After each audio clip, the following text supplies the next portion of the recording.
Assalamualaikum warahmatullahi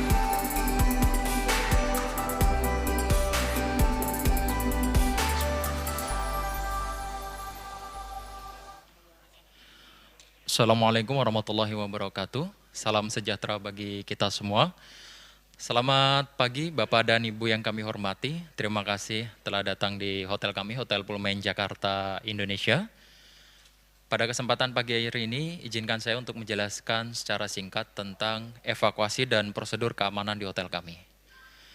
Ruangan yang kita gunakan saat ini berada di lantai dasar bernama ruang Grand Onta Marine 1. Ruangan ini dilengkapi dengan sistem alarm kebakaran yang langsung terhubung ke posko keamanan kami. Jika alarm kebakaran berbunyi, dimohon untuk para hadirin tidak panik dan tidak meninggalkan ruangan ini sebelum ada announcement dari speaker kami. Staf kami khususnya staf bangket dan security akan mengarahkan para hadirin ke tempat yang lebih aman, yaitu ke area assembly point. Area assembly point kami berada tepat di area parkir belakang hotel ini. Untuk jalur evakuasi terdekat dari ruangan ini, setelah keluar ruangan ini, belok ke kanan menuju area assembly point dan ke kiri menuju pintu exit yang utama. Dihimbau juga untuk para hadirin menjaga keamanan dan kenyamanan bersama, tidak meninggalkan barang-barang berharga seperti handphone, dompet, dan tas lain sebagainya di saat istirahat atau sholat 5 waktu. Dihimbau juga untuk para hadirin tetap menjaga protokol kesehatan selama di area hotel, tetap menggunakan masker. Demikian untuk informasi yang bisa saya sampaikan. Untuk perhatiannya saya ucapkan terima kasih. Selamat pagi. Wassalamualaikum warahmatullahi wabarakatuh.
Selamat datang Bapak Ibu tamu undangan dan peserta acara Reksosek 1, baik yang hadir secara daring maupun luring. Kami akan menginformasikan beberapa hal sebelum kita memulai acara, yaitu bagi Bapak Ibu nantinya yang ingin menyampaikan pertanyaan dapat disampaikan melalui kolom Q&A yang ada di aplikasi Zoom. Dan juga kami mengharapkan Bapak Ibu untuk setia hingga akhir acara karena nantinya akan ada kuis Kahoot dengan hadiah berupa uang elektronik dengan total hadiah ratusan ribu rupiah. Kami juga memohon kepada Bapak Ibu yang sudah hadir bersama kami secara luring untuk dapat masuk ke dalam ruangan karena sesaat lagi acara akan segera dimulai. Terima kasih.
Satu malah tukar dulu.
Baik, Bapak Ibu para tamu undangan dan juga peserta pada acara hari ini, kami mohon bagi Bapak Ibu yang berada di luar ruangan untuk dapat segera bergabung bersama kami dalam ruangan ini karena sesaat lagi acara akan segera dimulai. Terima kasih.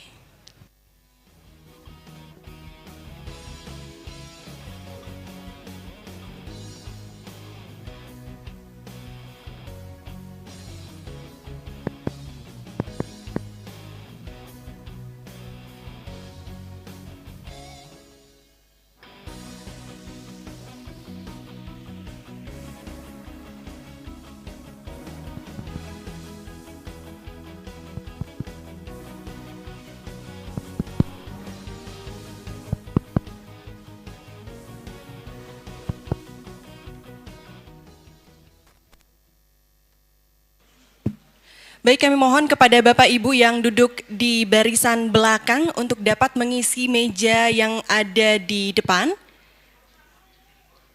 Baik, bagi Bapak Ibu kami silahkan untuk dapat mengisi di meja depan yang masih kosong.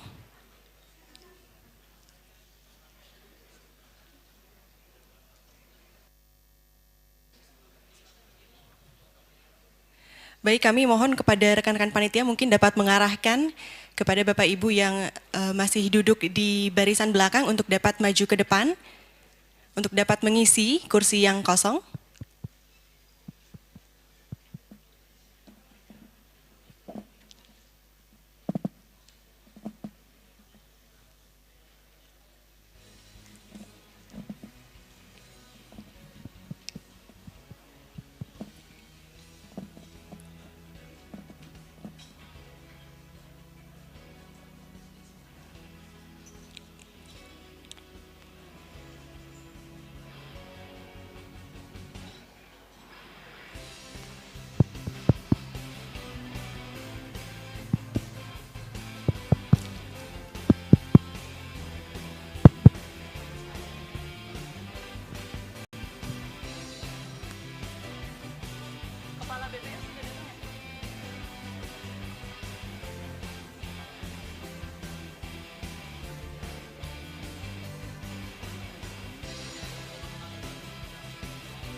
Selamat datang kami ucapkan kepada Bapak Menteri PPN Kepala Bappenas dan juga Bapak Menteri Dalam Negeri, Bapak Muhammad Tito Karnavian. Selamat pagi Bapak.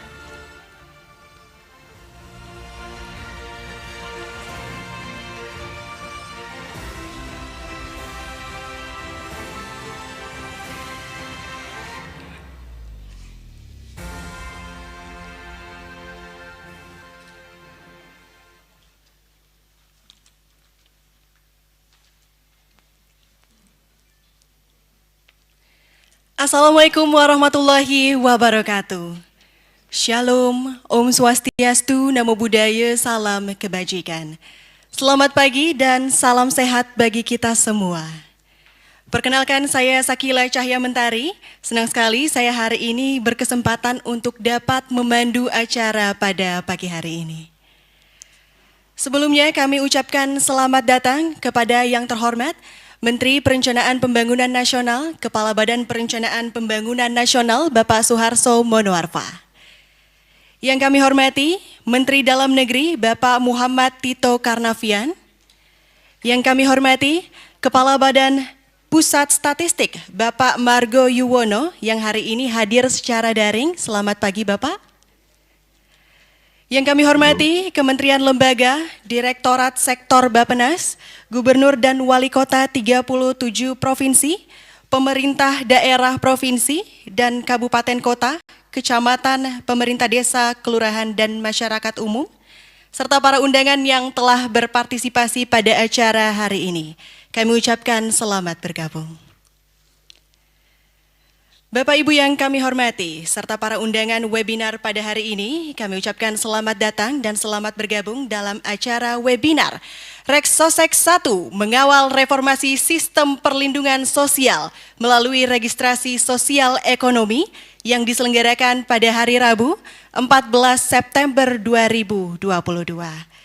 Kegiatan webinar ini bisa Anda saksikan melalui aplikasi Zoom dan juga kanal YouTube Bappenas RI, BPS Statistics, Kemendagri RI, dan Kemendes PDTT secara live.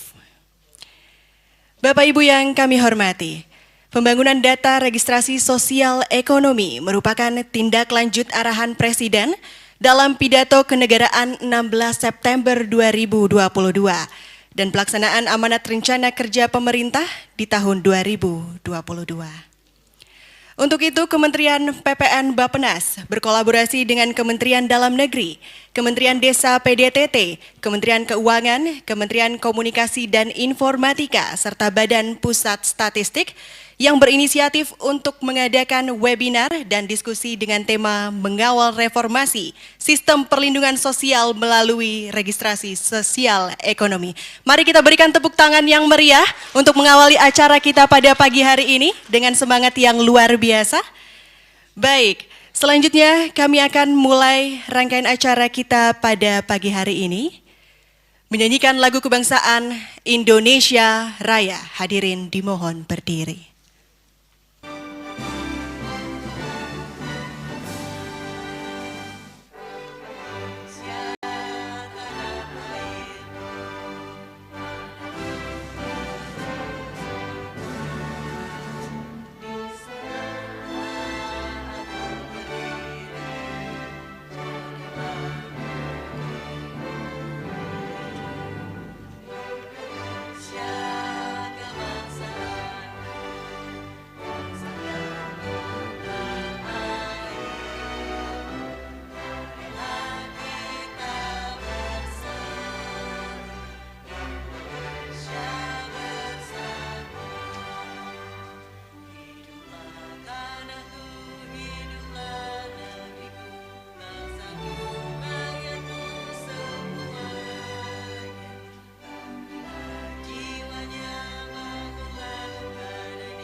hadirin disilahkan duduk kembali.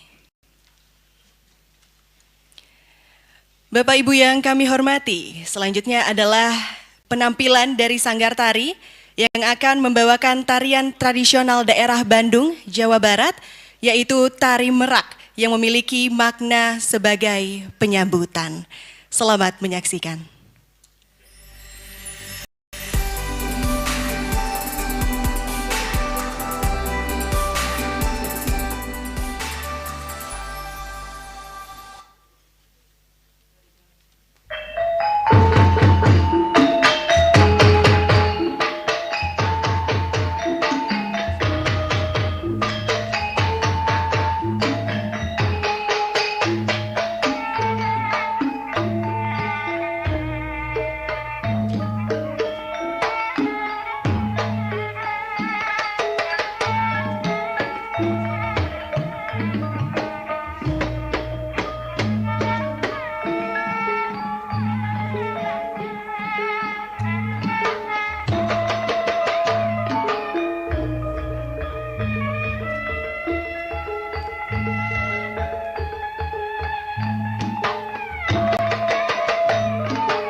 Mari kita berikan tepuk tangan yang meriah atas penampilan tari merak sebagai tanda kita telah disambut dengan ramah dan penuh semangat untuk mengawali acara kita pada pagi hari ini.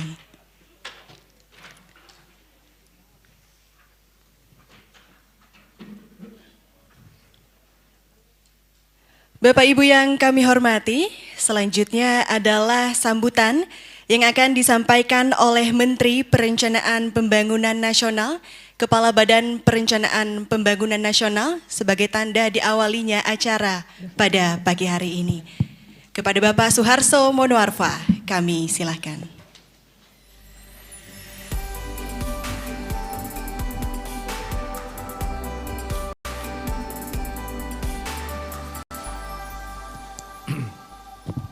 Bismillahirrahmanirrahim. Yang saya hormati Menteri Dalam Negeri Profesor Tito Karnavian PhD. Yang saya hormati yang mewakili Menteri Desa, Pembangunan Daerah Tertinggal dan Transmigrasi. Yang saya hormati Kepala Badan Pusat Statistik, seluruh hadirin yang hadir pada hari ini, baik yang hadir secara in person maupun yang hadir secara daring. Assalamualaikum warahmatullahi wabarakatuh. Shalom, selamat pagi dan salam sejahtera bagi kita semua.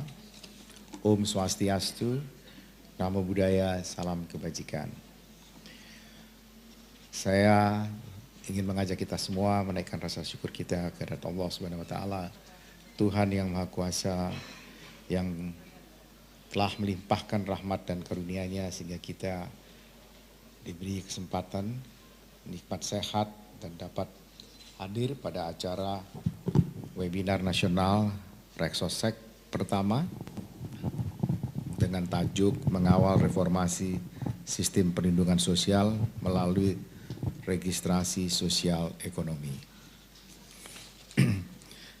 Pelaksanaan registrasi sosial ekonomi atau Reksosek ini merupakan titik utama dalam perjalanan panjang kita untuk meningkatkan kesejahteraan bangsa. Reksosek merupakan salah satu pilar utama dalam reformasi sistem perlindungan sosial yang lebih komprehensif, inklusif, dan adaptif terhadap berbagai goncangan ekonomi, kesehatan, sosial, dan alam. Presiden Republik Indonesia, Bapak Joko Widodo, telah mengamanatkan agar dilaksanakan Reksosek ini pada pidato kenegaraan beliau tanggal 16 Agustus 2022 lalu. Ini menunjukkan bahwa betapa urgennya Reksosek ini. Tugas kita bersama tentu sebagaimana yang termaktub di dalam pembukaan Undang-Undang Dasar Negara Republik Indonesia tahun 1945 adalah melindungi dan menyejahterakan rakyat Indonesia. Pada kondisi saat ini di mana kita sedang dalam masa recovery akibat pandemi COVID-19 dan bahkan berujung menjadi krisis multidimensi internasional di berbagai belahan muka bumi ini. Jadi semua sedang berpacu untuk bagaimana bisa recovery dengan cepat. Kita memahami telah banyak upaya kita dalam perlindungan sosial yang baik dilakukan di tingkat pusat oleh pemerintah pusat, baik dilakukan oleh pemerintahan provinsi, kabupaten, kota, dan desa, termasuk program-program sosial lainnya, jaminan sosial, bantuan pendidikan, bantuan kesehatan, pemberdayaan ekonomi, dan program lainnya. Upaya ini tentu perlu diperkuat, disatu padukan, disempurnakan, terutama agar benar-benar efektif mencapai tujuannya, mencapai sasarannya, agar kita bisa mengurangi exclusion dan inclusion error. Sampai hari ini eselon 1, ya derajatnya eselon 1, Mas Kemal Taruk masih mendapatkan BLT. Sampai hari ini. Padahal saya sudah sampaikan sejak tahun 2020.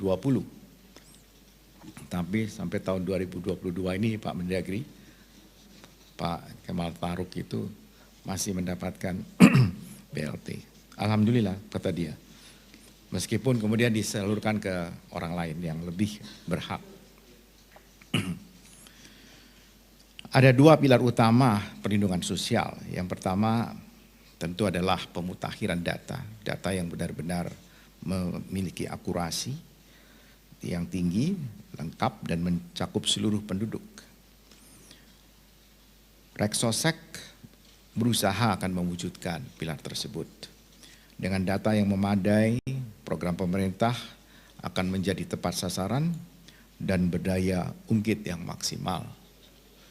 Dan tidak terjadi seperti tadi Pak Mendagri menunjukkan berita tentang Wali Kota Solo, ya Mas Gibran, yang mengeluh karena soal BLT yang kurang dan seterusnya. Dan itu datanya bersumber dari Kementerian Sosial. Yang kedua adalah terintegrasinya berbagai program yang saat ini masih dilaksanakan secara fragmentasi. Dengan terwujudnya Reksosek, maka pilar kedua ini mudah-mudahan pengintegrasian itu bisa dapat kita wujudkan. Reksosek digunakan bersama lintas kementerian, lembaga dan daerah dengan pola bagi pakai dan tentu kita berharap intervensi yang dilakukan bisa konvergen ya di semua tingkatannya dan mencapai sasaran target group dengan tingkat kebenaran yang tinggi. Reksosek merupakan program pendataan kondisi sosial ekonomi penduduk mulai dari demografi, perumahan, keadaan disabilitas, kepemilikan aset hingga informasi geospasial.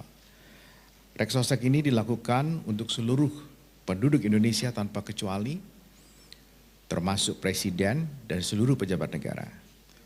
Melalui informasi penduduk yang komprehensif dan universal, Reksosek akan mampu menyajikan peringkat kesejahteraan setiap penduduk dan meningkatkan ketepatan sasaran-sasaran program pemerintah, tidak saja bantuan sosial, tetapi juga peningkatan daya saing UMKM yang rata-rata dimiliki penduduk kelas menengah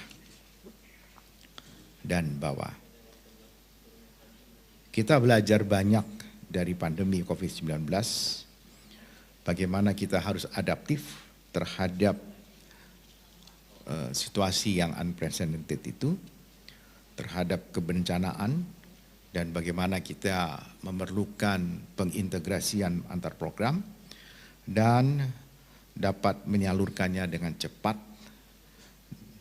termasuk bagaimana layanan itu dapat mudah diakses. Reksosek akan mendukung upaya tersebut sehingga benar-benar dengan cepat dapat mengidentifikasi penduduk yang rentan, yang terdampak, dan kemudian menyalurkan bantuan tersebut. Kami di Bappenas senantiasa mendorong Reksosek ini sejak waktu-waktu yang lalu.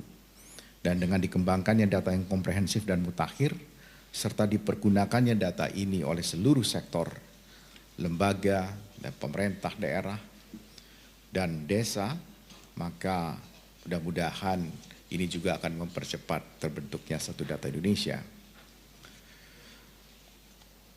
Reksosek akan terhubung dan memiliki interoperability antar basis data di kementerian, lembaga, dan daerah, termasuk data terpadu kesejahteraan sosial, data pokok pendidikan, keluarga, data BPJS, serta yang paling penting di sini yang menjadi basis dari seluruh penduduk kita. Dan saya kira ini punya anu sendiri, yaitu data administrasi kependudukan. Pak Mendagri dulu waktu saya masih di DPR, undang-undang ini saya termasuk yang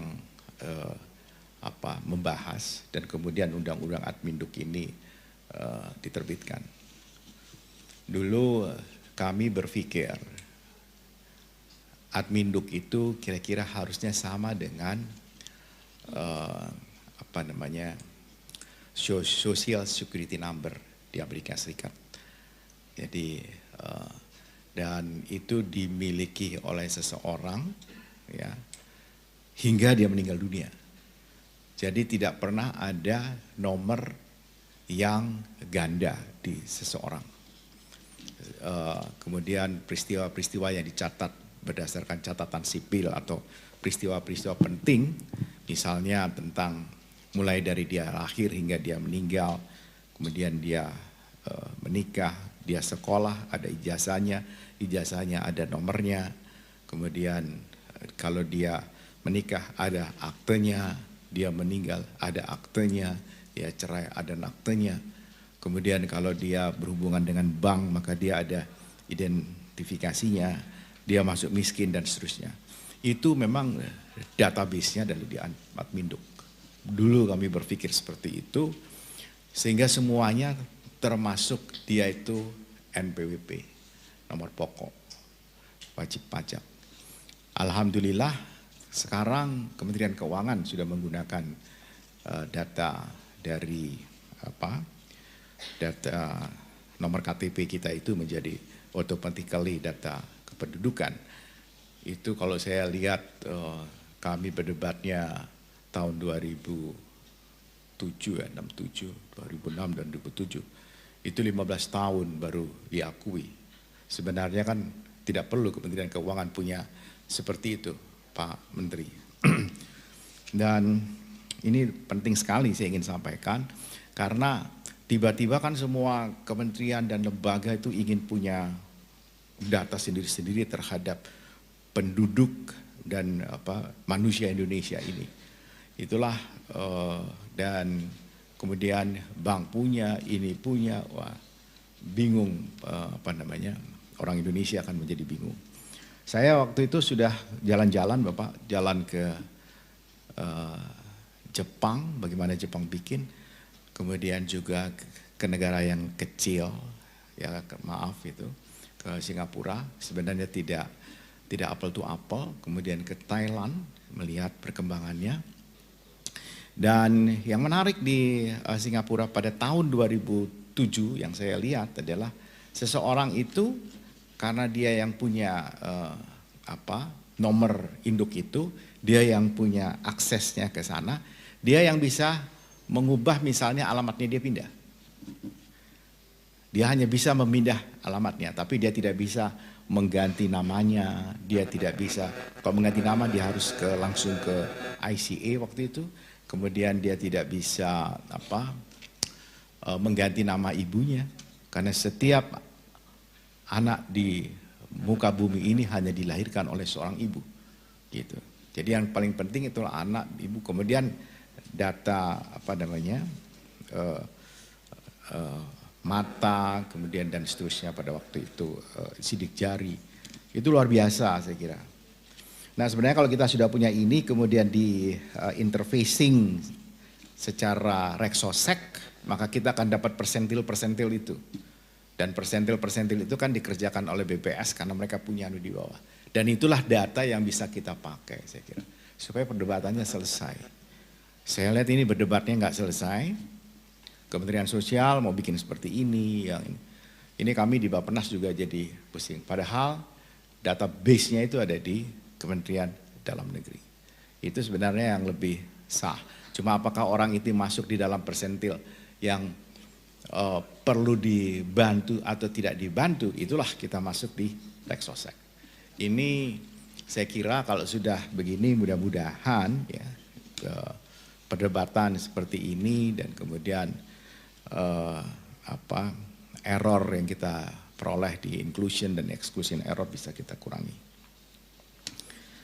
Dan saya kira tentu Reksosek ini pertama seluruh pihak saya harapkan gitu, kita harapkan bersama-sama untuk mensukseskan pendataan awal ini yang akan berlangsung selama Oktober hingga November tahun ini.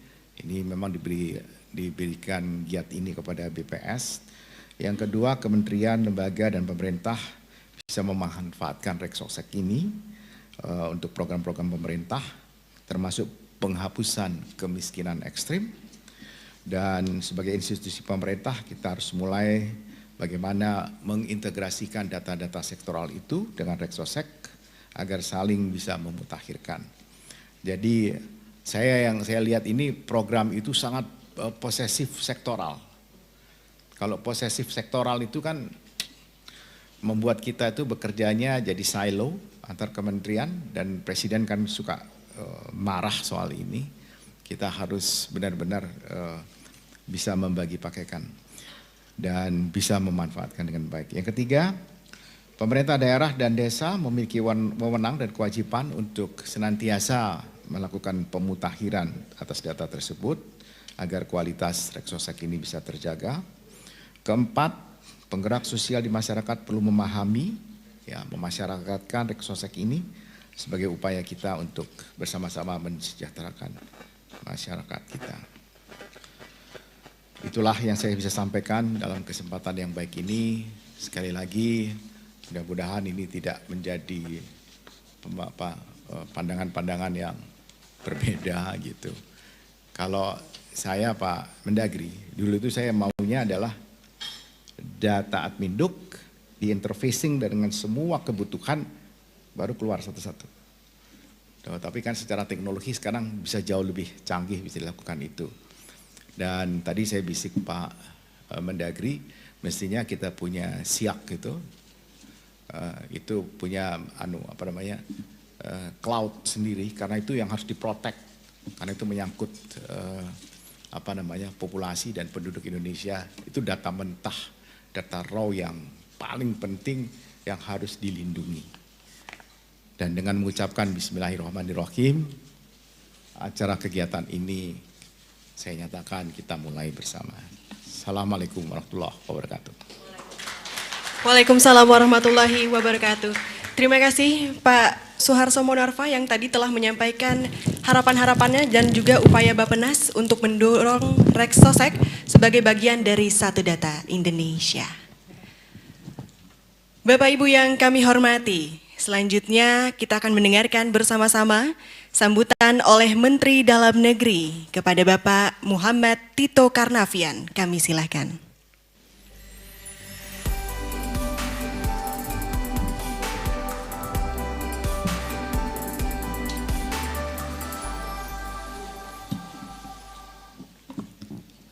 Terima kasih. Assalamualaikum warahmatullahi wabarakatuh.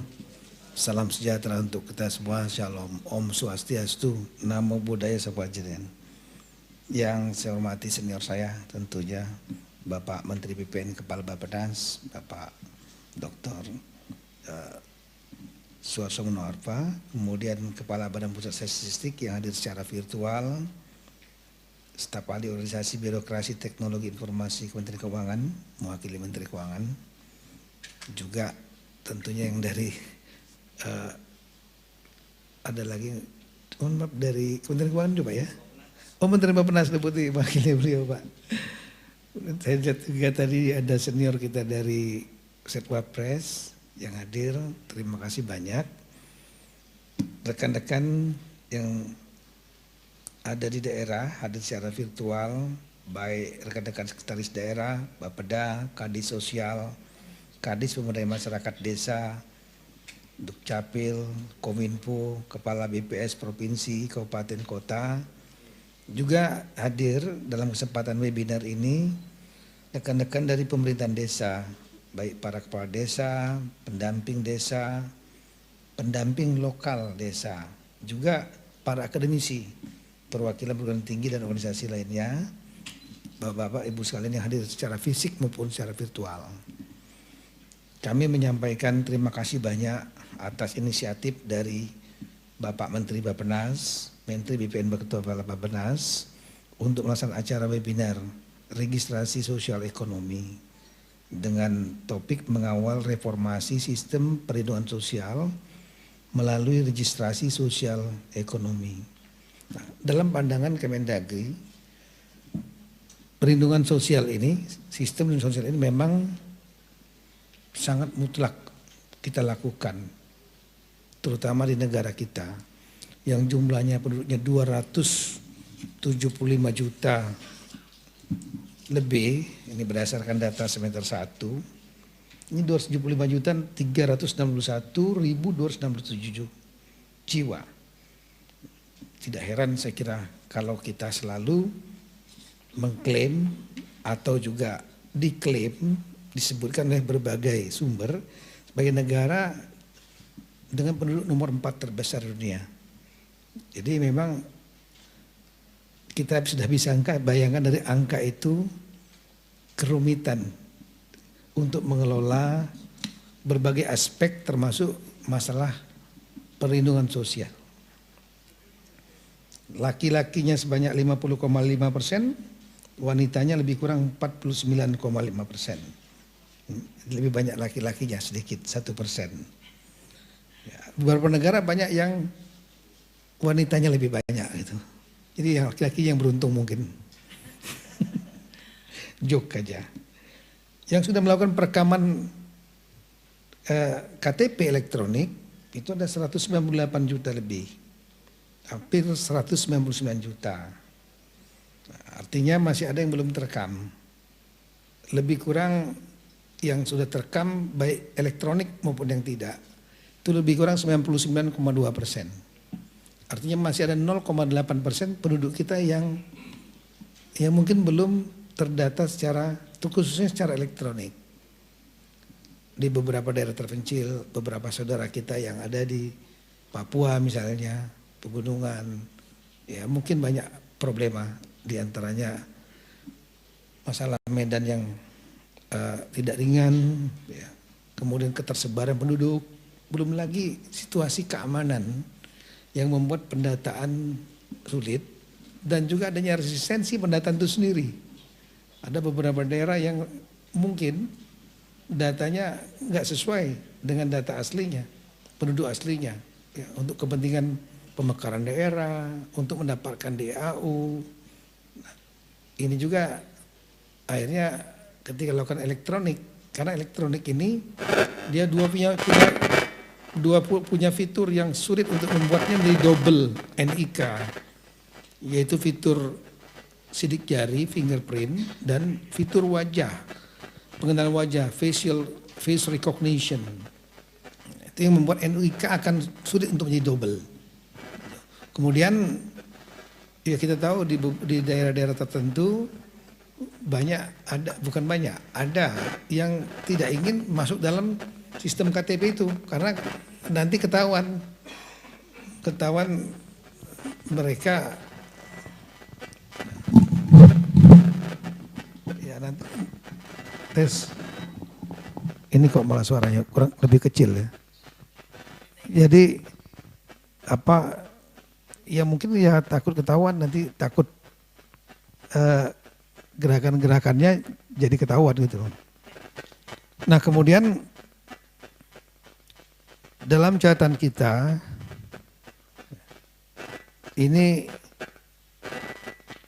yang masuk dalam kategori penduduk yang miskin itu lebih kurang 126 juta. Artinya dari 275 juta ada 126 juta yang memerlukan perlindungan sosial. Kemudian yang miskin ekstrim itu lebih kurang 8,5 juta. Nah 8,5 juta ini yang jelas memerlukan intervensi dari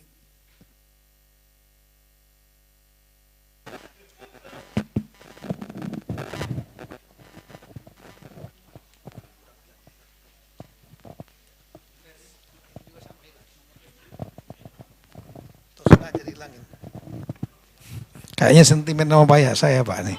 Karena saya mau bacain banyak ini masalahnya. Tapi ya untuk kepentingan kita semua. Artinya dari jumlah penduduk yang besar, tingkat kerumitan pasti akan sangat tinggi. Tadi sampaikan Pak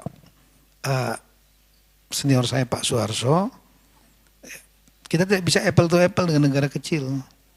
Kalau kita mau melihat negara kita ya harus apple to apple dengan negara besar. Seperti Tiongkok, kemudian India, United States, ya, yang pada waktu bulan Maret saya datang ke sana, New York saya sangat kaget sekali. Beberapa kali datang ke New York, di New York banyak sekali di jalan-jalan di New York itu yang homeless. Dampak daripada inflasi, dampak dari pandemi dan lain-lain. Betul, saya kaget sana. Nah, kita memerlukan langkah perlindungan sosial karena memang meskipun negara kita makin baik, secara ekonominya cukup bagus, dan kita menjadi negara yang patut bangga karena masuk negara G20, negara 20 ekonomi terbesar yang belum pernah prestasi itu tercapai di masa-masa yang lalu. Bahkan di masa-masa lalu kita sebagai negara menganggap banana republic, negara yang kecil mungkin, nggak didengar. Sekarang G20 dan menjadi presiden G20. Ini artinya kita menjadi salah satu pusat kekuatan dunia. Nah, dengan adanya beberapa prestasi itu, G20, kemudian growing middle class, kelas besar, kelas menengah kita makin membesar nih, sadar atau tidak sadar. Jadi kita menjadi potensial market yang luar biasa bagi negara-negara produsen, pengekspor. Marketnya besar sekali. Karena adanya growing middle class. Bayangkan kalau seandainya middle class kita mungkin 30% saja, itu berarti 90 juta itu. Potensi market yang besar. Nah, tapi kita juga tidak menafikan, sekali lagi, bahwa masih cukup banyak yang less fortunate people di dalam sistem kelas kita. Low middle class juga masih.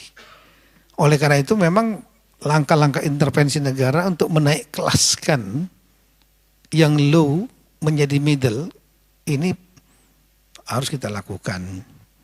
Dan salah satunya adalah kita melakukan yang tadi disampaikan oleh Bapak Menteri PPN adalah melakukan registrasi sosial ekonomi yang tadi disebut dengan Reksosek lah, bagi mungkin rekan-rekan yang mungkin sedikit agak awam dengan acara webinar ini maksudnya kemana, yaitu melakukan registrasi pendataan di bidang sosial ekonomi yang akurat. Nah, saya melihat bahwa prinsip untuk melakukan registrasi atau pendataan ini untuk bisa menjadi akurat dan reliable harus dimulai dari prinsip bottom up, bukan prinsip top down. Karena kalau top down pasti akan kelabakan dan pasti tidak akurat. Kenapa? Karena kami yang di Dukcapil, Kementerian Dalam Negeri, ini bawahnya ada Dukcapil nih. Saya melihat selama 3 tahun saya sebagai Mendagri betul-betul cukup rumit. Kenapa? Karena setiap hari, bahkan hampir setiap detik ada warga yang lahir, ada warga yang meninggal, ada warga yang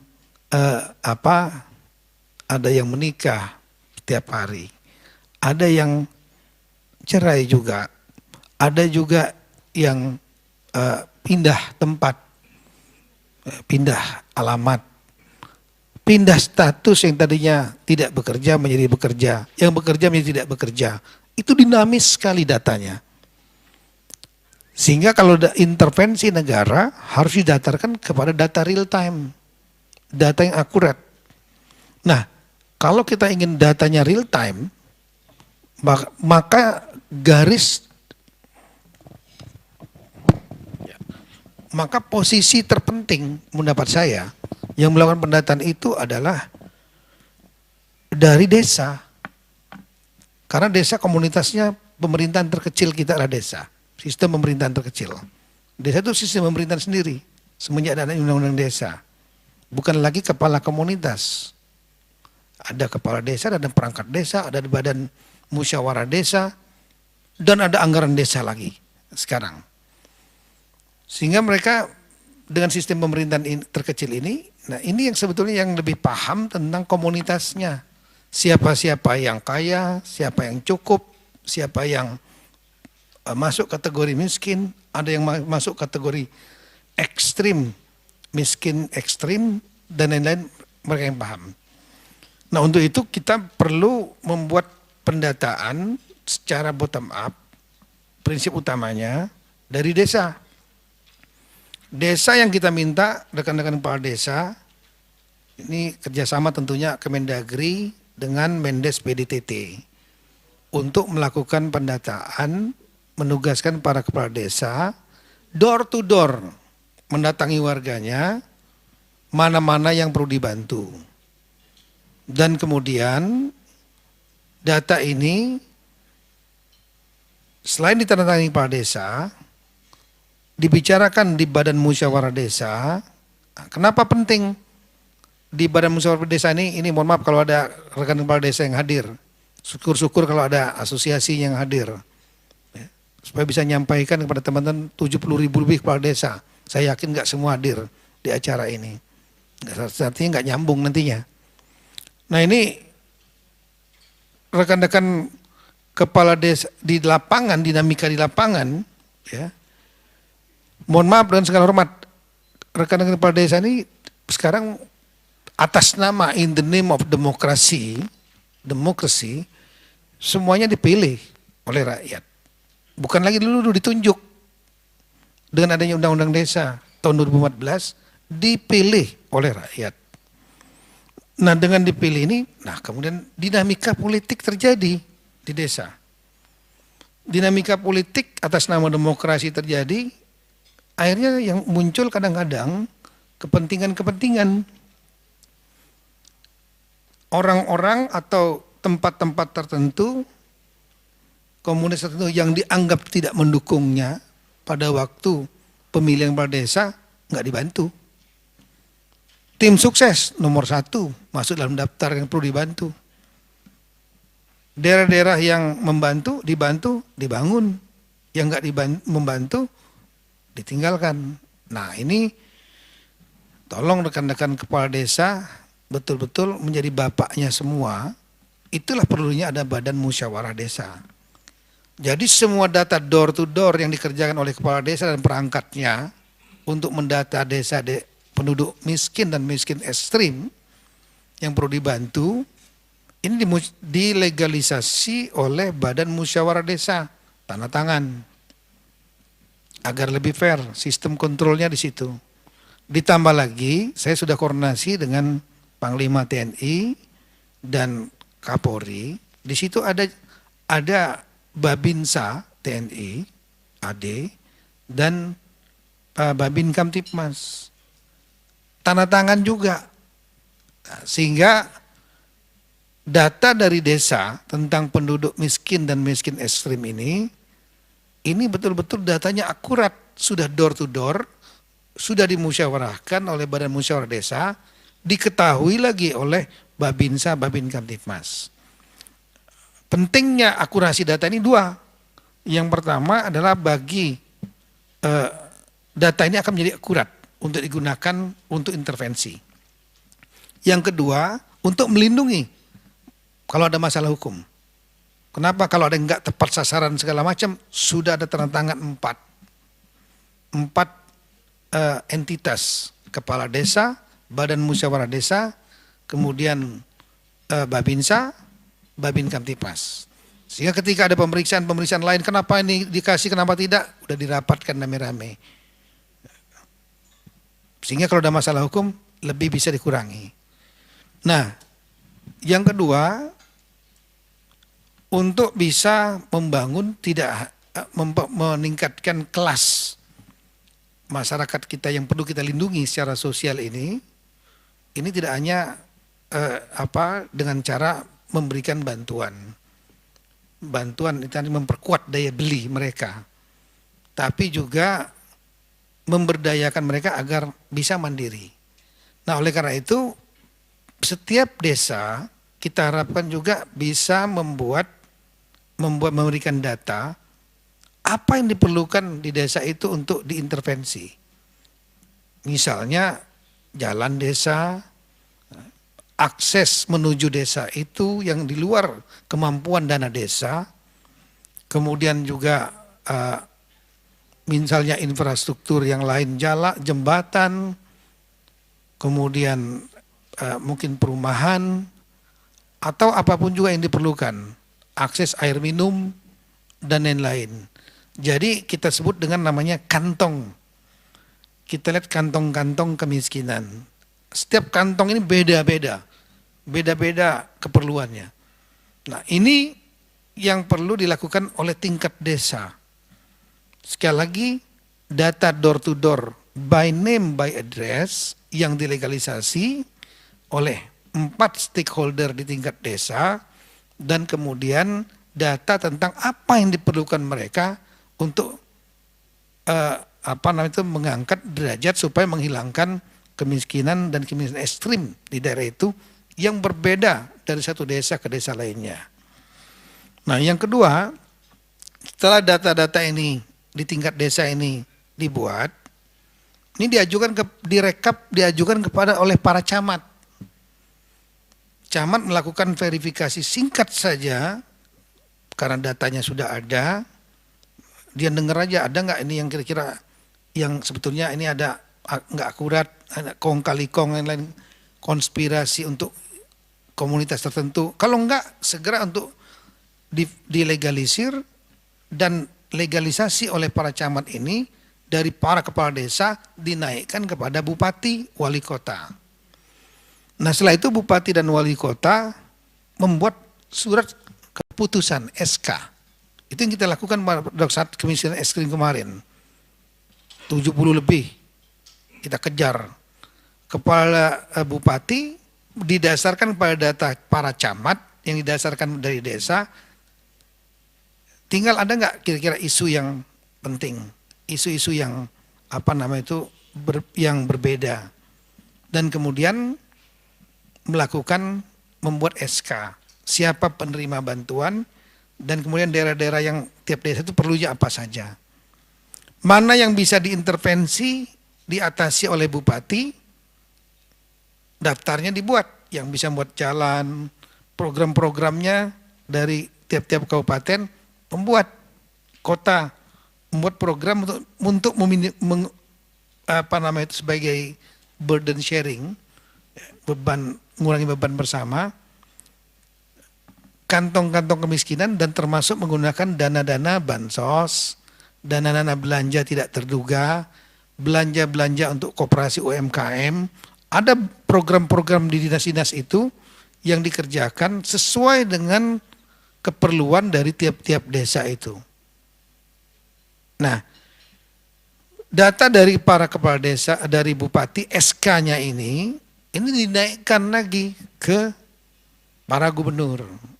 Rekan-rekan gubernur merekap dengan timnya, merekap data provinsi, kebutuhan masyarakat yang membutuhkan intervensi perlindungan sosial, dan untuk membantu pemberdayaan mereka, termasuk infrastruktur, UMKM, dan lain-lain. Data dari para gubernur ini kami harapkan bisa masuk ke pemerintah pusat. Kami sependapat dengan Bapak Menteri Bappenas, kalau memang diberikan izin karena by law, Undang-Undang 23/2014 tentang pemerintahan daerah, pembina dan pengawas pemerintahan daerah itu adalah Kemendagri, data ini direkap, diserahkan kepada Kemendagri. Dan ini nanti dari kita di tingkat pusat, Kemendagri bersama dengan Bappenas, Kementerian Keuangan, di bawah Bapak Wapres, Ini kita membentuk data nasional. Membentuk data nasional penduduk yang memerlukan intervensi, perlindungan baik dalam bentuk bantuan langsung tunai dengan berbagai macam skema-skema yang ada, entah PKH, kartu prakerja, dan lain-lain. Ini harus dikoordinasikan mana yang perlu diintervensi dengan skema yang mana. Nah, itu mendapat kami prinsipnya seperti itu, bottom up. Yang mungkin perlu dihindari adalah mekanisme top down. Jadi saran kami, satu kementerian misalnya tidak langsung berdasarkan datanya sendiri, apalagi kalau data itu adalah data yang belum terverifikasi, itu langsung melakukan eksekusi. Kalau melakukan eksekusi, kejadiannya nanti bisa tidak tepat sasaran. Kenapa? Sekali lagi datanya dinamis. Nanti di lapangan yang nerima orang yang mungkin sudah menjadi ASN, TNI, Polri, atau orangnya sudah wafat. Orangnya sudah pindah, bukan alamatnya bukan di situ lagi, kok masih terima juga gitu. Nah, ini untuk menghindari itu. Nah, setelah itu tugas kita kami yang kedua, selain registrasi yang akurat tadi, dan ini harus lakukan verifikasi terus-menerus, minimal sebulan sekali verifikasi. Dan ini harus dibuat sistemnya supaya tidak manual. Kalau manual dikirim-kirim dengan cara persurat, lambat. Ini yang mungkin perlu dibuat semacam platform, tapi dengan sistem security yang kuat sekali. Karena tadi kalau mendengar dari yang disampaikan Bapak Menteri Bappenas, data adminduk itu berisi sampai ke detail, sampai ke rekening bank dan lain-lain. Wah, ini bagi hacker nih seksi sekali, sangat seksi sekali untuk masuk. Dan ini mohon maaf akan merugikan bukan hanya masyarakat, tapi juga ini masalah wibawa negara untuk melindungi data pribadi. Karena undang-undang perlindungan data pribadi mungkin sebentar lagi akan disahkan, sehingga kewajiban negara untuk melindungi.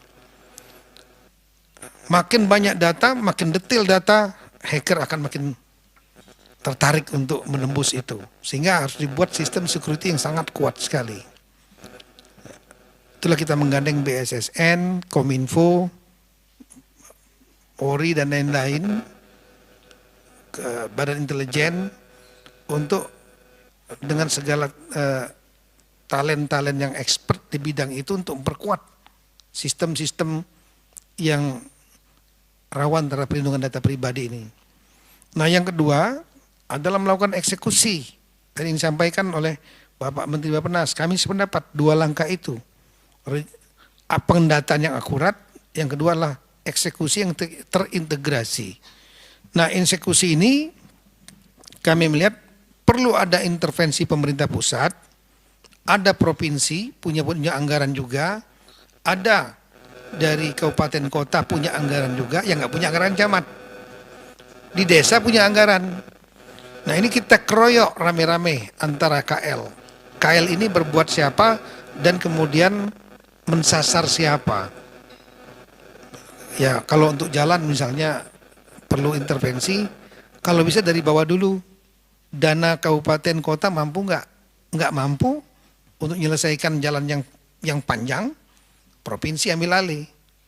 Provinsi nggak bisa karena meliputi lintas provinsi atau terlalu besar biaya di provinsi itu, ya otomatis perlu intervensi pemerintah pusat melalui Kemen PUPera. Nah, ini tidak bisa memang dibebankan pemerintah pusat, saya tidak bisa. Ya, harus burden sharing. Sekali lagi. Nah, tugas kami Kemendagri, kalau untuk mengintegrasikan program di tingkat KL, prakerja, PKH, BLT langsung, dan skema-skema lain, Kementerian UKM misalnya, Kementerian Perikanan, Kelautan, Kementerian untuk nelayan pertanian, untuk intervensi petani, ini kan sekarang masih agak sektoral. Nah, ini perlu dikoordinasikan siapa menyasar siapa. Ini tugas dari pemerintah pusat, kami kira ya, leadingnya paling tidak dari setingkat Menko dan tentu di bawah pengawasan Pak Wapres, Pak Presiden gitu. Kemudian setelah itu, setelah jelas pembagian tugasnya, tugas kami dari Kemendagri sebagai pimpinan pengawas, kita minta agar provinsi juga melakukan langkah. Mana yang tidak yang bisa di cover oleh provinsi, ya provinsi jangan langsung nyerah ke tingkat pusat. Provinsi juga harus berbuat. Apalagi ini sistem pemilihan pilkada ini ya berbuat untuk rakyat itu sangat penting sekali untuk naikkan elektabilitas dan popularitas. Sebetulnya itu. Dan kemudian yang bisa dikerjakan oleh kabupaten kota kerjakan. Yang dilakukan oleh desa dengan anggaran desanya, desa juga kerjakan. Nah, termasuk bantuan langsung desa kami untuk khusus yang sekarang ini dalam rangka menangani inflasi, mencegah inflasi, desa kita dengan Mendes itu sudah mengeluarkan keputusan. Itu saya kalau tidak salah minimal 30% atau 40%. Ini terakhir ini sampai September, Oktober, November dari sini lebih kurang anggaran dari Kementerian Keuangan yang akan diturunkan 19 triliun. Belum lagi yang belum terhabiskan yang sebelumnya. Ini kalau 30% saja bisa dialokasikan untuk masyarakat yang miskin dan miskin ekstrim tepat sasaran, itu akan banyak meredam di tingkat desa. Dan kalau masyarakat desa teredam sebagai dampak kenaikan BBM misalnya, mereka nggak ribut karena tertolongi.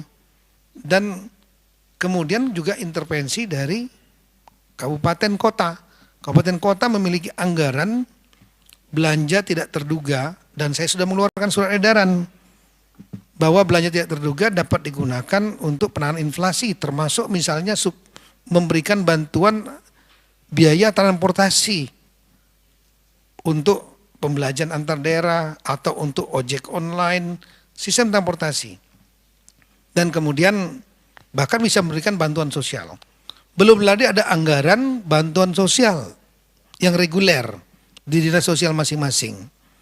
Nah, yang memerlukan adalah guidelines dari pemerintah pusat, kira-kira berapa besarannya.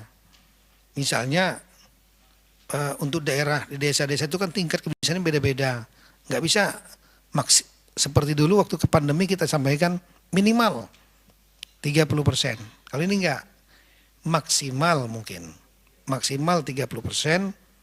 Ya, yang lain bisa digunakan untuk infrastruktur dan lain. Kami mendapat komplain banyak dari teman-teman kepala desa. Pak, tolonglah dirubah yang 30% minimal itu. Tempat kami sudah nggak ada lagi COVID-nya Pak. Iya, jadi lebih baik digunakan untuk yang lain. Oke, maka kita rubah menjadi dari kata-kata minimal menjadi maksimal. Ya, artinya dia punya range mau 5% juga nggak apa-apa. Tapi kalau ribut masyarakatnya karena nggak dibantu, hanya ngeluarin 5%, sibuk ngurusin proyek, jadi nanti di demo rakyatnya dia. Nah, kemudian sama di tingkat kami mengawal dan menjaga. Saya izin dikit lagi, terima kasih. Nah, itu untuk kabupaten dan kota juga sama, kita minta yang kira-kira nggak tercover oleh pemerintah pusat, jangan marah dulu, ya. Karena mengurusi negara sebesar ini nggak gampang saya sampaikan. Sehingga ketika ada yang dapat, ada yang nggak dapat ini segera ditutup oleh Pemda.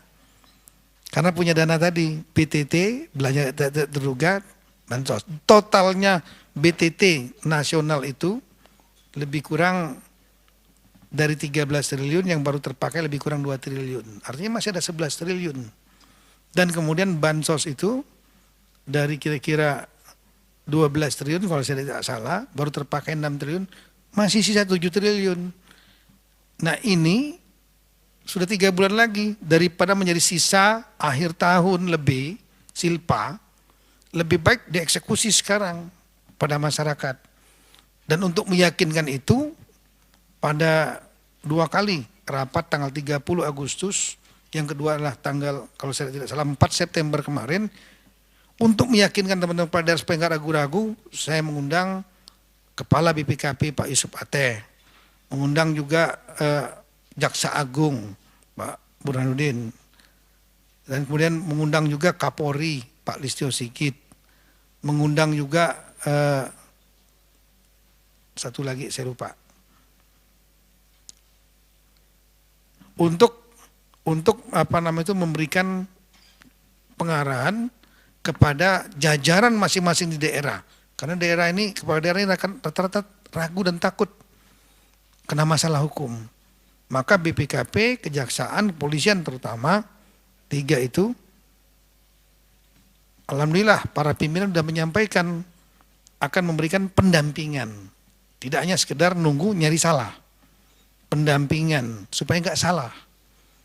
Dan kemudian supaya nggak ada keraguan-raguan mengeksekusi anggaran belanja tidak terduga dan bansos. Nah, di tingkat provinsi juga sama. Yang mana yang tidak tercover dari pusat, isi dari provinsi juga punya anggaran cukup besar. Sisa tinggal 3 bulan lagi nih. Realisasi belanja masih lebih kurang di bawah 50%.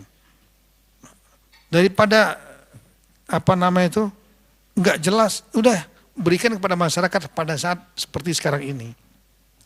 Nah, inilah harapan kita, kami dari Kemendagri, tugas kami khusus untuk eksekusi ini adalah mengawal mulai dari perencanaan musrennya, bahwa bansos-bansos itu untuk masyarakat miskin daerah masing-masing sesuai data-data itu masuk dalam program, berbagai program mereka. Kemudian yang kedua adalah rakor teknis sampai ke tingkat teknis. Yang ketiga, evaluasi APBD. Kalau nanti karena APBD-nya bisa jadi kalau sudah dievaluasi. Untuk tingkat kabupaten kota oleh provinsi, gubernur yang nge-approve. Makanya tolong rekan-rekan gubernur, kalau program-program perlindungan sosial tidak masuk di sana, lebih baik jangan di-approve. Suruh perbaiki lu APBD-nya. Jangan meng-copy paste APBD tahun-tahun sebelumnya. Karena beda waktunya, beda tantangannya. Kami juga sama, Dirjen Keuangan Daerah dan Irjen, saya sudah sampaikan pada waktu mereview APBD provinsi, ini data untuk perlindungan sosial pada yang di berbagai dinas itu harus juga dibuat programnya. Kalau enggak, kita akan tolak untuk diperbaiki kembali. Yang terakhir, kita akan mengawalnya melalui evaluasi oleh Inspektorat Jenderal Kemendagri. Nah, itu kira-kira yang kami bisa melakukan dalam rangka untuk meyakinkan bahwa perlindungan sosial kepada masyarakat kita yang 120 juta itu betul-betul bisa tepat sasaran dan mengena, bermanfaat. Di samping program-program untuk sekali lagi memberdayakan secara ekonomi supaya mereka nggak tergantung hanya bansos saja, tapi juga mampu untuk mandiri berikutnya. Kami kira itu, mohon maaf kalau terlalu panjang, tapi nanti kan ada lanjutan tenis-tenisnya. Sekian dan terima kasih. Wassalamualaikum warahmatullahi wabarakatuh.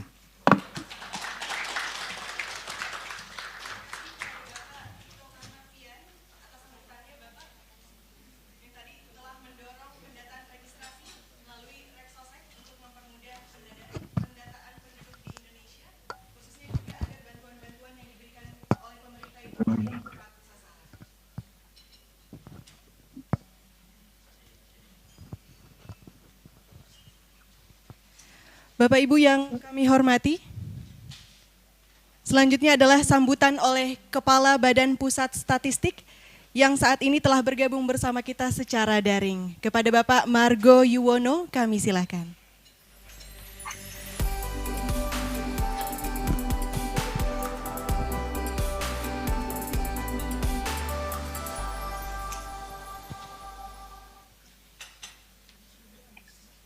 Bismillahirrahmanirrahim. Assalamualaikum warahmatullahi wabarakatuh. Selamat pagi menjelang siang. Salam Om Swastiastu, Namo Buddhaya, salam kebajikan. Yang terhormat Menteri PPN Kepala Bappenas, Bapak Suharso Mono Arfa, Menteri Dalam Negeri Bapak Jenderal Polisi Purnawirawan Profesor Haji Muhammad Tito Karniawan PSD. Mohon maaf Bapak-Bapak Menteri, saya tidak bisa bergabung di dalam acara di Jakarta karena saya beserta seluruh eselon 1 dan eselon 2 sedang mempersiapkan dan memastikan pelaksanaan Resosek ini seluruh daerah berjalan dengan baik.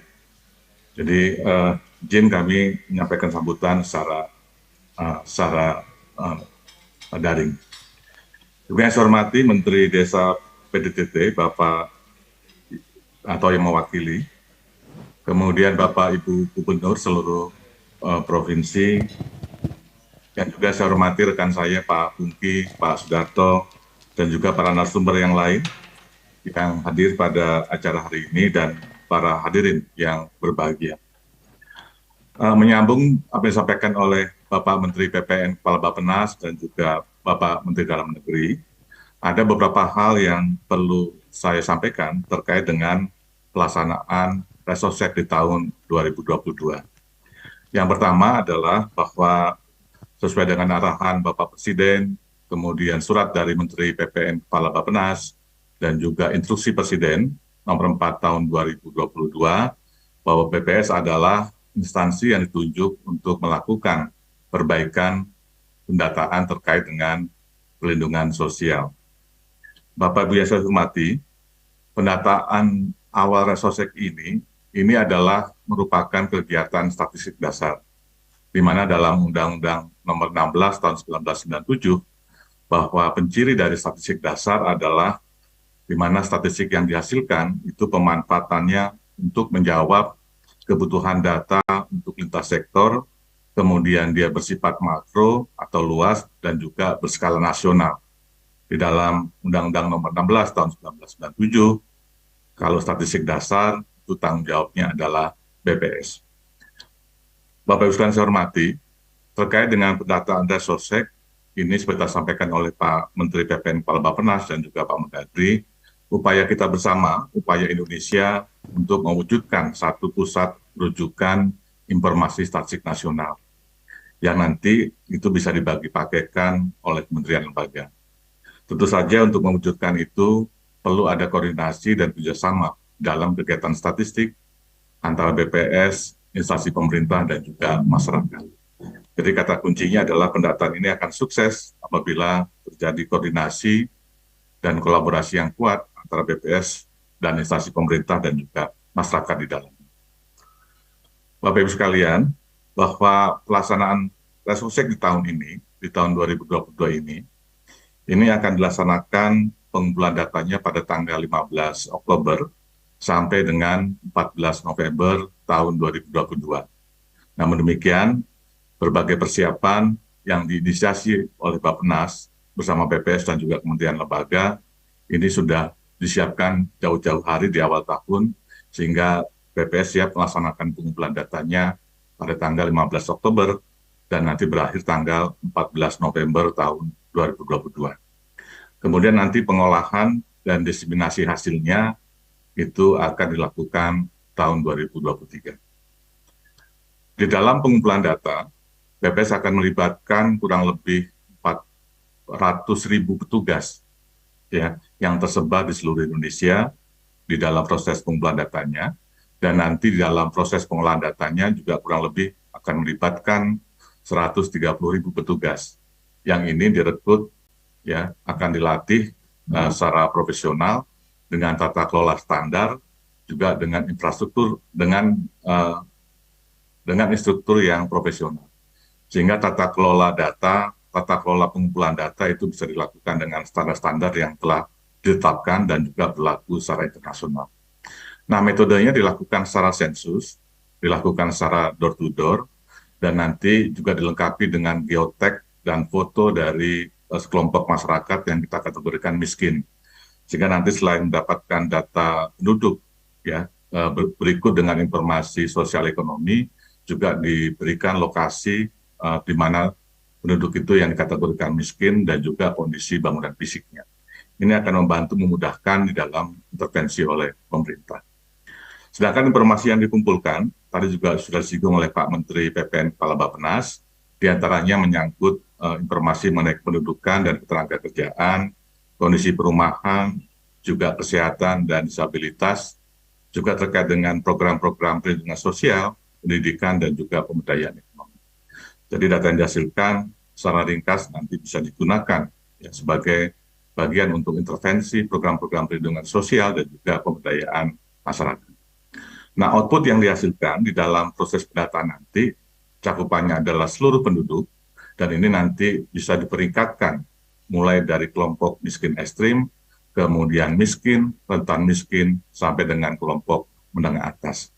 Tentu saja pemeringkatan ini menjadi bagian yang paling penting, di mana pemerintah mempunyai targeting dalam program-programnya, dan nanti bisa menggunakan data yang sudah dilakukan pemeringkatan oleh BPS. Nah, kemudian Bapak Ibu sekalian, yang juga nanti perlu dilakukan, perlu sama-sama kita koordinasikan bahwa ini adalah pekerjaan besar. BPS berkomitmen untuk menjaga kualitas, karena BPS mendapatkan anggaran yang tidak sedikit menggunakan anggaran pemerintah. Kami bertanggung jawab pada kualitas di dalam pengumpulan datanya. Jadi kalau prosesnya tidak berkualitas, pasti outputnya tidak berkualitas. Kami betul-betul bagaimana meyakinkan seluruh jajaran di BPS, ya, di BPS provinsi dan kabupaten kota, dibangun tata kelola yang standar dan memastikan prosesnya itu berkualitas, dan nanti harapannya outputnya juga berkualitas. Oleh karena itu, kami sangat berharap dukungan dari berbagai pihak untuk suksesnya ini sangat diperlukan, ya, terutama kepada tiga aspek, ya, mulai dari proses pendataan lapangan, kemudian nanti mengenai pemanfaatannya maupun komitmen di dalam pemutahiran. Pada tahap pendataan lapangan, tentu saja kami berharap petugas tadi yang sudah kami rekrut, ya, dengan seleksi yang ketat, dengan pelatihan yang sudah kami siapkan di seluruh wilayah Indonesia, kami berharap mendapat dukungan dari berbagai pihak untuk sosialisasi kepada masyarakat. Harapannya nanti begitu petugas yang tadi sudah dilatih bisa diterima dengan baik oleh masyarakat, sehingga proses-proses pendataan itu bisa dilakukan dengan baik. Kemudian juga berharap adanya pengawalan kepada petugas. Jadi kami menerima masukan, kritikan terkait dengan kinerja petugas, nanti bisa disampaikan pada kanal-kanal yang sudah kami siapkan, sehingga monitoring di lapangan itu bisa kita lakukan dengan baik. Oleh karena itu, sekali lagi kami berharap dukungan dari semua pihak, mulai dari kementerian lembaga dan instansi vertikal yang ada di daerah, para Bapak Ibu Gubernur, Bupati Wali Kota, Camat, Kepala Desa dan Lurah, sampai kepada Kepala Satuan Lingkungan setempat. Ini adalah unsur-unsur penting dalam proses pendataan, dan kami siap berkolaborasi mulai dari kementerian lembaga terkait sampai dengan Kepala Satuan Lingkungan setempat wilayah terkecil atau RT di masing-masing wilayah. Ini sedang kita bangun kolaborasinya, kita sudah memetakan tugas masing-masing, harapannya struktur yang dibangun ini bisa mempermudah pendataan nanti di lapangan. Yang kedua, tadi saya sampaikan bahwa ini adalah pekerjaan besar, kami juga berharap nanti pemanfaatannya bisa berjalan dengan optimal, ya, dengan memastikan ini dipakai oleh berbagai pihak. Yang tadi disampaikan oleh Pak Menteri Bappenas, bahwa ini akan mengakhiri duplikasi data. Indonesia akan punya satu data yang digunakan untuk berbagai program intervensi perlindungan sosial maupun pemberdayaan masyarakat. Oleh karena itu, memastikan pemanfaatannya oleh seluruh pihak, dan nanti harapannya seperti arahan Pak Menteri PPN Kepala Bappenas, data ini juga ya nanti setelah di pertengahan bulan Juli tahun 2023, setelah selesai kami olah, itu akan dapat digunakan untuk data targeting untuk pengentasan kemiskinan ekstrim, seperti yang diamanatkan dalam Impres nomor 4 tahun 2022. Jadi nanti mulai semester 1 tahun 2023, ya, kita akan sudah punya basis data baru yang ini akan mempercepat program pemerintah untuk mengentaskan kemiskinan ekstrim. Nah, bagian ketiga yang tidak kalah penting, nanti ini kami juga akan diskusi kembali dengan dengan Bappenas, dengan Mendagri. Tadi Pak Tito juga menyampaikan bagaimana pola pemutahirannya. Maka yang perlu nanti segera kita bangun sama-sama adalah tata kelola pemutahirannya. Ini tidak boleh dianggap biasa, Karena berharap ya data yang dikumpulkan dengan biaya yang besar, dengan tenaga yang banyak tadi, harus dipastikan keberlanjutannya oleh kita semua. Ya, supaya data itu bisa terus termutakhirkan dan siap dipakai untuk berbagai kepentingan di setiap waktu, ya sesuai dengan kondisi yang kita hadapi.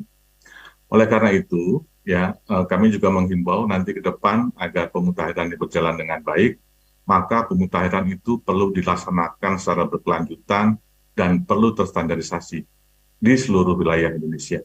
Ini yang kami harus memastikan, ya, agar proses-proses tadi bisa dikawal dengan baik, sehingga data yang dilaporkan nanti dalam satu mekanisme yang dibangun, itu betul-betul data yang berkualitas. Juga yang nggak kalah penting adalah bagaimana peningkatan kapabilitas daerah ya sebagai pelaksana dalam pemutakhiran data. Ya.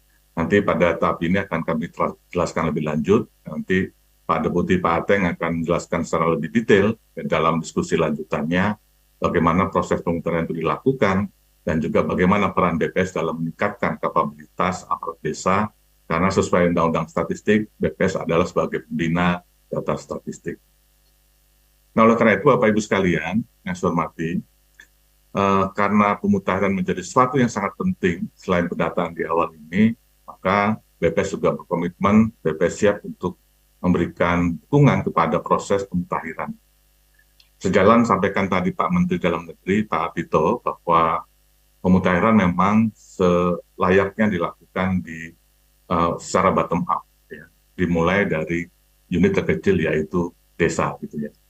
Nah, juga perlu kami sampaikan di sini pada kesempatan yang baik ini, ya, untuk memastikan ke depan bahwa desa sebagai pelaku untuk updating data, BPS saat ini sudah memiliki satu program yang kita sebut dengan Desa Cantik, ya, Desa Cinta Statistik, yang ini adalah satu program BPS yang dilakukan secara berkelanjutan.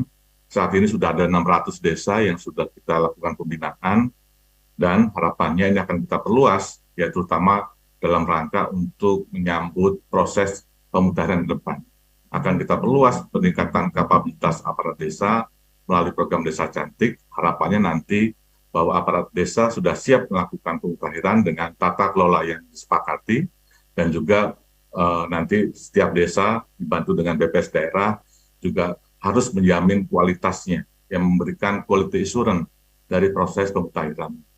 Jadi ini penting, ya, tidak hanya sekedar updating, tapi quality assurance, penjaminan kualitas dari proses pemutakhiran itu perlu dibangun, dan juga BPS siap hadir di sana, agar setiap proses yang sudah disepakati itu berjalan dengan baik. Ya. Nah, untuk menyambut pemutakhiran, saat ini BPS juga melakukan assessment kepada beberapa pemerintah daerah, yang kami nilai sudah siap, ya, untuk melibatkan desa itu dalam proses pemutakhiran. Ya. Ada beberapa desa yang sudah, beberapa pemerintah yang sudah pemerintah daerah maksud saya, yang sudah kami kunjungi. Terakhir adalah Sumedang. Di Sumedang sana, ya, ini memperlihatkan bahwa infrastruktur di desa sangat siap, aparat desanya sudah sangat siap untuk melakukan proses pendataan, dan ini kami tinggal nanti menggunakan mekanisme yang ada di misalkan Sumedang itu menjadikan best practice, ya, bagaimana quality assurance kita tetapkan, bagaimana proses pemutakhiran dilakukan di desa ini, nanti akan kita jadikan sebagai best practice untuk membangun tata kelola.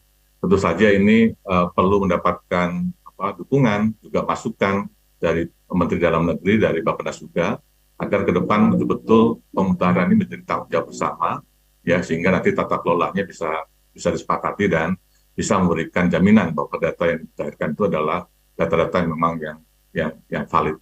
Ya.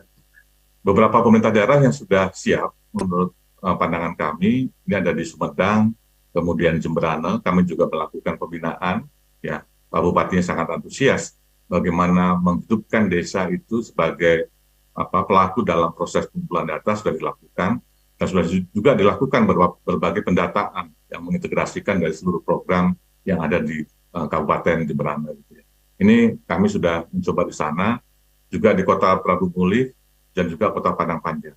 Tentu saja beberapa daerah yang sudah siap, ya, seperti 4 pemerintah daerah tadi kami sampaikan, ini harapannya nanti teman-teman saya di BPS Provinsi dan Kabupaten Kota bisa berkolaborasi, gitu ya, sehingga proses-proses pemutakhiran ke depan ini bisa kita bangun, kita sepakati, dan nanti akhirnya betul-betul data yang simpan menjadi pusat rujukan informasi nasional itu betul-betul berkualitas. Jadi secara prinsip kami sangat setuju dengan sampaikan oleh Pak Menteri Dalam Negeri, Pak Menteri PPN Kepala Bappenas, bahwa kita berangkat dari desa, nanti data dari desa itu kita bangun tata kelolanya, kita bangun quality assurance-nya, kemudian nanti akan tersimpan dalam pusat data nasional yang akan siap dibagi pakaikan. Mungkin itu beberapa hal yang bisa saya sampaikan di dalam kesempatan yang baik ini. Saya akhiri bahwa kolaborasi pemerintah akan terwujud itu dimulai dari kolaborasi data. Jadi program-program akan lebih efektif dan efisien kalau datanya terintegrasi, kurang lebih begitu ya. Dan pendataan awal resosek ini memerlukan partisipasi dari semua pihak agar ya mendorong kepedulian masyarakat, mendorong kita semua untuk sama-sama respon kepada proses-proses yang akan dibangun, proses-proses yang akan dilakukan terutama terkait dengan pengumpulan data, sehingga proses pengumpulan data ini bisa berjalan mulus ya dari Sabang sampai Merauke dan memastikan seluruh penduduk akan terdata. Dan nanti juga data yang akan kami kumpulkan pastinya akan terhubung dengan NIK, sehingga betul-betul korespondensi antara data hasil resource dengan NIK ini kami pastikan akan dilakukan oleh BPS dengan Kementerian Dalam Negeri. Demikian ya, sambutan dari saya. Sekali lagi selamat melakukan diskusi. Semoga diskusi pada hari ini memberikan manfaat buat kita semua dan juga memberikan kejelasan bagi seluruh pihak ya terkait dengan resosek, sehingga resosek pendataan tahun ini bisa berjalan dengan baik. Terima kasih atas kesempatannya. Saya tutup dengan wassalamualaikum warahmatullahi wabarakatuh. Waalaikumsalam warahmatullahi wabarakatuh. Terima kasih Bapak Margo Yuwono selaku Kepala Badan Pusat Statistik yang telah menyampaikan sambutan dan juga paparannya yang sangat detail pada acara pagi hari ini. Sehat selalu Bapak. Bapak Ibu yang kami hormati, tantangan menuju Indonesia sejahtera dan inklusif terkendala hambatan belum terintegrasinya data sosioekonomi penduduk Indonesia untuk melancarkan perencanaan dan penganggaran program-program pemerintah, sehingga diperlukan dukungan multisektor pemerintah dan juga masyarakat umum.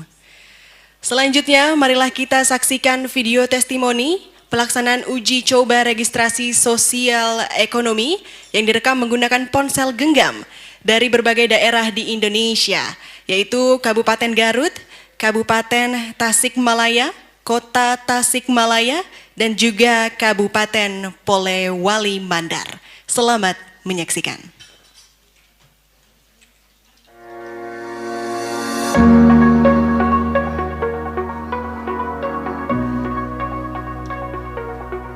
Tentunya dengan sumber data berasal dari Redsosek yang memotret 100% data penduduk, data hasil analisa kami gunakan dalam pembuatan rancangan RKPDes. Semoga Redsosek semakin diperluas lagi mengingat kebutuhan data dengan cakupan 100% penduduk. Kami rasa sangat dibutuhkan oleh pemerintahan desa. Aplikasi sepakat ini maupun Redsosek ini, kami merasa terbantu dengan aplikasi ini Pak, terutama untuk menunjang daripada program-program sosial maupun ekonomi masyarakat yang ada di Kelurahan Simpang Gali. Tidak hanya Demamanan saja yang merasa terbantu dengan aplikasi sepakat ini maupun Redsosek ini, stakeholder yang lain juga seperti Gapokta, BKN tentang keberadaan daripada potensi maupun yang menjadi kebutuhan data-data dari Kelurahan Sirna Gali ini.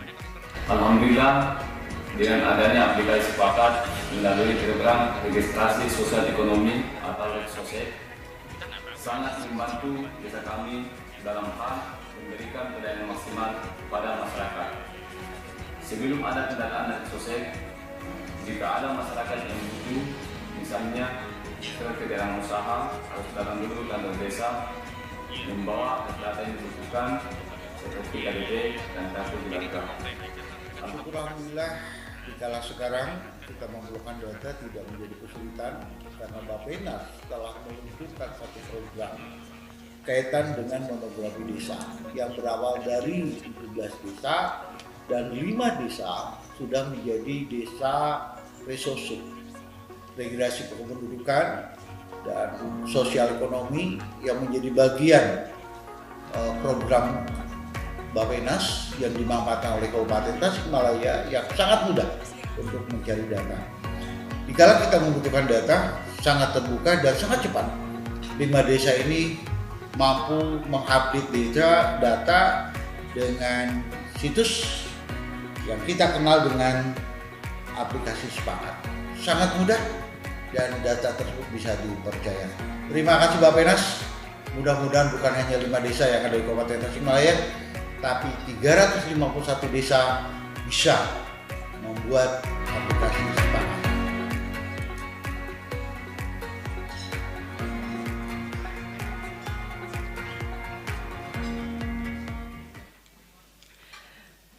Baik, demikian rangkaian acara pembukaan webinar REGSOSEK 1 pada pagi hari ini.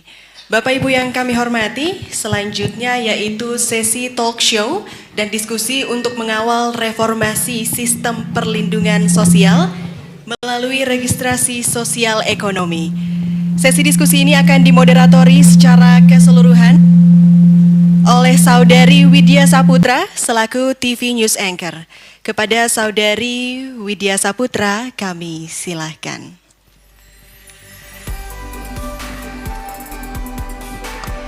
Terima kasih kami ucapkan atas kehadiran Bapak Tito Karnavian yang sudah hadir di tengah-tengah kita pada acara hari ini.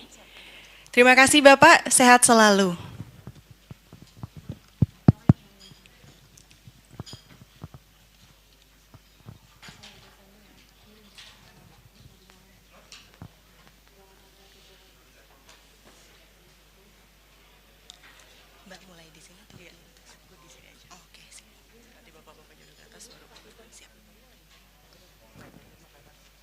Baik, kita akan mulai. Teman-teman boleh dinaikkan audionya. Sound check. Sound check nomor 4. Sound check. Boleh. Pinjam ya Syakila. Halo, selamat siang. Assalamualaikum warahmatullahi wabarakatuh. Salam sejahtera untuk kita semua. Om Swastiastu, Namo Buddhaya, salam kebajikan.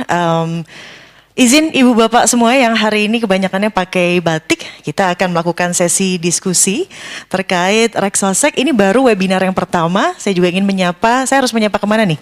Menyapa semua yang sudah bergabung melalui online, dan tadi juga sudah mendengarkan paparan dari 2 menteri yang sangat komprehensif menurut saya terkait REGSOSEK. Tapi banyak pertanyaan ini Ibu Bapak, jadi sebetulnya REGSOSEK itu apa sih?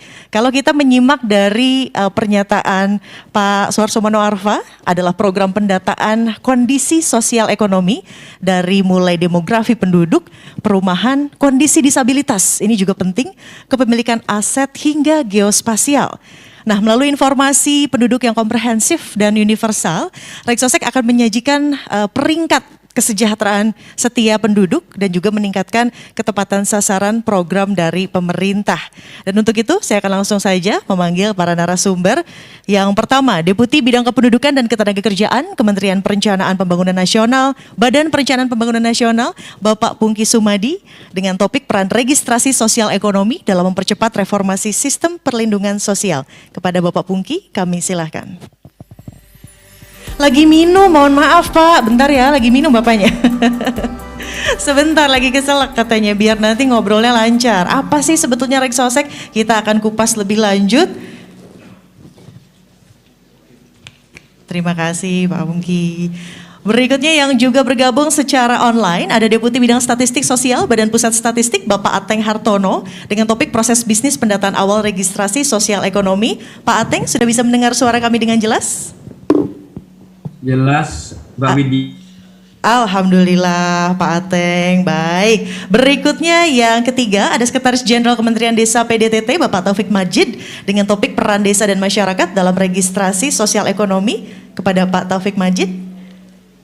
Oh, masih ada giat, baik. Berikutnya saya akan memanggil staf ahli organisasi, birokrasi dan teknologi informasi Kementerian Keuangan Bapak Sudarto dengan topik registrasi sosial ekonomi dalam mendukung kebijakan penganggaran pemerintah. Pak Sudarto silakan. Kalau yang tadi minum air putih, kalau Pak Sudarto minumnya kopi. Iya, boleh dong Pak, silahkan. Ini sambil casual, sambil juga nanti ngemil-ngemil makan siang. Betul Pak, kalau sudah disediakan harus dihabiskan. Sama kayak anggaran ya Pak, kalau sudah disediakan harus dihabiskan. Mari silakan. Dan juga ada Direktur Sinkronisasi Urusan Pemerintah Daerah 3, Bapak Budiono Subambang yang sudah bergabung secara online. Pak Budiono sudah bisa mendengar suara kami? Oh siap, terima kasih Bu. Terima kasih Bapak Budiono Subambang. Baik, langsung saja Ibu Bapak semuanya kita akan melakukan sesi diskusi dengan pemaparan terlebih dahulu. Karena semuanya ini Bapak-Bapak, Bapak-Bapak izin karena waktunya terbatas diberikan waktu 5 menit masing-masing untuk memberikan paparan. Karena nanti akan lebih panjang di sesi Q&A dan juga diskusi ya. Supaya menjawab penasaran semua peserta yang hadir dan juga yang bergabung secara online. Saya ingatkan silahkan untuk bertanya melalui kolom Q&A. Dan juga seperti yang tadi rekan Syakila sudah katakan di awal bahwa akan ada hadiah berupa uang elektronik seharga ratusan ribu rupiah ya. Jadi mohon bergabung di webinar ini hingga akhir. Baik, untuk pemapar yang pertama ada Bapak Pungki. Silahkan Pak Pungki, kami berikan waktunya.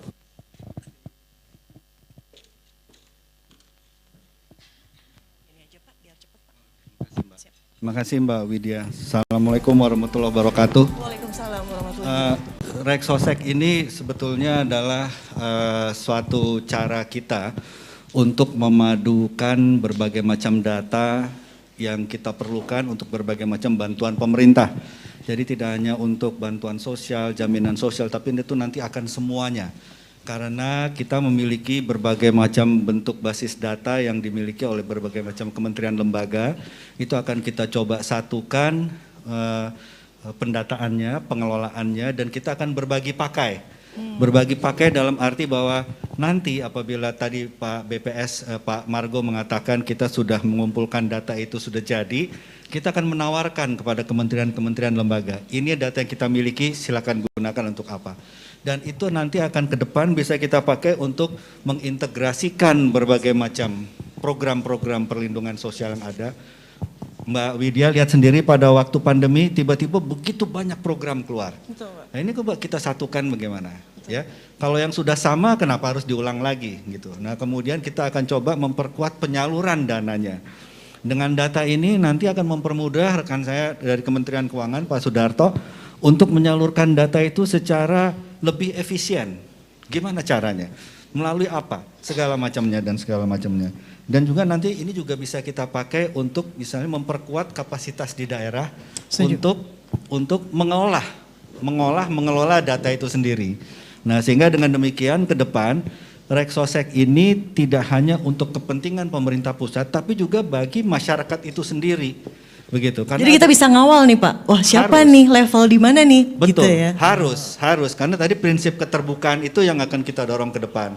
Tadi Pak Menteri Soeharto, Pak Menteri Dalam Negeri juga mengatakan bahwa ini harus dari bawah. Ini akan menciptakan pekerjaan-pekerjaan baru bidang pendataan di daerah yang selama ini nggak pernah ada. Gitu. Jadi kira-kira seperti itu. Ke depan nantinya ini akan kita gunakan mengarah kepada sistem satu data Indonesia yang bisa kita pakai untuk mempermudah kita dalam hal mencari rujukan. Apabila besok misalnya ada bencana lagi, insya Allah enggak ya. Tapi kita udah punya ini loh datanya. Ini yang bisa dipakai misalnya untuk trauma healing misalnya. Ini bisa dipakai untuk bantuan subsidi upah misalnya. Bahkan mitigasi bencana juga ya Pak? Betul, karena nanti dengan kelengkapan sistem data yang lain, kita tahu potensi bencana di daerah itu ada di mana, persisnya bencana apa, gimana kemungkinan penanganannya. Ini sudah banyak kita coba di beberapa 95 desa, uji coba kemarin, dan menunjukkan hasil yang efektif di mana setiap desa itu punya ciri khas untuk penanganan masalah yang betul-betul dia rasakan, jadi tidak ditentukan dari pihak luar. Gitu. Nah ini yang saya pikir menjadi penting dari registrasi sosial ekonomi ini. Sementara mungkin itu Mbak Widya. Baik Pak Pungki hatur nuhun. Kita akan ke Pak Ateng sekarang. Pak Ateng, punten ini jadi saya punggungin nih. Pak Ateng, selamat siang Pak Ateng. Selamat siang. Baik Pak, iya Pak Ateng, ini ada kata-kata proses bisnis pendataan awal registrasi sosial ekonomi. Dalam kategori etimologi kata bisa dijelaskan Pak lebih sederhana bagaimana terkait proses bisnis pendataan awal registrasi ini, silakan. Terima kasih Bu Widya.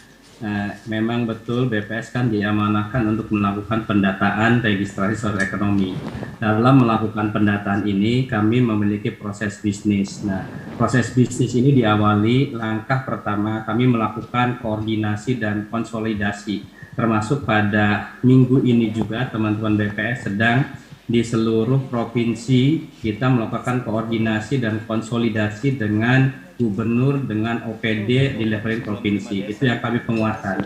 Konsolidasi teknis juga sudah kami lakukan, termasuk juga pada leveling di nasional, Bappenas yang mengkoordinasikan dengan Kemendagri dan lain sebagainya. Itu proses bisnis yang pertama. Kemudian setelah itu kami juga beranjak kepada penyiapan basis datanya, penyiapan kuesioner, penyiapan buku pedoman, dan penyiapan instrumen-instrumen pendataan. Nah setelah ini siap, kemudian kami melakukan pengumpulan data. Nah pengumpulan data ini tadi disebutkan oleh Bapak Pimpinan juga ada dua hal besar. Yang pertama pendataan awal registrasi sosial, yang kedua itu nanti selanjutnya ada pemutakhiran. Saya konsentrasi di dalam proses bisnis pendataan awal. Nah, proses bisnis pendataan awal diawali oleh tadi 2023 koordinasi penyiapan basis data dan pengumpulan data. Selain halaman sebelumnya, nah pendataan awal ini akan dilakukan secara serempak di Indonesia pada 15 Oktober dan 14 November 2022. Dalam melakukan pendataan awal ini terhadap seluruh penduduk, seluruh keluarga di 514 kabupaten kota yang didata. Di datanya menggunakan pendekatan keluarga dengan memperhatikan siapa saja keluarga dan anggota keluarganya domisili di wilayah satuan lingkungan setempat tersebut. Nah, selain pendataan keluarga yang kami namakan keluarga biasa tersebut, dengan mengacu pada kepala keluarga, kami juga melakukan pendataan pada wilayah khusus, seperti pada apartemen, pada barak militer, pada pesantren, pada panti jiwa asuhan dan sejenisnya, rumah sakit jiwa, wilayah pegunungan, penjara dan sebagainya. Dan juga pada malam hari nanti ada malam reksosek, kami juga. Sebentar, kami memiliki sedikit kendala teknis. Pak Ateng, mohon ditunggu sebentar. Sedang dicek salurannya. Aduh lagi asik nih, tadi kita lihat registrasi awalnya jadi lebih jelas ya pendataan awalnya seperti apa, moda pengumpulan datanya, bahkan kita sudah lihat di layar ada melalui paper and pencil interviewing dan juga khusus untuk keluarga miskin ada geotek dan juga foto. Jadi tadi pertanyaan pertama saya, Pak Pungki, kan kayaknya masyarakat Indonesia tuh banyak sekali, kebayang nanti sistem datanya seperti apa? Cloud-nya pasti sangat besar begitu ya, apalagi dengan perubahan yang sangat dinamis. Tadi Pak Tito mengatakan katanya setiap detik ada kelahiran baru, ada pernikahan baru dan lain sebagainya. Jadi sebetulnya dengan registrasi sosial ekonomi yang integrasi tadi sangat bisa mewujudkan untuk menjadi cita-cita Indonesia satu data tadi, Pak Pungki. Ya. Sangat bisa, Pak Ateng, tapi udah. Baik, apakah kita masih sedang diupayakan ya teman-teman? Ya, barangkali sambil menunggu Pak Ateng, sangat bisa kita lakukan. Doable. Karena kita sudah melakukannya di 2020 itu di 95 desa. Lalu kita kembangkan juga sehingga kami berpikir setelah ada uji coba yang berhasil ini, ayo kita buat secara nasional, kira-kira begitu. Jadi sudah diuji cobakan kepada 95 desa ya Pak? 95 desa dan ternyata sangat bisa diterapkan, kenapa tidak semua saja, kenapa tidak terintegrasi gitu ya. Jadi bantuan-bantuan yang juga, kan gini Pak, kalau mau memakai istilah pandemi kemarin kita share the pain and share the joy begitu ya. Jadi kita bisa tahu nih yang mana saja yang memang membutuhkan bantuan secara urgent gitu ya. Mana yang mobilnya sebenarnya harusnya Pertalite atau premium gitu. Jadi malah otomatis ketahuan juga ya, karena ketahuan juga strata kesejahteraannya. Oke, baik. Pak Ateng masih sudah bisa bergabung kembali? Oke ya. Mangga Pak Ateng dilanjut. Jadi sinyalnya agak lemah, naik dan putus. Pak Widya, betul sekali. Tadi kami proses bisnis ini harus dijaga dalam proses pendataan. Mohon maaf kalau tadi sudah disebutkan. Yang paling utama sekali kami itu melakukan pendataan terhadap seluruh penduduk dan keluarga. Yang didatanya itu ada 2 kelompok. Yang pertama keluarga biasa, itu berdasarkan di mana di kakaknya pendekatan keluarga dengan memperhatikan konsep domisilinya. Kemudian juga wilayah pendekatan, ada yang wilayah kategorinya khusus, misalnya apartemen, barak militer, pesantren, rumah sakit jiwa, wilayah penghunian, dan lain sebagainya. Dan juga nanti ada namanya malam reksosek. Kami melakukan pendataan pada malam hari terhadap awak kapal berbeda Indonesia dan juga Wisma. Dengan demikian pendataan ini sangat kompleks sekali. Nanti teman-teman dalam melakukan pendataan menggunakan 2 moda yang tadi juga sudah disebutkan oleh Bapak Kepala BPS. Yang pertama kami akan door to door untuk mendata di keluarganya, mendata penduduknya dengan menanyakan tadi 6 kelompok besar kategori indikator yang kita kumpulkan dari kependudukan, perlindungan sosial, perumahan, pendidikan, kesehatan, disabilitas, pemberdayaan ekonomi. Yang kedua juga kami melakukan geotek dan foto khusus yang di keluarga yang kategorinya itu miskin. Dengan demikian kami akan berusaha untuk menghimpun ya data-data ini secara menyeluruh terhadap keluarga dan penduduk. Itu proses bisnis yang kami lakukan Mbak Widya secara garis besarnya. Siap Pak Ateng, terima kasih. Nanti kita akan bahas lebih komprehensif lagi dalam sesi berikutnya, ada Q&A juga. Saya ingin ke Pak Sudarto nih. Pak Darto, registrasi sosial ekonomi ini dalam mendukung kebijakan penganggaran pemerintah. Kalau dari Kementerian Keuangan menyikapinya seperti apa? Ini kolaborasi, tadi ada Kementerian Perencanaan Nasional, ya kan? Ada juga PUPR, bahkan Pak Tito mengatakan harus juga ikut di sini, seperti apa? Terima kasih. Terima kasih Mbak Widya ya. Mungkin pertama saya mendoakan Pak Margo, Pak Ateng, seluruh staf BPS dan seluruh mitra BPS itu sehat Bu. Karena ini adalah suatu program yang sangat besar ya, akan mencakup seluruh wilayah Indonesia, 100% rumah tangga ya. Dengan tingkat tadi Pak Mendagri menyampaikan dari yang sangat maju ke daerah yang mungkin sangat remote ya. Jadi mudah-mudahan Pak Margo, Pak Ateng dan seluruh yang jajarannya selalu sehat ya. Oke. Yang kedua, mungkin next slide aja, saya cepat ya. Bapak Ibu semuanya, kalau kita berusaha untuk melakukan pengentasan kemiskinan itu tidak cukup dengan hanya bantuan sosial. Karena penyebab itu banyak sekali ya. Mulai dari pendidikan, kesehatan, aging, kemudian lingkungan dan sebagainya. Jadi ini ada semacam suatu ya circle lah. Untuk itu pengentasan kemiskinan itu adalah diperlukan kolaborasi berbagai program, tentunya kolaborasi seluruh kementerian lembaga dengan pemerintah daerah, seluruh pihak yang secara bersama-sama nanti akan menciptakan ekosistem yang mendorong ya pengentasan kemiskinan tersebut. Jadi selalu ada bagaimana kita mengurangi beban pengeluaran ya, meningkatkan pendapatan masyarakat, pemberian akses permodalan dan pasar, dan pemberian bantuan barang dan jasa lainnya. Next Pak. Jadi Bapak Ibu semuanya, sepanjang tahun 2021 ini estimasi ya, ini tidak eksak angkanya ya. Misalnya dalam rangka untuk mengurangi beban pengeluaran itu ada sekitar, sudah ada 272,12 triliun. Mulai dari bantuan sosial dan subsidi, ada pangan dan energi ya, kesehatan, pendidikan, kemudian dalam rangka memperkecil kerentanan, ada juga jaminan sosial ya.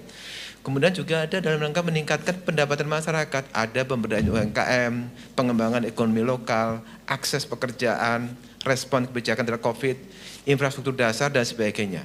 Jadi artinya Bapak Ibu semuanya, Kalau kita bicara pengentasan kemiskinan, jangan hanya dilihat bantuan sosial, tapi keseluruhan program. Next ya. Ini sebenarnya, mohon maaf, ini sebenarnya ilmunya Pak Pungki nih sebenarnya. Nah, sepanjang tahun 2021, Bapak Ibu semuanya, berbagai bantuan, baik bantuan sosial, barang dan jasa, subsidi diberikan kepada masyarakat. Ya. Jadi ada jenis bantuannya, ada namanya bantuan sosial, ada bantuan pemerintah, ada subsidi, ada yang langsung uang, ada yang barang dan jasa, ada dan uang dan barang dan jasa. Jadi kalau misalnya uang itu terkait bantuan sosial ya, ada PKH, sembako, BST, KIP kuliah, penelitian dan sebagainya. Yang bantuan pemerintah ada BSU, ada BPUM, ada bantuan stimulan program swadaya BP dan sebagainya. Kemudian kalau kita lihat subsidi yang barang dan jasa ya, ada subsidi listrik, gas, LPG dan sebagainya, pupuk dan sebagainya. Jadi di situ masih ada lagi, kalau kita sepanjang COVID tadi masih ada puluhan triliun ya, misalnya insentif perpajakan, ya kan kita berikan kepada dunia usaha, ya kan. Sehingga sekarang ini ya, meskipun BPN naik Pak, jalan macet karena apa? Sepanjang COVID kita kasih insentif untuk PPN mobil Pak. Jadi orang baru beli mobil, ya.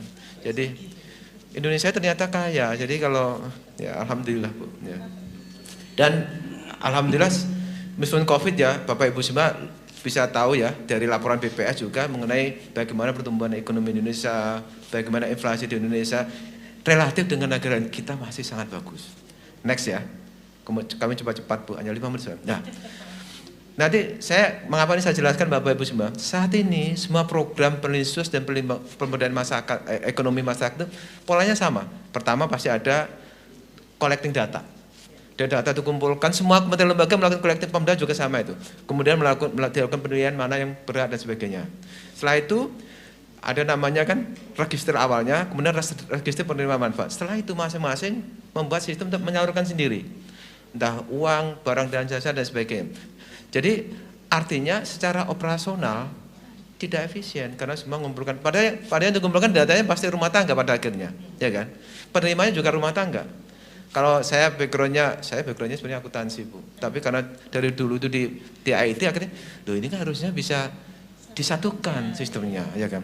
Apalagi saat ini Bapak Ibu semua dengan data kita yang tersebar di semua tempat, hampir 10 KL Pemda, kan setiap saat ada berhubungan dengan KL pasti minta KTP, ya kan? Bapak Ibu semuanya, saya melihat ini mudah-mudahan ya, bukan mudah-mudahan saya salah ya. Kita sebenarnya nggak tahu sekarang ini kalau data kita bocor dari mana, ya kan? Karena apa? Seluruh pihak megang data kita, ya. Padahal Undang PP nomor mengenai ITE itu adalah kewajiban penyedia sistem elektronik PSE ya, punya sistem yang handal. Ini untung belum diskusi. Next saja, coba. Harusnya sistemnya kan seperti ini Bapak Ibu ya. Harusnya tadi yang collecting data tadi dan juga updating ya satu sistem saja. Dari sistem itu saya sampaikan Pak Pungki tadi, masing-masing kementerian lembaga atau Pemda meng-create programnya. Jadi kewenangannya tidak diambil. Tetapi sumber datanya adalah satu. Karena apa? Rumah tangga pada akhirnya. Demikian halnya secara sistem pada waktu menyalurkan uang, barang dan jasa, ya satu tempat saja. Itu yang disebut dengan central mapper, ya, di mana nanti di situ ada memappingkan harmonisasi program tadi biar nggak tumpang tindih tadi biar bersinergi. Dan karena pada akhirnya penerima itu pasti rumah tangga, ya kan? Ya akhirnya dia ini satu keluarga sudah dapat berapa sih? Jangan sampai satu rumah tangga dapat banyak, yang lain nggak dapat, ya kan? Secara sistem kita bisa invest kepada the latest technology yang menjamin keamanan data pribadi. Mutakhir berarti ya? Mutakhir. Jadi artinya sistem ini akhirnya tidak hanya register sosial ekonomi, tapi juga inclusion program yang tadi disampaikan Pak Pungki tadi, dan juga ada integrated information system yang tentunya di sini lebih terjamin keamanannya daripada data itu sekarang tersebar di masing-masing, semua punya sistem penyaluran sendiri-sendiri yang ya mohon maaf kami dari Kementerian Keuangan mengatakan ini pasti nggak efisien. Next ya. Dan tentunya tadi menindaklanjuti sampaikan Pak Pungki, Pak Menteri Dalam Negeri juga Pak Menteri Bappenas tadi, tentunya ini dipisahkan antara tadi ya, the first collection tadi Pak Margo sudah sampaikan dan juga updating. Dan artinya tidak hanya official ya kan registration dan updating, artinya kita bisa menjabarkan juga yang on demand.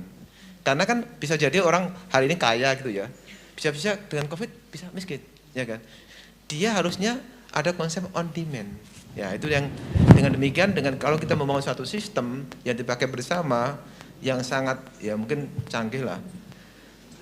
IT pasti mahal, tapi kalau kita menggunakan sistem secara bersama-sama, artinya tidak diacar-acar ya, kita pasti bisa. Kalau negara seperti Amerika aja yang penduduknya di atas 1 miliar atau India di atas 1 miliar itu bisa melakukan itu, Indonesia penduduknya hanya 279 juta, harusnya bisa. Ya, harusnya bisa. Secara teknologi sangat memungkinkan. Next. Next saja nih, mungkin ini biasa slide-nya Pak Pungki itu lah. Nah, ini kesimpulan tadi, saya bicara tadi, tentunya Bapak Ibu semua kalau kita bicara masalah penganggaran atau pengelolaan keuangan negara, ada yang disebut dengan alokatif efisiensi. Di situ kita bicara masalah, kan permintaan program itu enggak terbatas Pak Lumung ya, sedangkan penerimaan kita itu terbatas. Nah, disinilah dengan kita punya data yang akurat, kita bisa mengurangi tumpang tindih kegiatan, program ya bisa memilih program mana yang lebih akurat, mana yang bisa kita sinergikan, ya, sehingga apa? APBN tadi value for money akan meningkat, ya.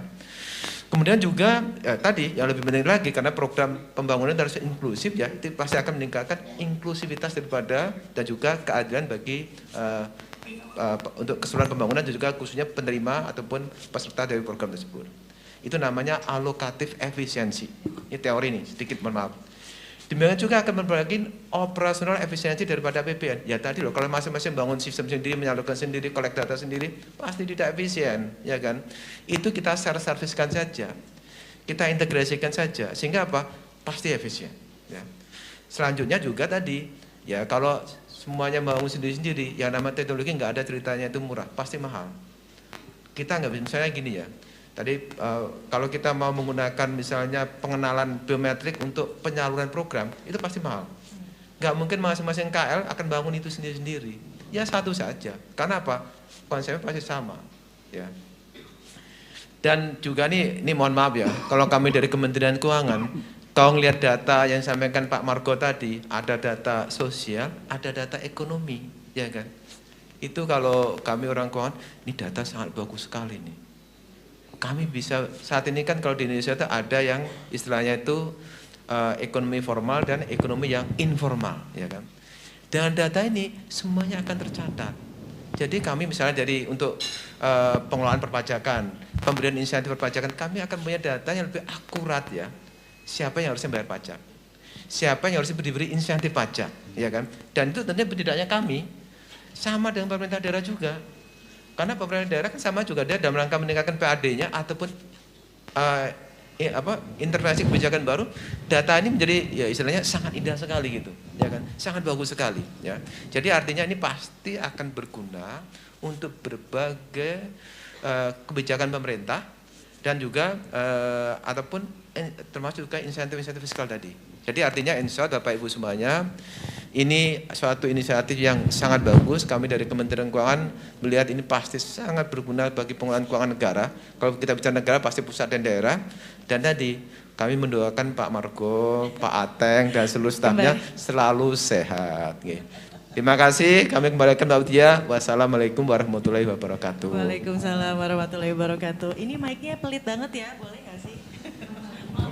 Apa bentuk efisiensi ya, jadi mic-nya satu aja berbagi gitu. Baik, berbicara tentang tadi kan, kalau misalnya berbicara tentang negara, sudah pasti source-nya adalah daerah. Pak Darto mengatakan demikian, maka dari itu saya ingin ke Direktur Sinkronisasi Urusan Pemerintah Daerah, Bapak Budiono Subambang. Pak Budiono, masih bisa mendengar suara kami? Oh siap. Siap. Baik, Pak Budiono, itu tadi ya. Saya betul-betul terpukau sebetulnya dengan inovasi breakthrough ini gitu ya, inovasi yang sangat harus kita dukung. Di sisi lain, namanya daerah Indonesia merupakan negara kepulauan ya, Bapak-bapak, dengan karakteristik yang berbeda-beda, dengan tantangan yang berbeda-beda, bahkan mungkin anggarannya pun harus berbeda-beda, disesuaikan begitu ya. Nah, Pak Bambang, Pak Budiono Subambang melihat hal ini seperti apa, Pak?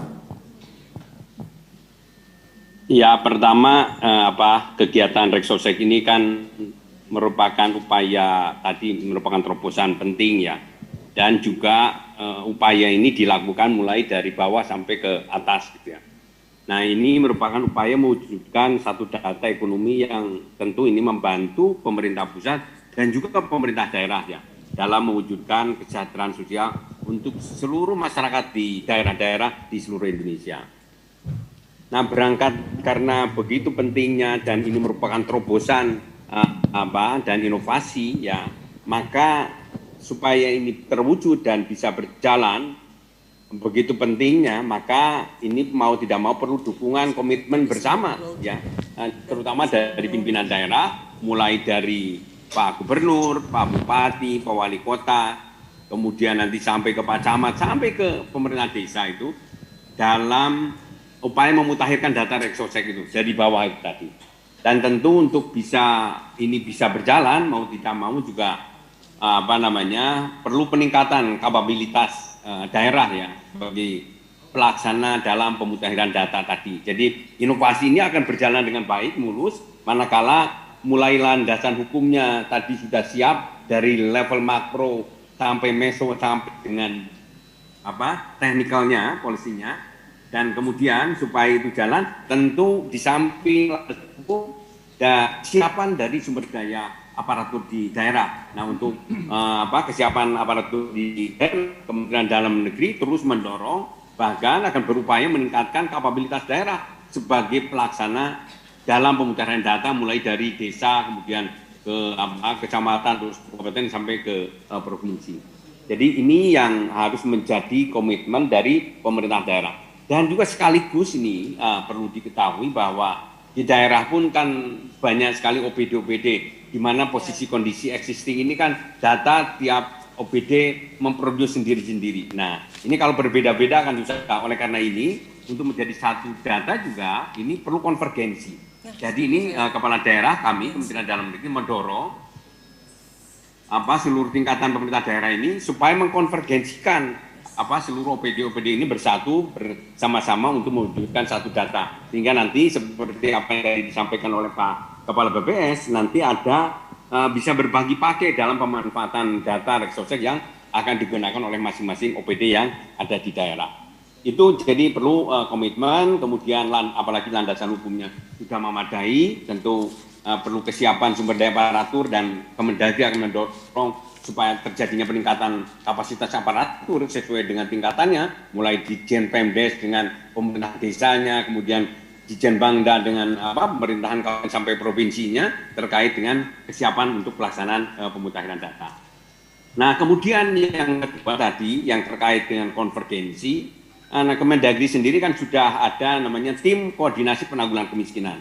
Nah, dengan keberadaan tim ini juga sama akan kita dorong supaya karena di mana keanggotaan tim koordinasi penanggulangan kemiskinan di daerah itu penanggung jawabnya Pak Gubernur, ketuanya wakil gubernur, kemudian ada sekretaris, wakil ketua, sampai kelompok pengelola program, baik di provinsi maupun di kabupaten kota, ini akan menjadi salah satu forum yang bisa mengkonvergensikan sekaligus juga memobilisasi untuk memudahkan proses Reksosek ini bisa berjalan secara optimal. Jadi ini dan alhamdulillah jadi dari sisi meso maupun technical policy sudah siap. Nah, kami akan mendorong. Nah, sekali lagi berkaitan dengan hal tersebut, kami akan terus meminta peran pemerintah daerah untuk melakukan sosialisasi ini kepada seluruh aparat jajarannya dan termasuk masyarakat untuk mendukung dan mensukseskan pelaksanaan pendataan Reksosek yang inovatif ini. Dan yang kedua adalah mendorong pemerintah daerah untuk melakukan koordinasi dengan Badan Pusat Statistik ya dalam hal persiapan dan pelaksanaan pendataan Reksosek. Dan kemudian berikutnya adalah kita akan mendorong bagaimana mengoptimalkan peran dan fungsi TKPK tadi yang tim koordinasi penanggulangan kemiskinan baik di provinsi maupun di kabupaten kota untuk memudahkan alur koordinasi perencanaan, penganggaran, komunikasi dengan pihak terkait seperti masyarakat dan lintas organisasi perangkat daerah. Dan kami juga meminta supaya memastikan pelibatan peran pemerintah desa, lurah, dan ketua RT untuk mendukung pelaksanaan pendataan Reksosek di daerah.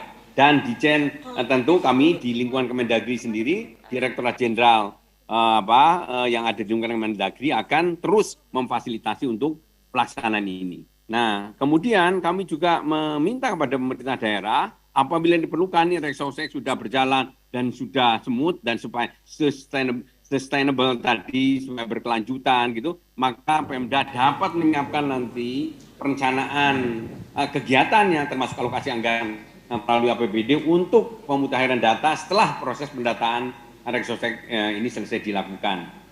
Dan terakhir barangkali kami melalui Reksosek ini seluruh penduduk Indonesia akan didata. Untuk itu Pemda diharapkan turut serta dalam memfasilitasi pemenuhan nomor induk kependudukan bagi penduduk yang belum memilikinya.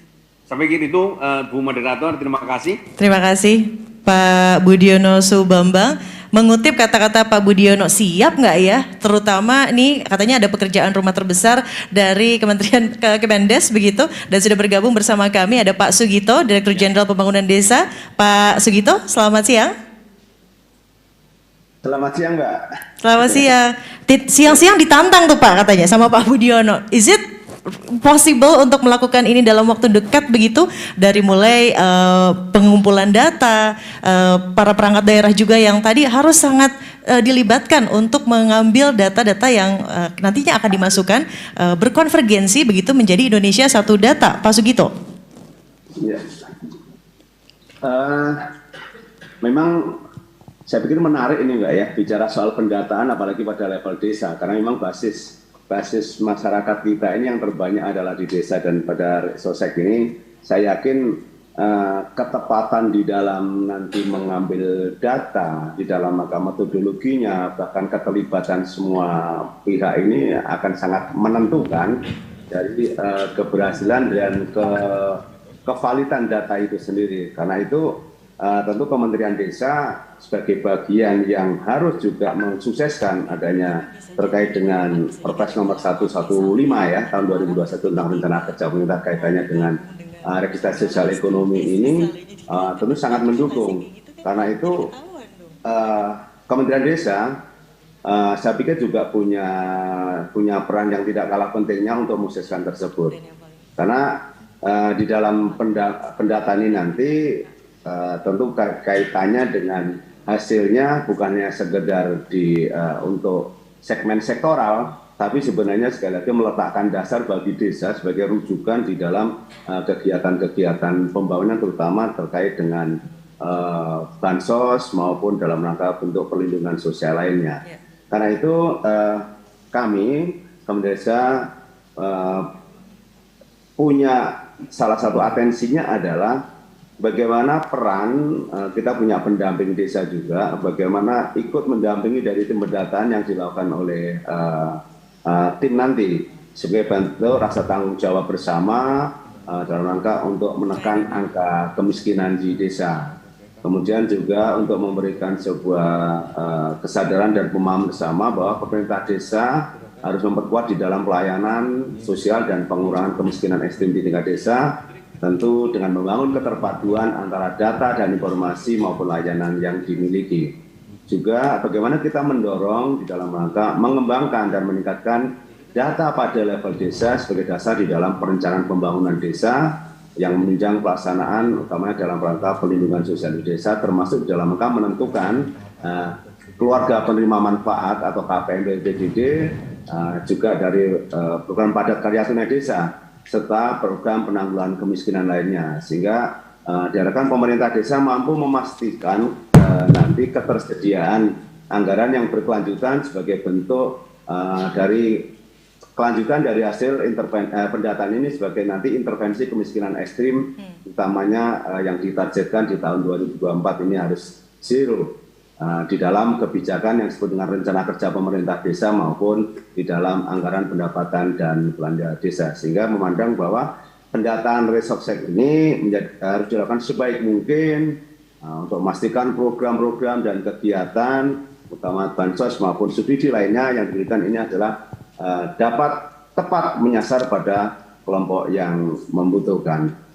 Di sisi lain perlu kami sampaikan pada Bapak Ibu semua bahwa desa kita juga di Kementerian mengembangkan, dan saya yakin semuanya Kementerian lembaga juga sepakat dalam ini bagaimana kita untuk mengembangkan desa inklusif, yakni bagaimana sebuah kondisi kehidupan di desa ini setiap warganya bersedia secara sukarela untuk membuka ruang kehidupan dan kehidupan dalam artian kesadaran kolektif untuk saling bahu-membahu dan memahami bahwa semua punya hak yang sama no one left behind dalam proses pembangunan desa, sehingga semua warga desa harus secara bersama-sama terbuka untuk mengurus desanya, kemudian berpartisipasi secara aktif, saling menghargai, saling merangkul setiap perbedaan dalam pembangunan sebagai sebuah modal sosial yang ada di desa. Sehingga tujuan kita mengembangkan juga yang disebut dengan tujuan dari SDGs desa sebagai upaya di dalam rangka untuk secara konkret melandingkan dari tujuan pembangunan berkelanjutan sebagai ratifikasi dari SDGs global di dalam tata kelola desa yang bergerak inklusif.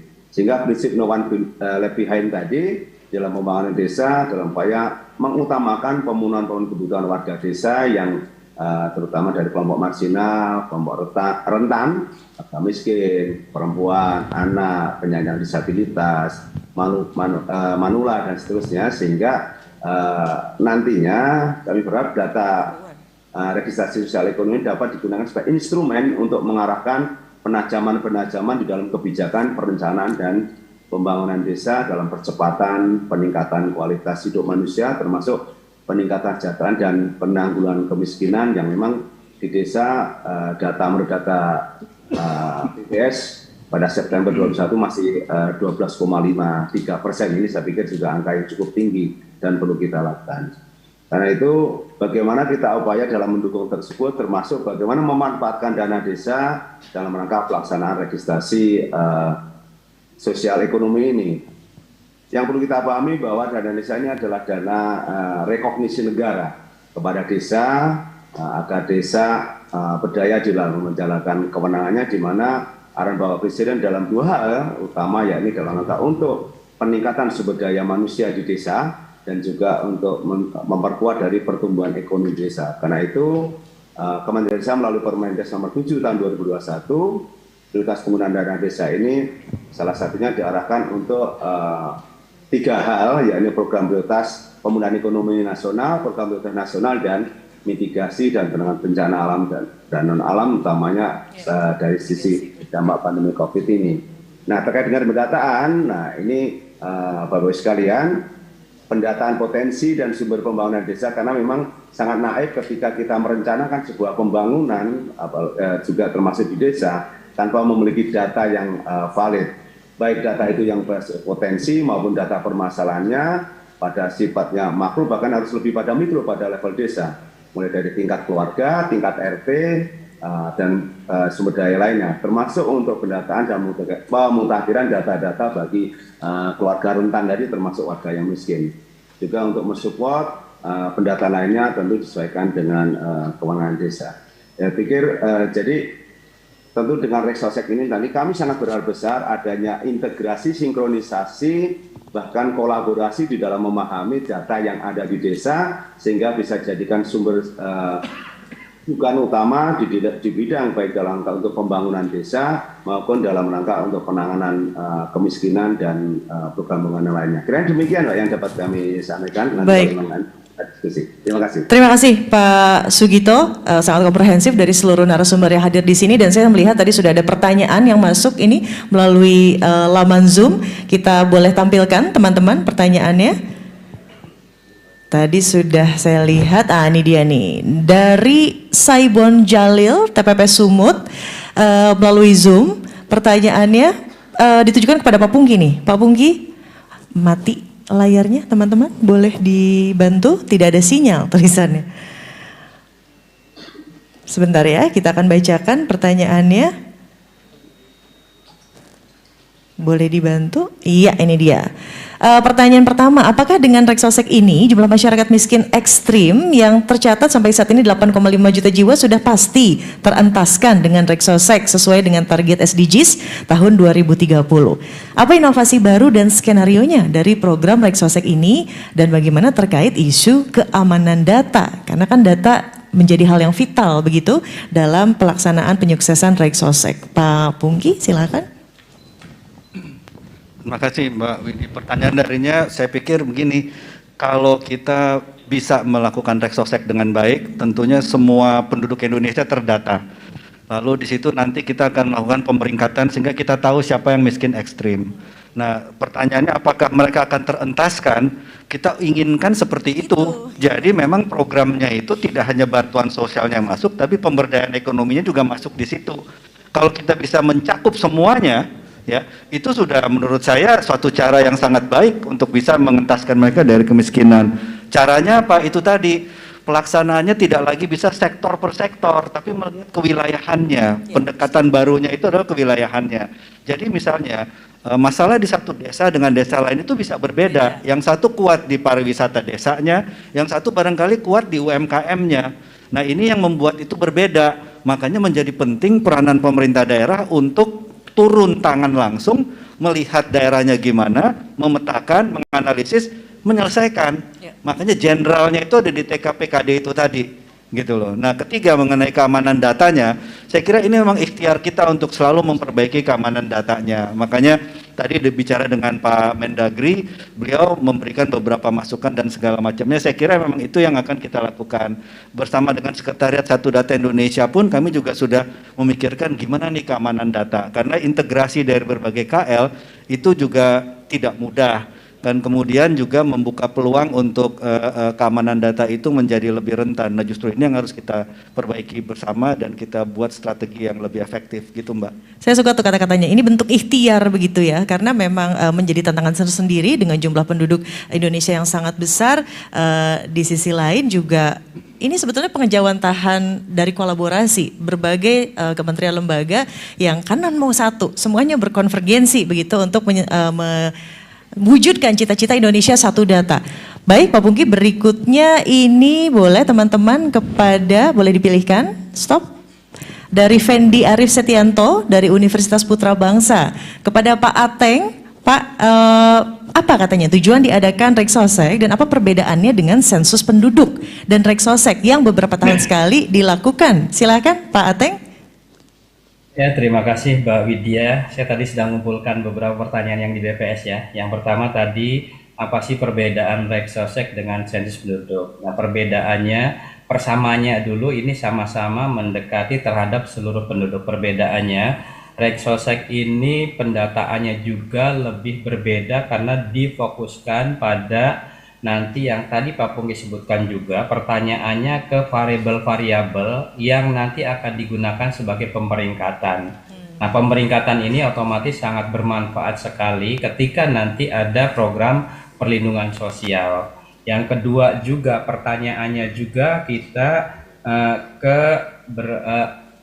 program-program perlindungan sosial apa saja yang sudah diterima oleh keluarga atau penduduk, itu ya yang perbedaannya, sehingga ini lebih fokus juga selain data sosial ekonomi juga data untuk perlindungan sosial, itu ya Pak Widya. Siap. Kemudian pelaksanaannya ini pendataan awal dilaksanakan pada tahun 2022 ini dan selanjutnya itu nanti akan ada pemutakhiran melibatkan unsur desa, unsur-unsur yang lainnya, dan BPS juga insya Allah akan terus berperan untuk membantu pemutakhiran di sini, sehingga pendataan awal yang sudah berbiaya cukup besar, pemutakhiran kita berbiaya yang relatif lebih sedikit lagi. Itu yang kita lakukan, Mbak Widya.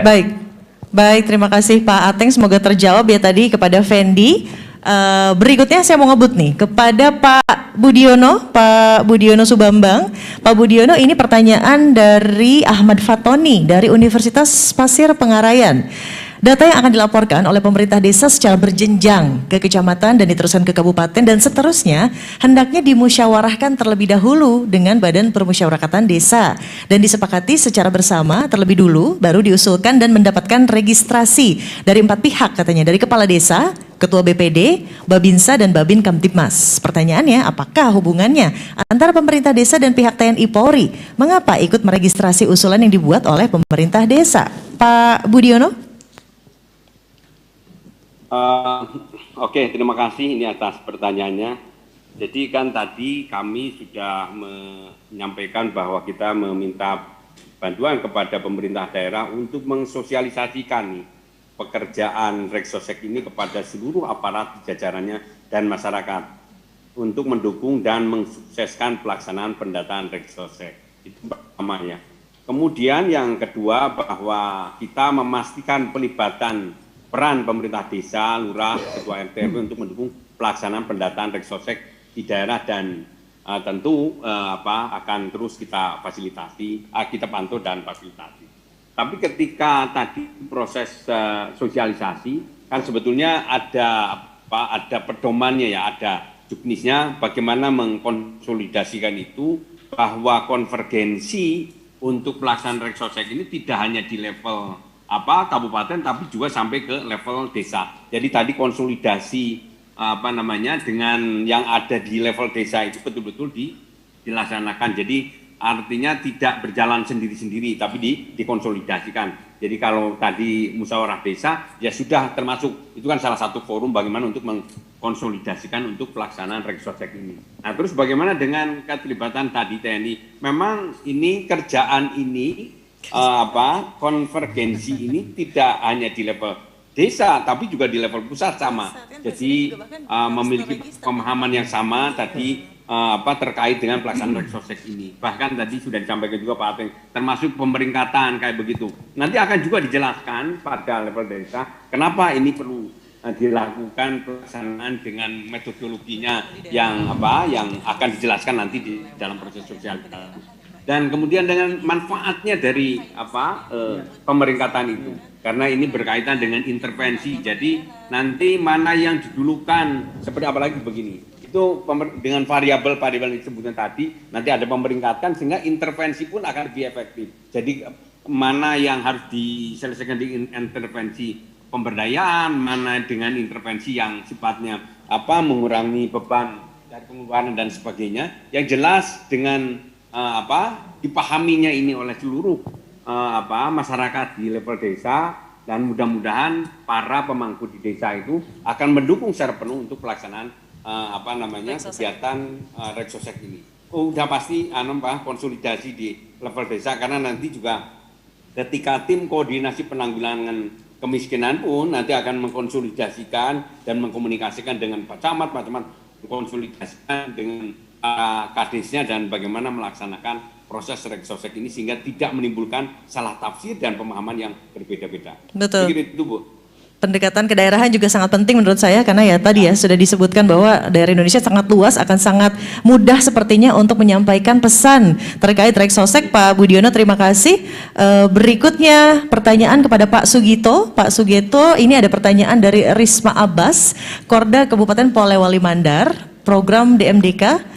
Dan untuk pertanyaannya adalah terkait fleksibilitas Kemendes dalam pengaturan penggunaan anggaran dana desa, di mana meskipun program baru disadari oleh Pemda sangat bermanfaat, namun jika tidak diatur dalam aturan penganggaran dana desa, bagaimana penganggaran Reksosek di desa? Ada kekhawatiran jika dianggarkan karena alasan tidak ada dalam aturan yang telah ditentukan atau ditetapkan oleh Kemendes. Mohon pandangannya, Pak Sugito. Ya, terima kasih Mbak Widya. Jadi begini, saya pikir di dalam Permendes nomor 7 tahun 2021 itu sudah disampaikan termasuk dalam rangka untuk pendataan tadi seperti yang kami uraikan. Nah, kadang kita ini memang unik Mbak Widya, karena kita punya 74.962 desa. Ketika kita bicarakan detail, yang di sana kami kok diatur-atur harus sedetail begitu, sehingga kami kurang. Sebaliknya, ketika kami berikan yang longgar, kami gimana kalau nggak ada aturan yang detail? Nah, inilah memang karena kita punya 74.962 desa dari Sabang sampai Merauke. Nah, prinsip yang diberikan oleh Kementerian Desa adalah di dalam prioritas penggunaan dana desa, ingat prinsipnya semua kalau ketika masih dalam kewenangan desa itu diperbolehkan. Dan secara simpel ingin kami sebuah gambaran ilustrasi bahwa di dalam prioritas penggunaan dana desa itu seperti open menu tapi dalam koridor. Dan apa dalam koridor? Seperti kita masuk di dalam rumah makan itu kan ada menu-menu yang ada soto, ya, ada fitur-fiturnya ya Pak ya. Iya, nah ketika kemudian desa ini mau memilih soto, mau memilih rawon, itu kan tergantung dari urgenitas dan kebutuhan prioritas yang ada di desa. Artinya sebenarnya sebatas dalam ruang yang dari menjadi kewenangan desa dan itu memang disepakati dalam musyawarah desa dan tidak keluar dari rambu-rambu itu sangat-sangat diperbolehkan. Makanya kalau Pak Menteri kami menyampaikan begini Mbak Widya, apa yang boleh dilakukan kecuali yang dilarang, itu aja bahasanya beliau. Silakan yang dilarang. Karena apa? Karena sebenarnya lebih banyak yang diperbolehkan ketimbang yang dilarang. Nah, disitulah sebenarnya kreativitas dan inovasi yang dilakukan oleh desa itu sangat penting. Jangan kita terdogmatis oleh apa saja yang pikiran sempit, sehingga untuk mensukseskan ini saya pikir improvisasi dari pemangku kepentingan di desa sangat penting. Dan juga pada kesempatan saya ingin nitipkan kepada Bapak semua, termasuk mungkin Pak Ateng ya Pak ya, Pak Pungki, gimana nanti desa juga mendapatkan feedback atas pendataan ini. Karena biasanya tadi kan kita tentu ada leveling seperti yang kan Pak Bambang tadi, Pak Bambang, ketika kemudian penanganan kemiskinan itu kan salah satu dari program penanganan kemiskinan itu adalah selain kita untuk mengurangi beban pengeluaran, juga untuk dalam rangka peningkatan pendapatan. Bahasa lainnya selain perlindungan sosial juga ada pemberdayaannya.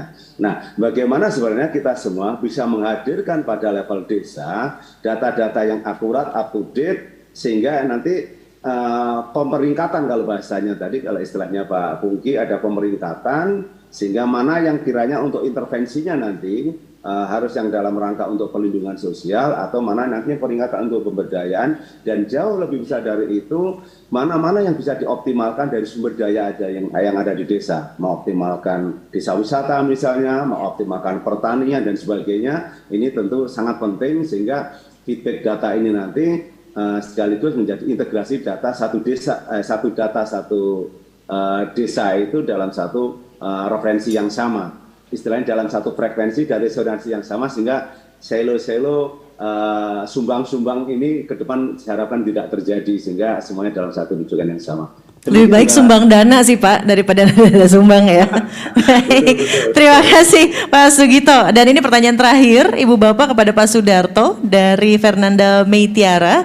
Bagaimana sih Pak sinergitas pemerintah dalam hal ini untuk berbagi atau berbagai program seperti BSU, BLT dan lain halnya? Kenapa sering terjadi data yang sudah tidak berlaku atau tidak ada kakak, penerimanya malah tidak sesuai dengan fakta di lapangan? Apakah sistem program pemerintah tidak update? Dan bagaimana supaya bantuan dari program pemerintah ini tepat sasaran? Oke, makasih, ini pertanyaan yang sangat bagus sekali ya. Jadi mungkin saya refleksi sepanjang 2 tahun terakhir COVID ini ya. Jadi pemerintah itu tentunya dengan bekerjasama dengan seluruh stakeholder ya, termasuk masyarakat sendiri ya, berusaha untuk menanganin ya dampak dari COVID ini yang sangat dinamis. Mungkin Pak Pungki ya, kita sama-sama pernah Kementerian Keuangan dan semuanya. Ya. Sehingga tidak cukup hanya program-program standar seperti PKH, BPNT atau yang lainnya. Karena tiba-tiba ini kan hal baru ya, semua negara juga ngalamin baru. Tiba-tiba banyak pekerja kita yang mengalami layoff karena usahanya berhenti. Maka di-create lah yang namanya bantuan subsidi upah ya. Kita create namanya BPUM untuk usaha mandiri. Kemudian di tengah jalan kita melihat ternyata banyak kelompok masyarakat kita, yaitu pedagang kaki lima dan sebagainya, yang tereksklusi dari program-program standar tadi. Makanya muncullah yang namanya bantuan untuk pedagang yang disampaikan oleh kepolisian dan TNI ya, yang dimana Bapak polisi, Bapak TNI melihat, oh ini pedagang ini, ditanya apakah Anda sudah bantuan? Belum, maka diberikan bantuan, tentunya dicek dengan apakah dia sudah bantuan apa saja. Jadi sepanjang 2 tahun terakhir ini sangat dinamis, dan terima kasih nih kontribusi semuanya termasuk pemerintah daerah ini, kita bisa meng-create berbagai program yang alhamdulillah kita bisa maintain kemiskinan ekstrim ya sesuai dengan yang ya mungkin targetnya kan sangat rendah sekali ya, tapi sepanjang tahun 2021 kita bisa memaintain pada tingkat yang mungkin sangat acceptable sekali ya, dan juga dari pertumbuhan ekonomi yang sangat bagus ya. Jadi memang sepanjang 2 tahun terakhir ini kita banyak meng-create program-program perlindungan masyarakat dan pemberdayaan ekonomi ya, itu sangat banyak ya. Ini memberikan pembelajaran pada kita bahwa data yang akurat, yang digunakan bersama, yang saling dipertukarkan, dan tadi Pak Bambang, Pak Sugito, Pak Ateng, dan kita semua bicara masalah konvergensi program pada akhirnya memang harus kita lakukan. Itulah konsep mengapa kita butuh satu data yang menjadi acuan bersama. Apa itu ya Rexosec ini? Dengan data inilah kita usahakan nanti semua akan melihat basis data yang sama, sehingga kita nanti di belakang tadi kalau gambar tadi mungkin bisa kembali ke slide saya ya. Di sana ada namanya central mapper ya.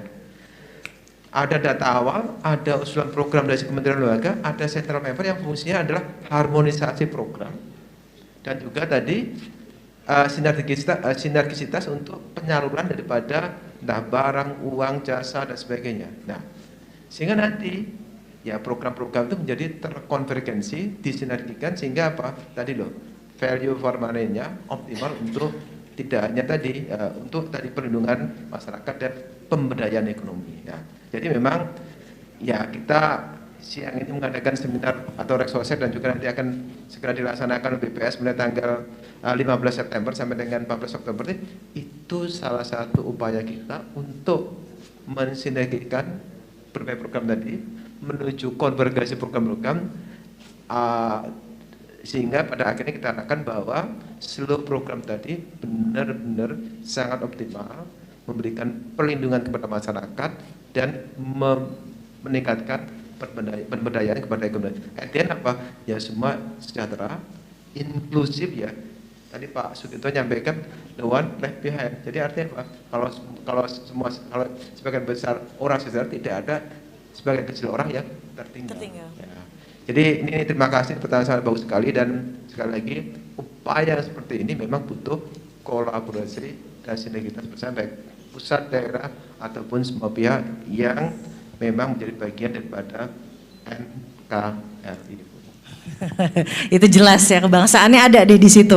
Ini terakhir nih Pak Pungki sebagai yang punya hajat katanya ya. Dari Dian, ini dari BPS Kabupaten Ngawi. Pak Pungki, hasil pendataan Rexosec ini nantinya akan digunakan untuk basis data sistem perlindungan sosial. Nah Pak, apakah ini berarti akan menggantikan data terpadu kesejahteraan sosial atau DTKS dari Kemensos yang selama ini digunakan untuk penyaluran bansos dan perlindungan sosial lainnya? Lalu bagaimana cara mengintegrasikan data Rexosec dengan data DTKS, SDGs, desa dan lain-lain?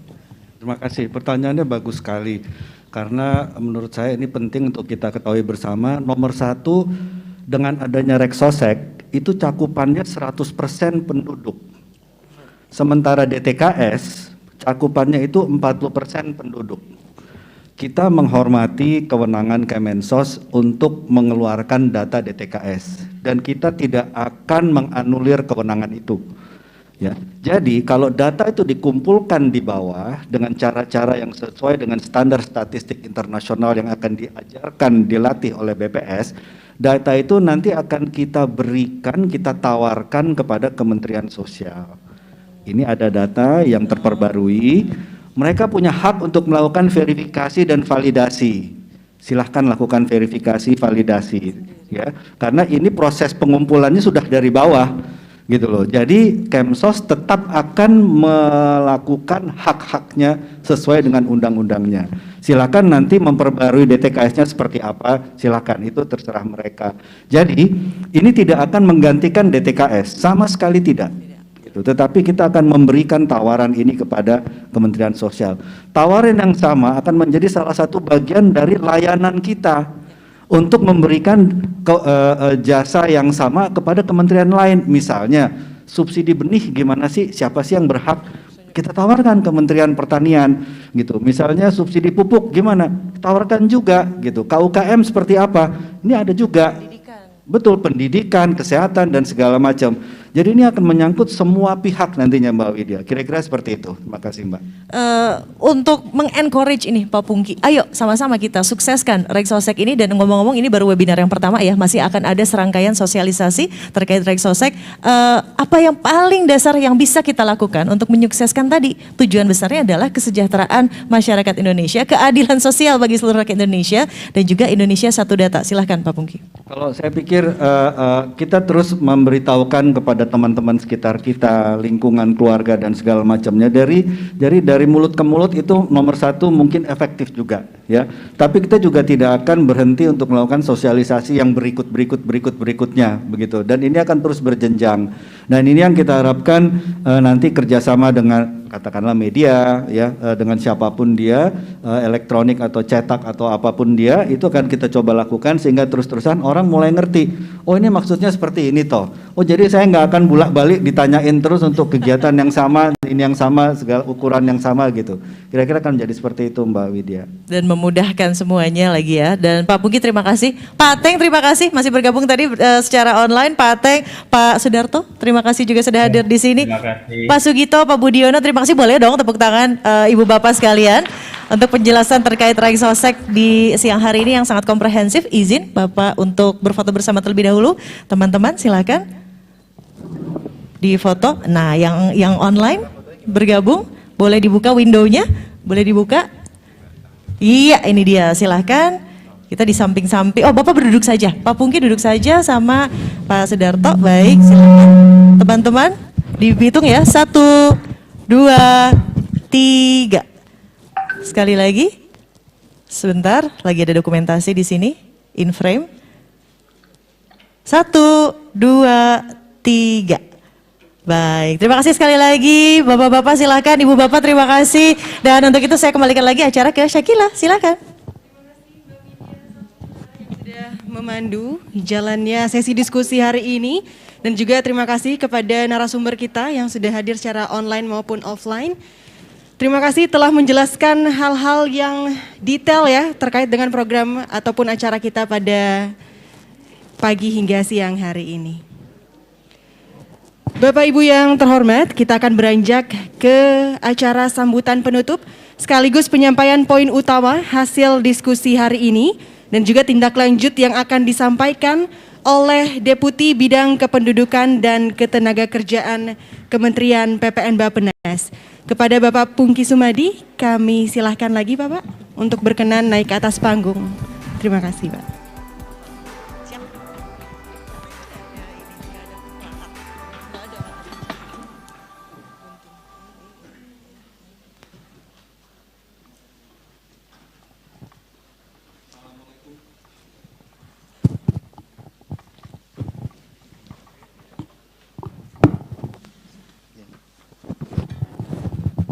Assalamualaikum warahmatullahi wabarakatuh. Ibu dan Bapak yang saya hormati, kita memasuki acara terakhir yaitu penutupan. Saya pertama kali terima kasih banyak atas kehadiran kesempatan yang Bapak Ibu luangkan baik secara fisik maupun secara online untuk mengikuti acara kita pada hari ini. Hari ini adalah acara pertama dari kita melakukan sosialisasi terhadap kegiatan registrasi sosial ekonomi dan kita akan lanjutkan dengan berbagai macam bentuk webinar maupun bentuk-bentuk sosialisasi yang lainnya.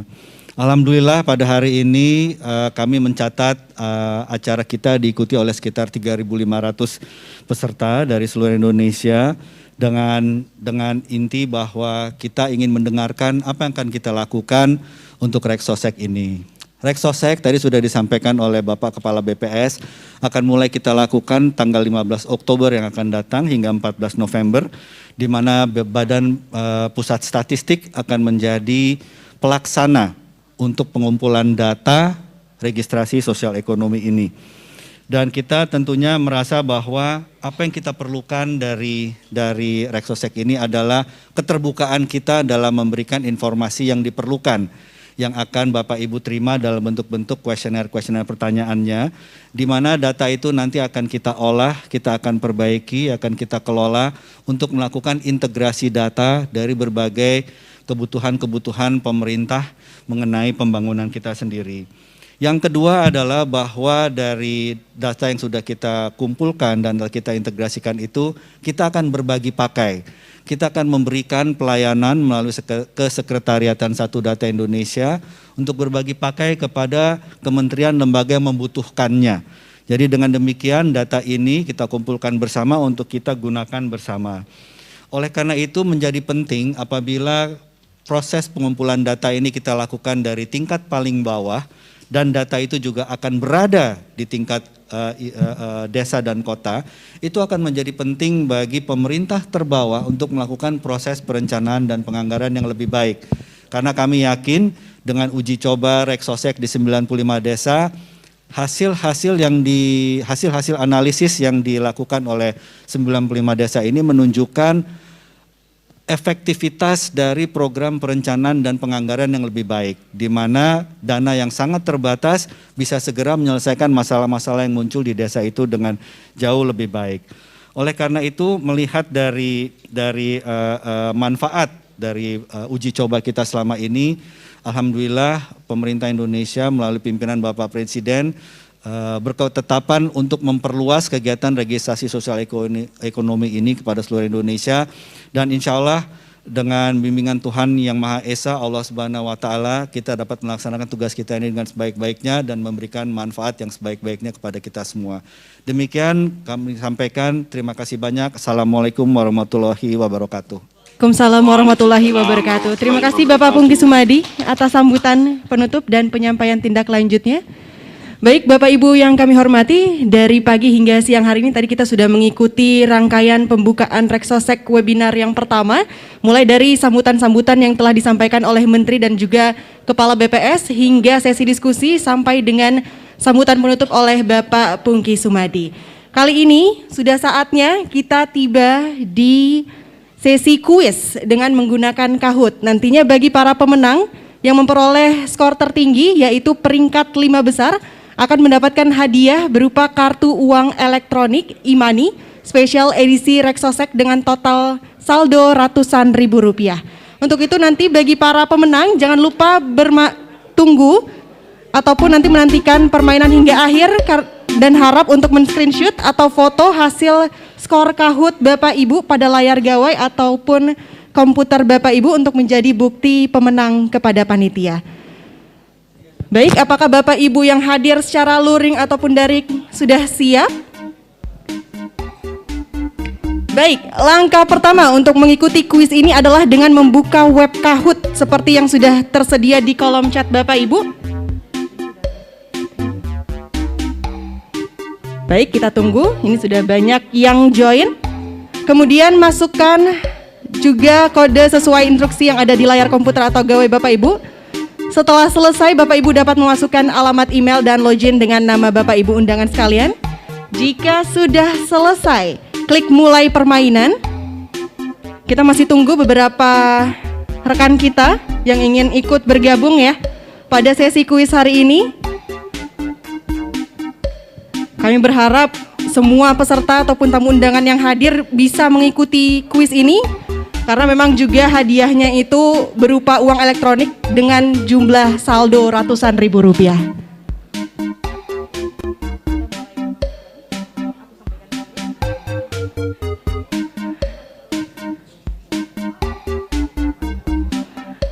Baik, kami masih menunggu join dari para peserta ataupun tamu undangan untuk mengikuti kuis ini. Kami berikan waktu selama 2 menit ke depan. Setelah itu baru kami dapat memulai sesi kuis dengan 5 pertanyaan yang akan disampaikan.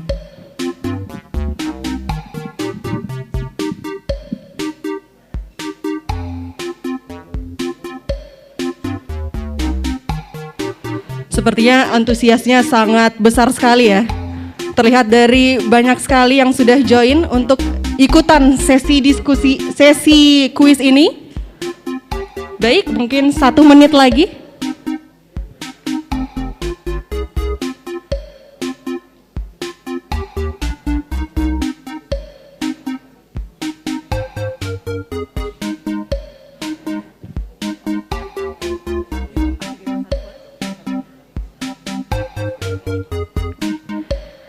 Masih ada sekitar 40 detik lagi nih yang tersisa bagi Bapak Ibu yang ingin meraup keuntungan nih, dapatnya dari uang elektronik. Kapan lagi?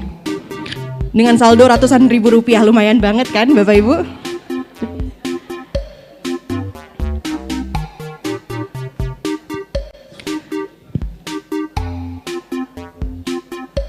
Baik, sesi kuis Kahoot akan dimulai dalam hitungan 5, 4, 3, 2, 1. Mari kita mulai bersama-sama.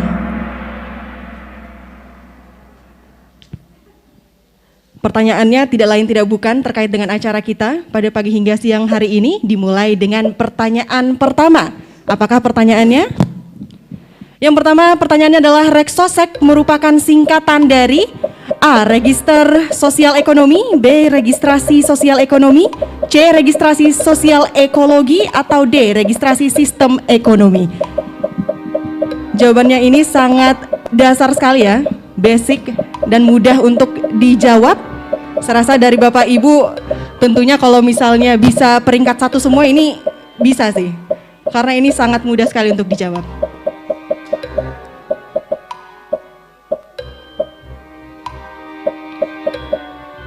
Apalagi contekannya sudah ada ya Pak Pungki ya. Ada ya Pak. Sangat mudah sekali untuk ditebak. Baik, kita mari menunggu bersama-sama partisipannya ini untuk dapat mengisi jawaban. Kira-kira apa sih jawabannya?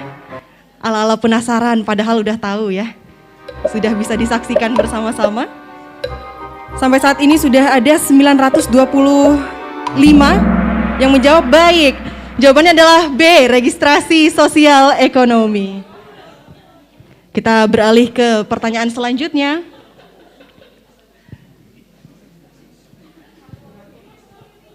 Yap, kita beralih ke pertanyaan nomor 2.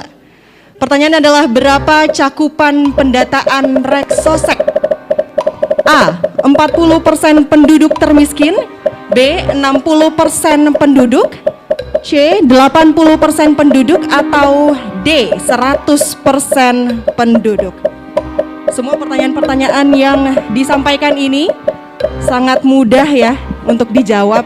Dan pasti Bapak Ibu pasti udah, aduh gue tahu nih jawabannya. Ayo.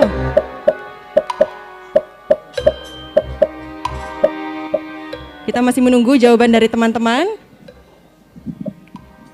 Nampaknya antusiasnya besar juga ya.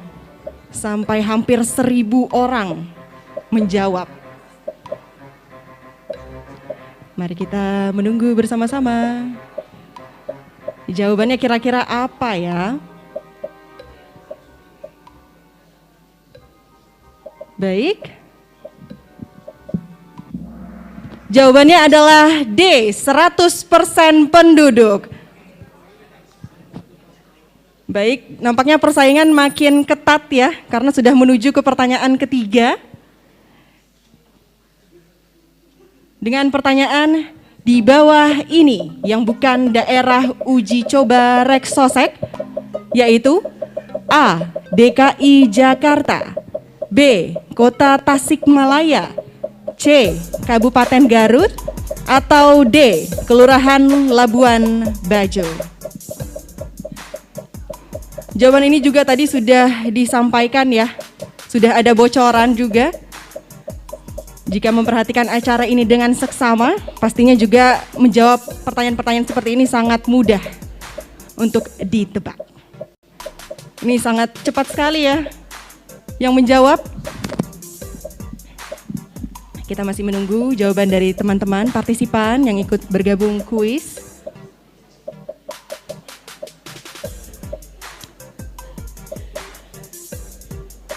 Apakah DKI Jakarta? Bisa jadi. Apakah Kota Tasikmalaya? Mungkin gak ya? Atau yang lain? Ternyata DKI Jakarta. Baik, selanjutnya pertanyaan nomor 4. Di bawah ini merupakan variabel dari Reksosek, kecuali A, kondisi geografis wilayah, B, status pendidikan, C, kepesertaan program, atau D, kondisi perumahan. Kecuali ya, jangan sampai salah pilih. Yang bukan merupakan variabel dari Reksosek. Kira-kira jawabannya apa dari pilihan yang ada di layar? A, B, C, atau D? Mari kita tunggu bersama-sama.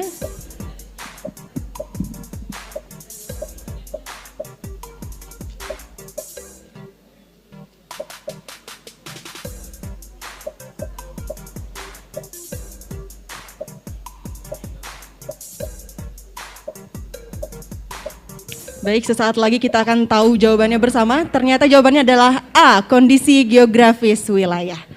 Kita akan beralih ke pertanyaan yang terakhir. Yang ada di peringkat pertama, jangan senang dulu nih, siapa tahu bisa tersingkirkan. Ya, baik. Kita beralih ke pertanyaan yang terakhir. Pertanyaannya adalah, kapan tanggal pelaksanaan pendataan awal Reksosek? Yang pertama, A, 15 Oktober hingga 31 November 2022, B, 15 Oktober hingga 14 November 2022, C, 16 Oktober hingga 17 November 2022, atau D, 30 Oktober hingga 30 November 2022.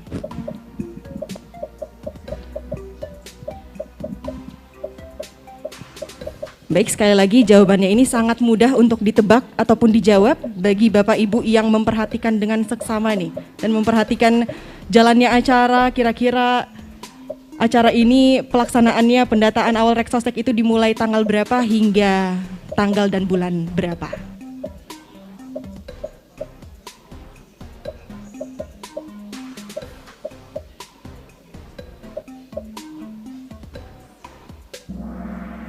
Jawabannya adalah B, 15 Oktober hingga 14 November 2022. Saat ini sudah selesai, seluruh pertanyaan telah disampaikan. Kita akan lihat di posisi yang ketiga ada Ratih Maharani. Mari kita berikan tepuk tangan dulu dong. Yang kedua ada Saudari Amalia dan peringkat satu adalah Ausiuling. Baik. Mari kita berikan tepuk tangan yang meriah, nantinya di peringkat 4 dan 5 akan disampaikan ya kepada Bapak Ibu yang juga skornya berada di urutan 4 dan 5. Kemudian selamat juga kami ucapkan kepada 5 pemenang yang beruntung, kepada Bapak Ibu pemenang kuis yang hadir secara online, dapat mengirimkan bukti tangkapan layar Kahoot kepada Saudara Abdul Latif melalui nomor 0821 875 61994 seperti yang ada di layar Bapak Ibu sekalian, dengan mengirimkan nama, nomor telepon, alamat email dan bukti tangkapan layar. Dan untuk pemenang yang hadir secara luring dapat mengambil hadiah di front desk. Terima kasih. Sekali lagi selamat kami ucapkan kepada para pemenang. Baik, tak lupa juga kami mengingatkan bagi Bapak Ibu sekalian, silahkan untuk mengisi link post-test yang ada di chat box Zoom untuk mengklaim sertifikat webinar pada acara hari ini. Atau Bapak Ibu juga dapat untuk men-scan QR Code yang sudah ada di layar Bapak Ibu untuk mengisi post-test sebagai syarat mendapatkan e-sertifikat. Baik. Bapak Ibu yang kami hormati, dengan ini izinkan kami untuk menutup acara webinar Reksosek 1 mengawal reformasi sistem perlindungan sosial melalui registrasi sosial ekonomi pada hari ini. Terima kasih kami ucapkan kepada Kementerian PPN Bappenas, Kementerian Dalam Negeri, Kementerian Desa PDTT, Kementerian Keuangan, Kementerian Komunikasi dan Informatika, serta Badan Pusat Statistik yang telah bekerja sama menyelenggarakan acara pada hari ini. Terima kasih kepada seluruh narasumber dan seluruh pihak terkait, serta kepada seluruh undangan yang telah bergabung. Akhir kata, saya Sakila Cahya Mentari, mohon izin pamit undur diri. Terima kasih dan sampai jumpa di acara webinar selanjutnya. Reksosek mencatat untuk membangun negeri. Wassalamualaikum warahmatullahi wabarakatuh dan selamat siang.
in Bahasa Indonesia, and the moderator will assist to translate into English.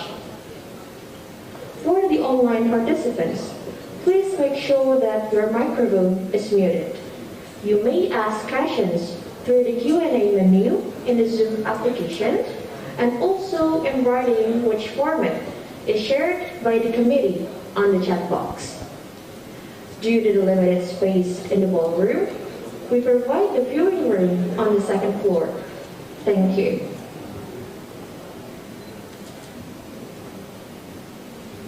Assalamualaikum warahmatullahi wabarakatuh. Salam sejahtera, Shalom, Om Swastiastu, Namo Buddhaya, Salam Kebajikan. Good morning, ladies and gentlemen. It is an absolute honor to welcome all of you to Belitung Island. My name is Diah Ayunurung. I am very honored to serve you as your Master of Ceremony for today's event. On behalf of the committee, we would like to extend our warmest welcome to our honorable guest. His Excellency, Kalpataru Awards recipient, Mr. Rudy Hartono. His Excellency, from Perkumpulan Generasi Malaukarta, PGM Sorong, Mr. Jeffrey Mobalen. His Excellency, former Director of Marine Conservation and Biodiversity, and also Expert Chief of Marine and Coastal Manager, Mr. Andi Rusandi. Development partners, and all of our guests joining us today, here in Belitung Island, or through virtual channels. We are very honored and happy to have you here today on Thursday, the 8th of September, 2022. And today, we are going to showcasing session, Blue Economy Initiative.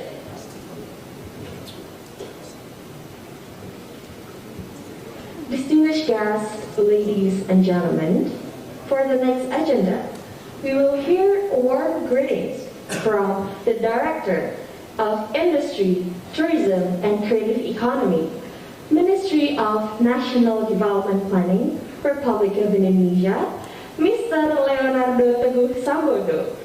Without any further ado, Mr. Leonardo Teguh Sambodo, you may take the stage.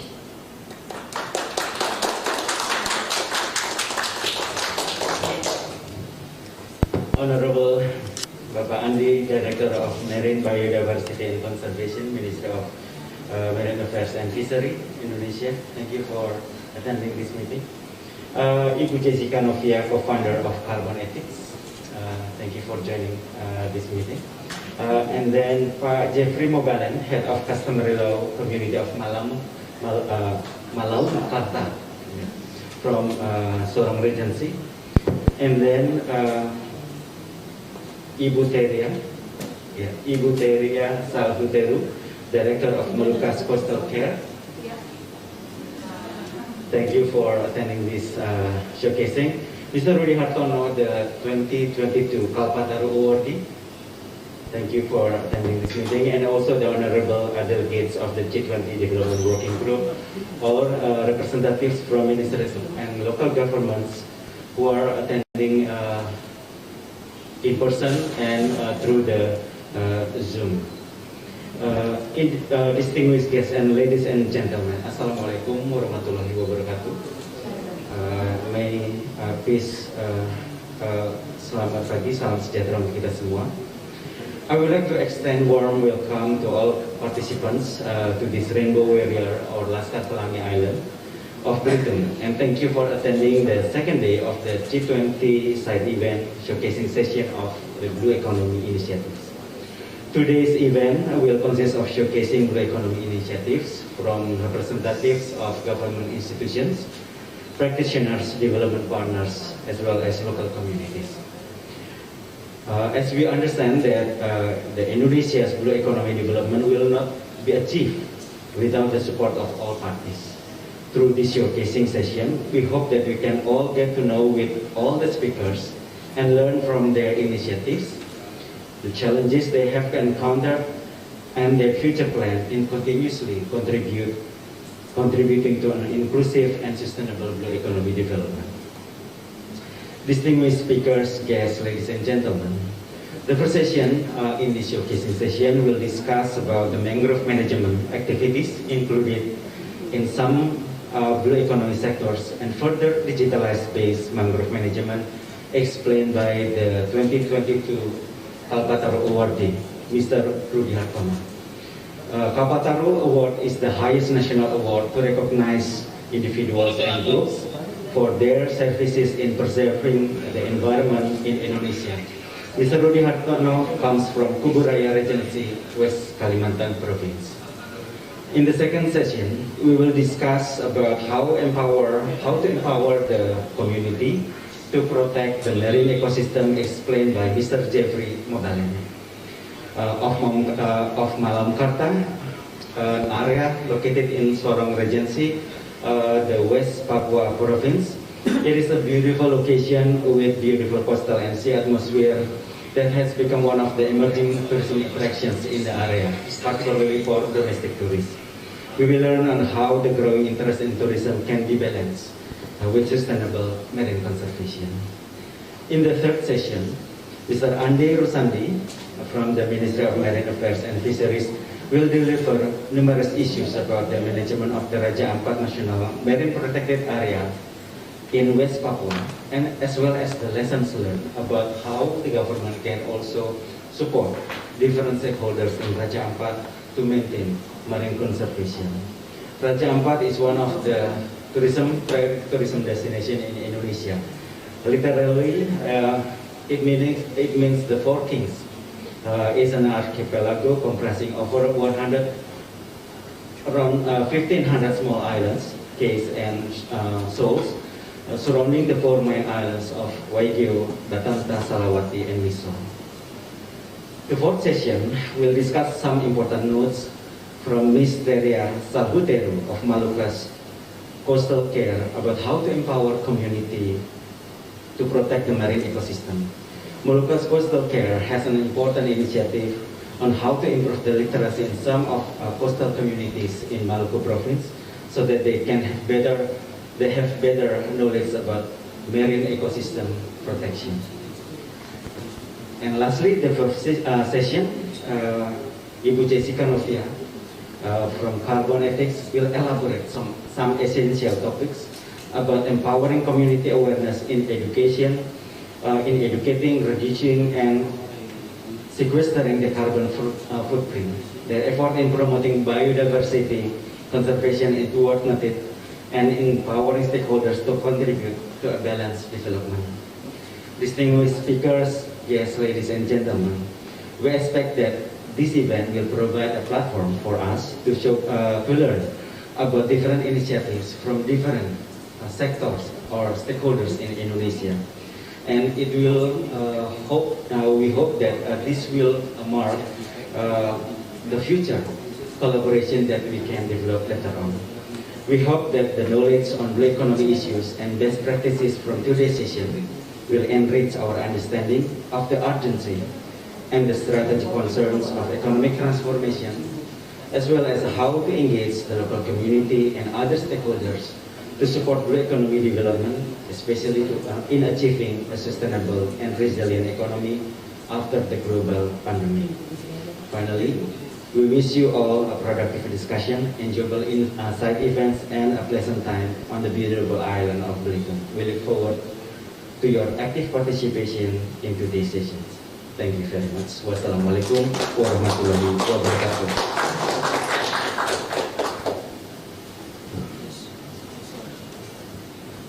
Thank you very much, Mr. Teguh, for the warmest greeting.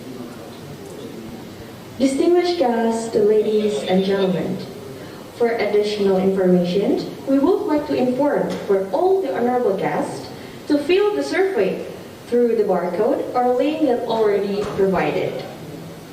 For the 5 lucky participants, will get memorable souvenirs from the committee at the end of this meeting.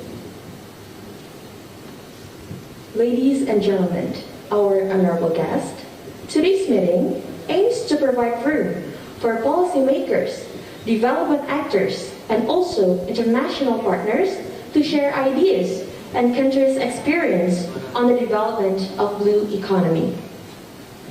This morning's session will be divided into 3 sessions.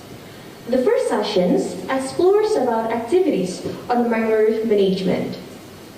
Following session is about protect the marine ecosystem. Lastly, our last session points out a blue economy initiative in Raja Ampat. Distinguished guests, ladies and gentlemen, now it's time for us to move on to the first main agenda of today's showcasing session. The theme of this session is activities on mangrove management are included in tourism. For the following session will be led by the part of expert team from Econusa Foundation, Ms. Martalia Mosera as the moderator. Without further ado, please welcome Ms. Martalia Mosera.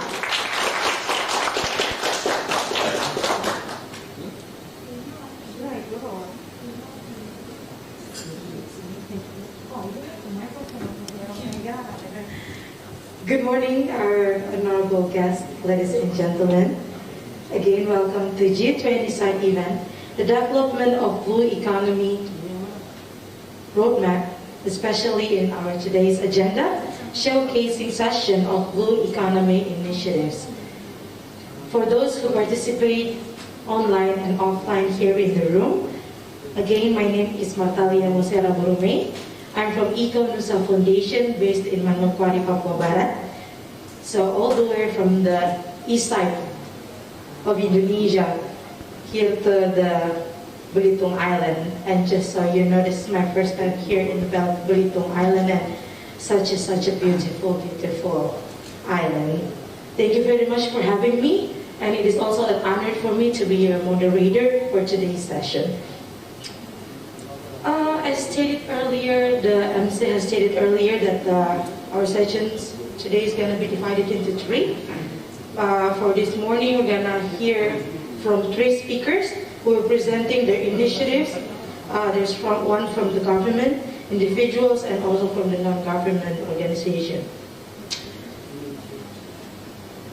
All the speakers would have short videos prepared already. So it's either going to be at the beginning or going to be at the end, so you guys can have a short look about what they are actually doing in their area of work. Okay, just so you know, there is sticky notes on your table. Ladies and gentlemen, there are 4 around the table in here. There are sticky notes where you can actually write your questions, if you do have some, and then the committee will come and pick it up. And they're going to collect it, they're going to pick around like 1 or 2 questions so that it's going to be asked for the related speakers.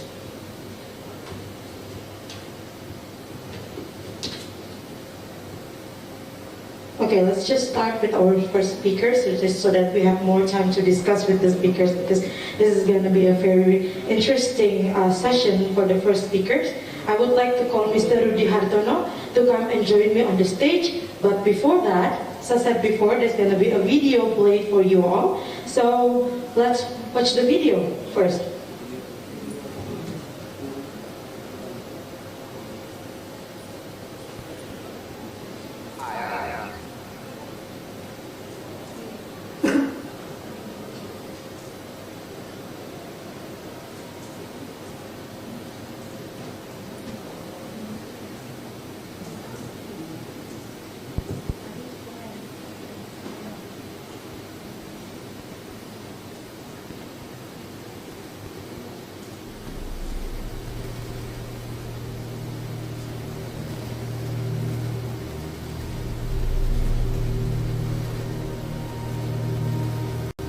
Saya coba teman-teman untuk kembali desa, membangun desa, berinvestasi, wisata dengan penanaman. Pemuda-pemuda Budayawan, berjuang terus selambang.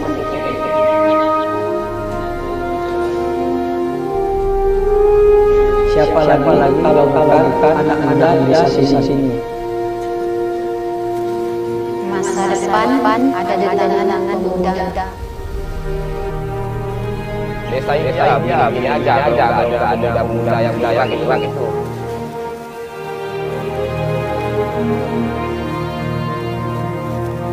Kami untuk sepanjang hal-hal yang positif dan produktif. Mudahlah yang garda terdepan.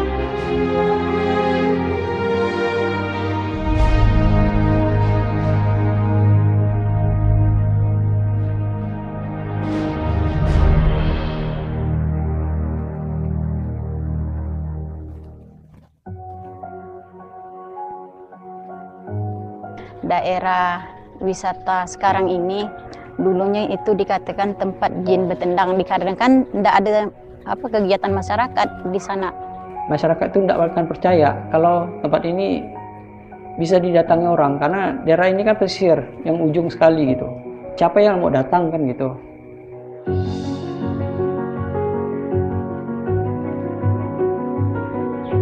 Jadi ramai pemuda-pemuda di sini ya ingin membangkitkan wisata yang terpendam, karena cuma dibangun tapi tidak dikelola gitu. Di sini kan kita waktu itu ingat kita rapat sama-sama mencari apa potensi desa kita dan bisa kita angkat. Awalnya itu kelapa, tapi masih belum bisa mengangkat menjadi ikon tempat itu, karena memang potensi yang terbesar tempat kita ini adalah ekowisatanya. Karena kita kabupaten baru, jadi belum banyak wisata-wisata itu. Setelah kuliah dan selesai di Prodi Pendidikan Bahasa dan Sastra Indonesia, akhirnya saya mengurungkan niat saya untuk menjadi seorang guru karena melihat kondisi di desa saya yang memang masih memprihatinkan. Untuk itu saya mencoba dengan teman-teman untuk kembali ke desa, membangun desa melalui destinasi wisata dan juga penanaman mangrove. Di sini kita berpikir, apa nih yang diminati oleh kaum-kaum milenial? Semua milenial mempunyai gitu. Jadi terinspirasi bagaimana orang yang datang dia menanam. Ya kan? Setelah itu dia menanam, dia ada kenangan untuk dia.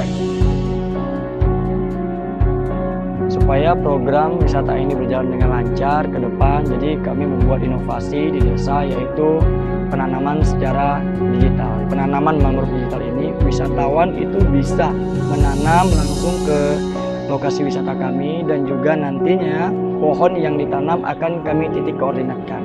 Nah, setelah itu wisatawan tersebut bisa memantau perkembangan pohonnya melalui aplikasi. Nah, itu inovasi yang kami namai dengan mangrove digital.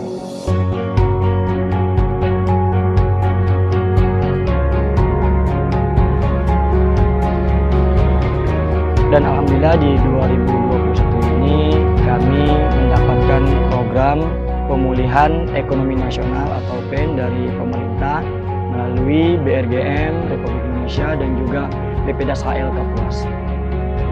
Kami kelompok juga diajarkan untuk bagaimana menanam, bagaimana membibit, dan juga bagaimana mengelola mangrove yang ada di Desa Sukupa melalui sekolah lapang. Dan alhamdulillah saat ini masyarakat sudah mendukung kami, pemerintah sudah sangat banyak membantu kami, dan tak hanya itu kami juga mendapatkan beberapa prestasi nasional yang seperti juara 2 nasional, pemuda pelopor di bidang sumber daya alam, lingkungan dan pariwisata, dan kami juga masuk 6 nominasi terbaik dalam ajang Pesona Indonesia Award 2021. Mereka berenam itu janganlah dulu pergi merantau atau apa itu kan, sayang lah, karena mereka nih saya lihat udah kompak. Dia juga membawa nama mangrove, Sungai Kupa ya.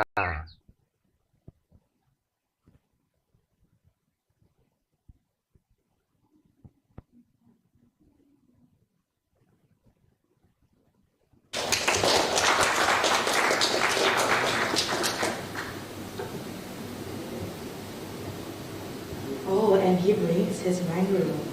Hello, Mr. Rudy. Hello. How are you today?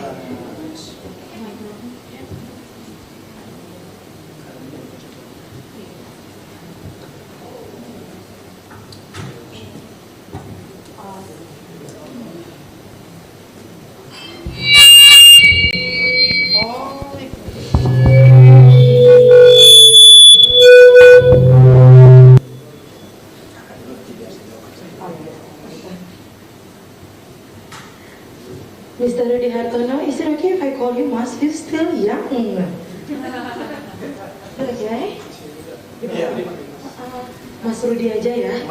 Okay, Mas Rudi Hartono with me today. As a young environmental activist focusing on mangrove from Kuburaya, right? From Kuburaya, West Kalimantan, mangrove management, especially who is actually focusing in mangrove management, awarded with Kalpataru Awards in 2022. Mas Rudi, it is very honored for us to have you in here. I do have a question for you. How is it, I mean, we saw the video already. I mean, all of us, ladies and gentlemen, our distinguished guest has watched the video that you come from the West Kalimantan, from the Kuburaya village, Sungai Kupah village in Borneo. West Borneo, and then you also developed this mangrove digital mangrove, which is very interesting. I was looking at the video and I was like trying to, digital mangrove. I never heard about that before in Indonesia. So I would like to ask you a question. How is it? How did you come up from the Kalimantan, West Borneo, and then how you raise your awareness about what happened in the environment, and then you built this community, and then you built this digital mangrove, and so on. Maybe you're gonna present, yeah, you can actually go in front.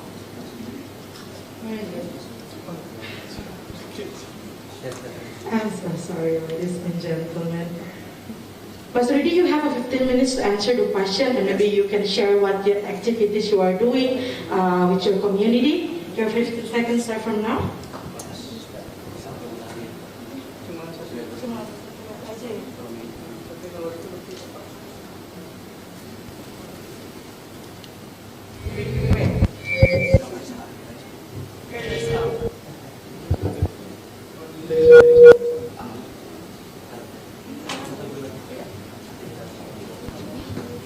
Bismillahirrahmanirrahim. Assalamualaikum warahmatullahi wabarakatuh. Selamat pagi dan salam sejahtera untuk kita semua.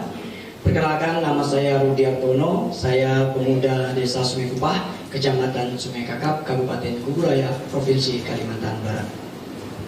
Good morning to all the distinguished guests and delegates. I am Rudi Hartono, and here is my story of blue economy endeavor in my village, Sungai Kupah. Ya, di sini saya ingin menceritakan kegiatan kami yang ada di Desa Sungai Kupah, yang mana desa kami ini adalah desa pesisir, Bapak Ibu. Jadi desa pesisir yang berhadapan langsung dengan Laut Natuna. Sehingga di desa kami ini adalah benteng ataupun pembatas, yaitu hutan mangrove, untuk menjaga desa kami. Karena apa? Karena dari tahun 2000 sampai dengan 2017 banyak sekali hutan-hutan mangrove kami ini terkena abrasi, sehingga desa kami beberapa kali sering terjadi ombak besar dan juga terjadi banjir besar di desa kami.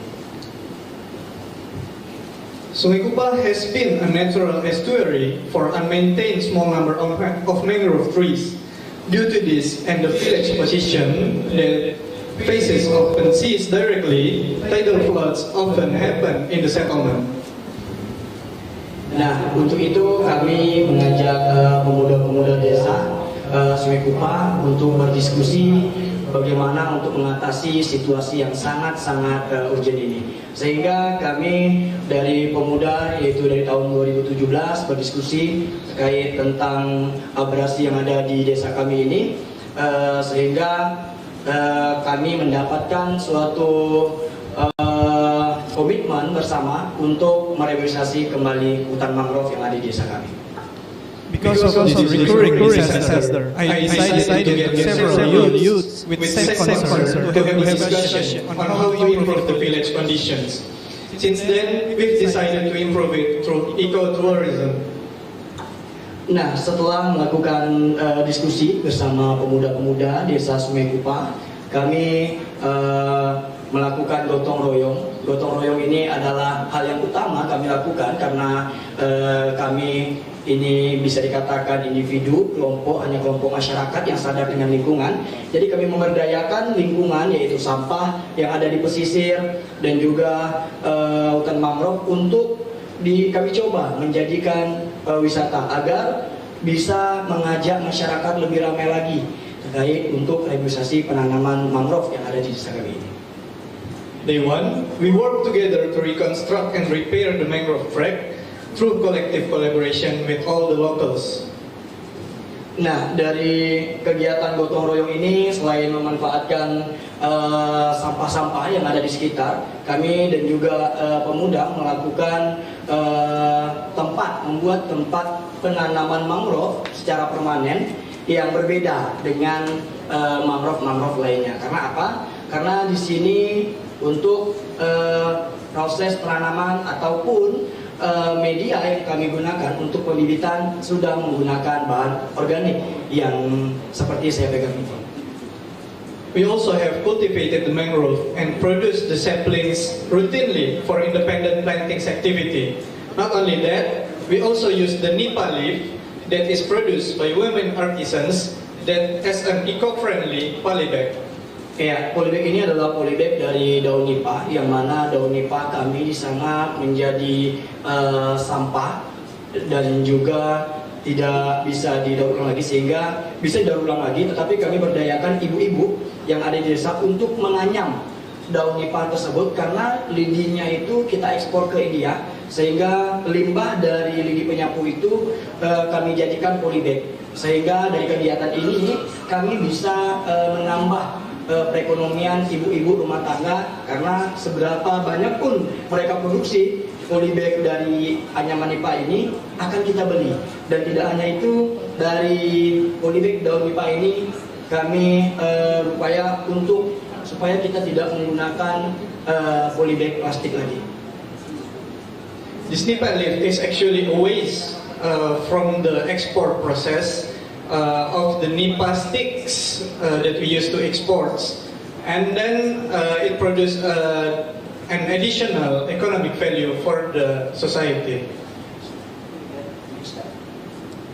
Dan selanjutnya dari kegiatan kami 2017, dari gotong royong, dari semangat pemuda, akhirnya kami bisa membuat cita-cita kami, yaitu menjadikan tempat ekowisata. Dari tahun 2017 gotong royong akhirnya terrealisasi di tahun 2019, sehingga di tahun 2019 ini banyak sekali stakeholder dari pemerintah yang membantu desa kami. Dari kegiatan gotong royong tadi juga akhirnya dari pemerintah kabupaten, pemerintah provinsi dan juga pemerintah pusat mensupport penuh kegiatan yang telah kami lakukan selama 3 tahun dan mengaplikasikannya dengan bentuk bangunan-bangunan yang ingin kami buat di desa kami. From our initial works and thanks to government grants, we've improved a lot in terms of infrastructure, and as a result, more tourists are visiting our village for ecotourism.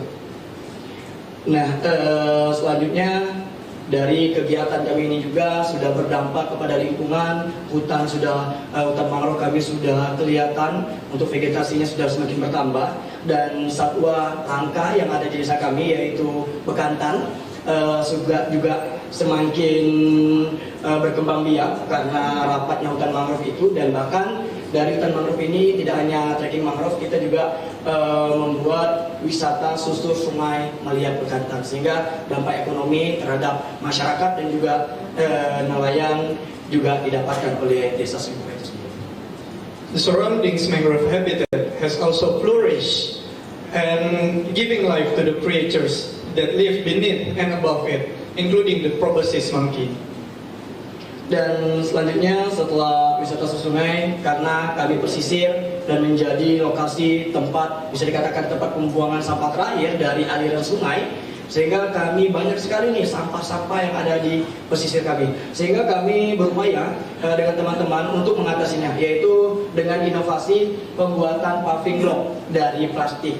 Di sini kami tidak menggunakan media bakar karena itu akan menjadi polusi udara, tetapi dengan mekanisme mesin peleleh, sehingga sampah plastik sejenis apapun kita lelehkan dan itu kita jadikan paving block. Pastinya bekerja sama dengan stakeholder, dan alhamdulillah dengan adanya kegiatan pemanfaatan limbah sampah plastik ini, sampah plastik kami semakin berkurang dan menambah perekonomian masyarakat di desa Sungai Kupang.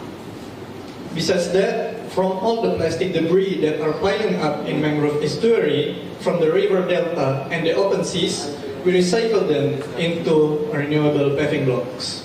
Ya, selanjutnya kami karena pesisir banyak sekali kelapa dan komoditi kita adalah kelapa, dan sabut kelapa menjadi satu di antara limbah yang ada di desa kami karena tidak bisa dimanfaatkan dan karena kita di sana menggunakan gas untuk bahan bakar sehingga sabut kelapa ini menjadi limbah.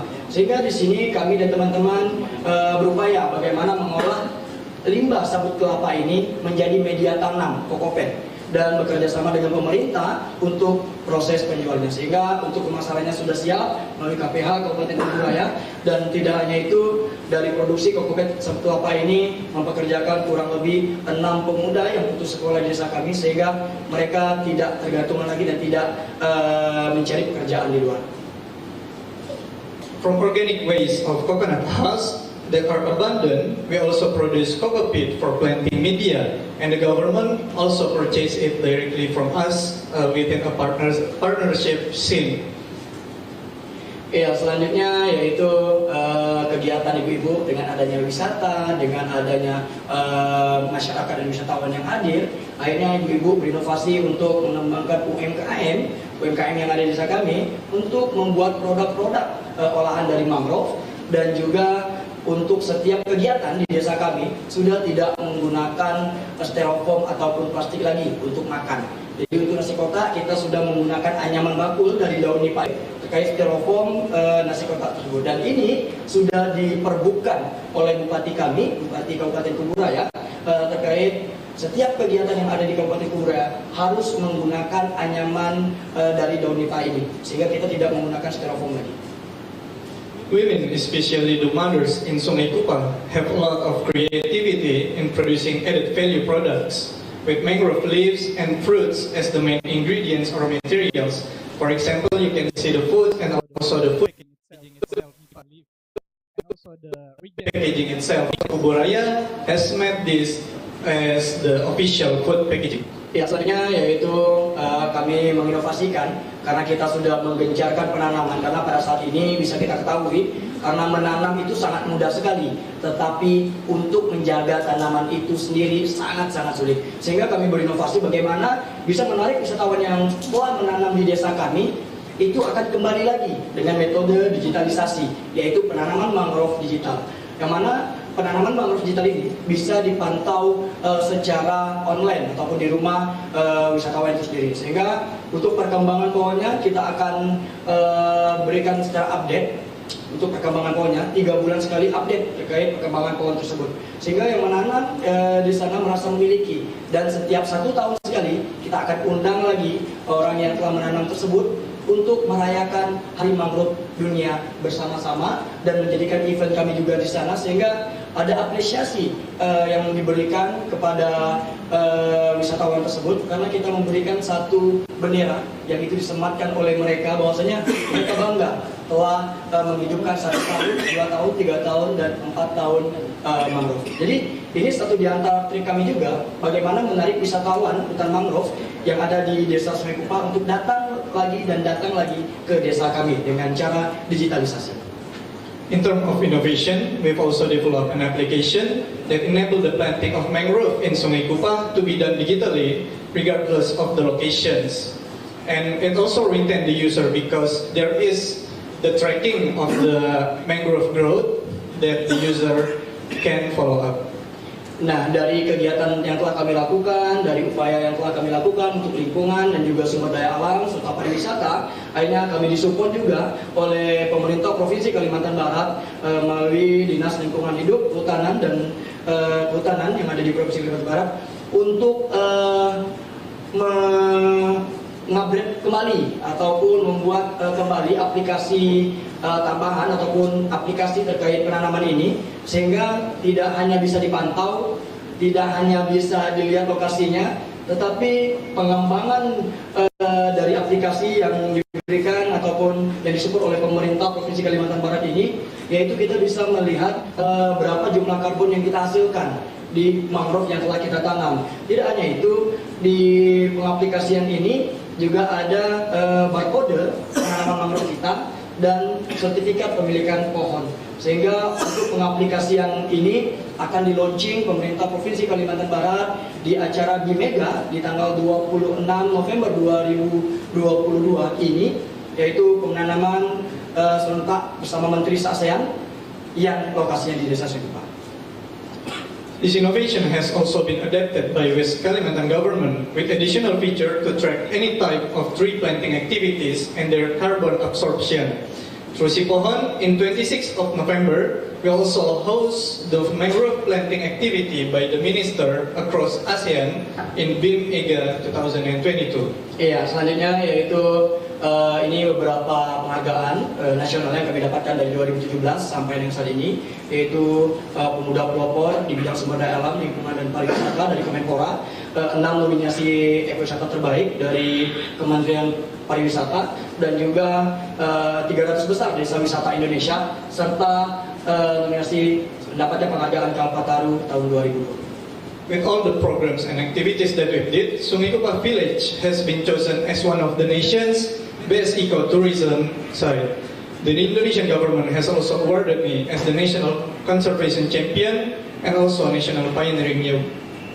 Next, selanjutnya yaitu apa dampak dari kegiatan ini. Yang pertama yaitu dampak selanjutnya dari dampak yang telah kami lakukan, yaitu dampak ekologi. Akhirnya vegetasi alam dan juga satwa yang ada di desa kami semakin meningkat, sehingga nelayan sudah mudah untuk mencari ikan dan juga kepiting. Dan dampak selanjutnya yaitu dampak sosial. Masyarakat sudah mau bergotong royong menjaga lingkungan dan juga menjaga hutan mangrove kami. Dan yang terakhir adalah dampak ekonomi, yang mana dari pemberdayaan lingkungan, sumber daya alam ini menambah pendapatan masyarakat, dan sebagai syukur masyarakat dari kegiatan ini juga perbaikan jalan infrastruktur kami dari tahun 2000 hingga 2019 akhirnya terrealisasikan 2020. Itu pastinya berkat dari bantuan pemerintah kabupaten, provinsi, dan juga nasional.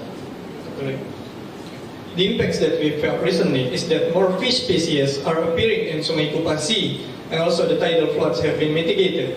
And then in the social impacts, the local communities in Sungai Kupang have been collaborating and taking action more often in terms of protecting the nature. And for the last, the economic impacts have been gained by the locals while keeping the nature safe and harnessing it in sustainable ways. And also, the Sungai Kupang have gained better infrastructure. Thanks also for the Mr. President for the economic relief program that has been given to Sungai Kupang. That's all from us. Thank you for the attention. Thank you. Thank you very much for such a very insightful presentation from Mr. Rudy Hartono. Let's go to the audience in here. Does anyone have any questions? Who's going to be the first one to ask a question? Okay, we have 1 and 2 and 3, and I think I'm so sorry. That's so. Well, we can see if we can fit it. Thank you, Rudy. Hi, everyone. Good morning. I'm April from Econusa Foundation. Very nice to be here with you. It was such a great presentation, and I was just like, I got an aha moment for a lot of times during your presentation, meaning that, oh, he's still young, full of ideas, and then doing something very impactful back in his hometown. One question is, everything goes digital nowadays, Rudy, and for me, I was born and grew up in Papua to myself, and one of the biggest challenges when things go digital to places like Papua or Kalimantan is the infrastructure.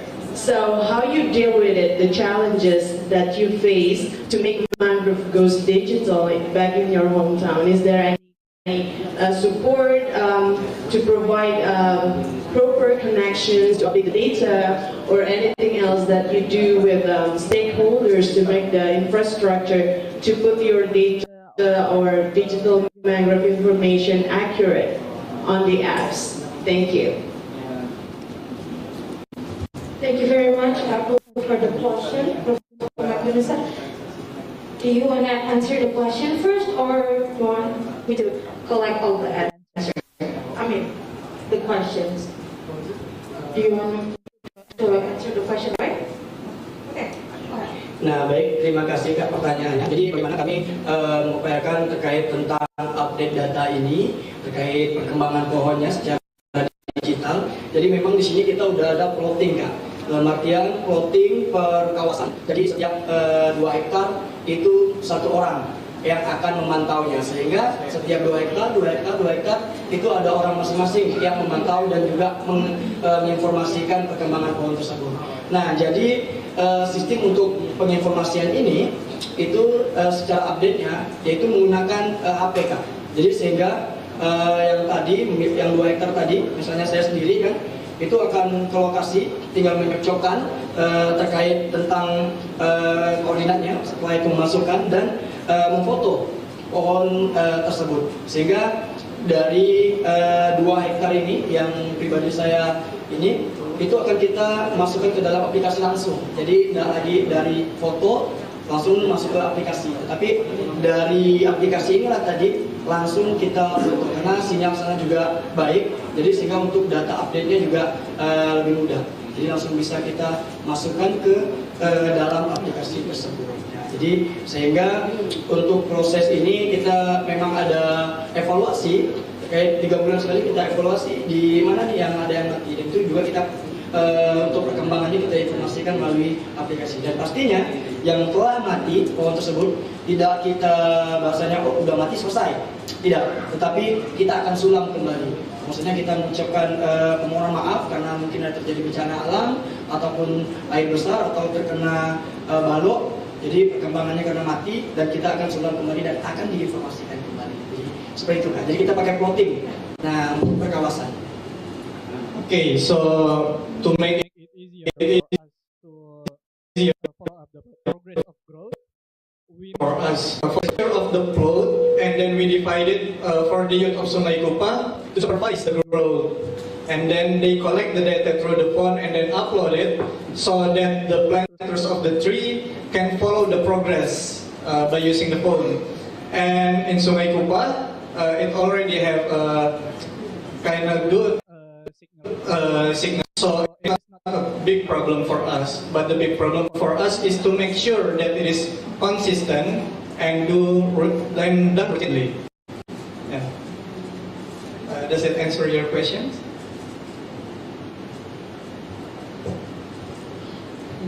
I mean, here right now is in the process of developing this blue economy roadmap. I think I should be in here because I block you guys.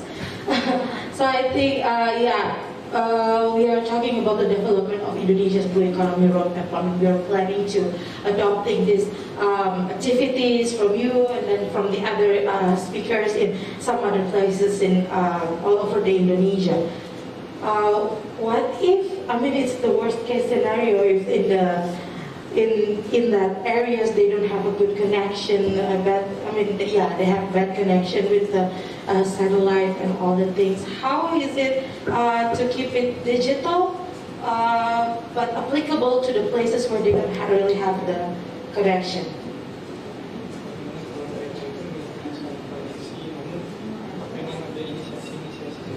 But I think before you answer the question, we're gonna go for another round of questions. Are you? Okay. Please state your name and then the question. Thank you. My name is Kim. I'm from Carbonetics. First of all, I would like to ask.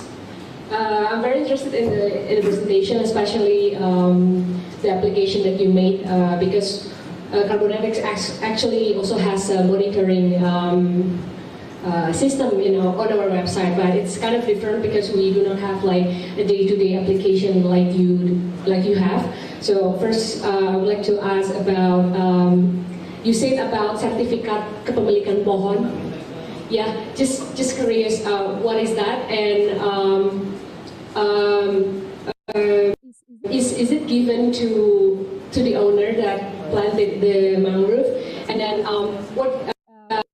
what is it for, like that? And then the second, regarding the application. Is there like anyone that helps you maintaining the application, or is it developed after you gain a grant from the government, or could you please explain more about that as well? So we know that the development of how you finally decide to digitalize the whole process. That's all from me. Thank you.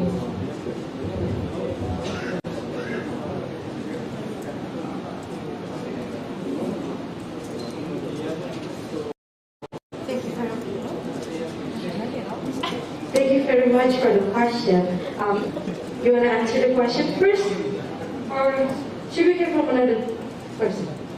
Iya, baik, terima kasih. Nah, jadi apa sih manfaat dari sertifikat pemilikan pohon ini?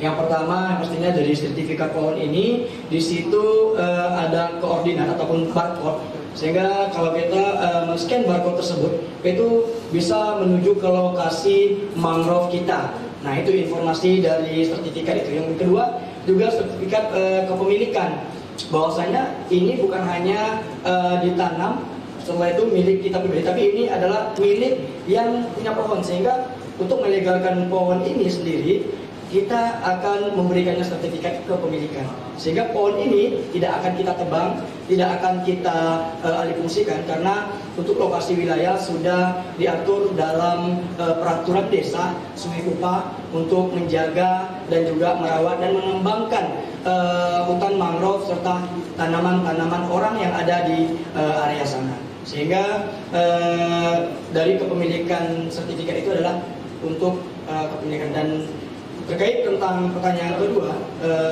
terkait untuk tim IT, nah di sini memang aplikasinya sangat simpel sekali, sehingga yang dibuat dari provinsi juga, yang karena kami dibantu oleh Provinsi Kalimantan Barat melalui DLHK, itu hanya mengupdate-nya secara foto, tetapi langsung ke aplikasi. Dan tadi pertanyaan Kak Marta ya kan, bagaimana di lokasi yang tidak ada sinyal. Nah, di sini untuk mengupload, dalam artian memasukkan ke dalam aplikasi, itu bisa offline juga Kak. Nah, sehingga walaupun terkendala di sinyal, itu bisa di offline. Pada saat kita nanti mengubahnya ke database, itu baru kita kirim ke melalui email orang yang menanam. Jadi seperti itu, bisa offline dan juga bisa online. So the first question about plant ownership certificate, it is used to keep the tree from being cut down by the locals. Yeah. So as a proof of legality. And then about the IT teams, I think because of the Sungai Kupah youth, their main concern is about the environment and keeping it safe, and then giving the updates from the field. Maybe they are updates from the operational team rather than being a whole application developers. So the first application, it was developed by partners, and then it was given to the Sungai Kupah youth, and then the government of West Kalimantan already developed their own version of it, and they adapted the Sungai Kupah youth operationals to maintain the applications. Okay. And then about the signal reception, if there are sometimes maybe bad signals, sometimes still happens in Sungai Kupah.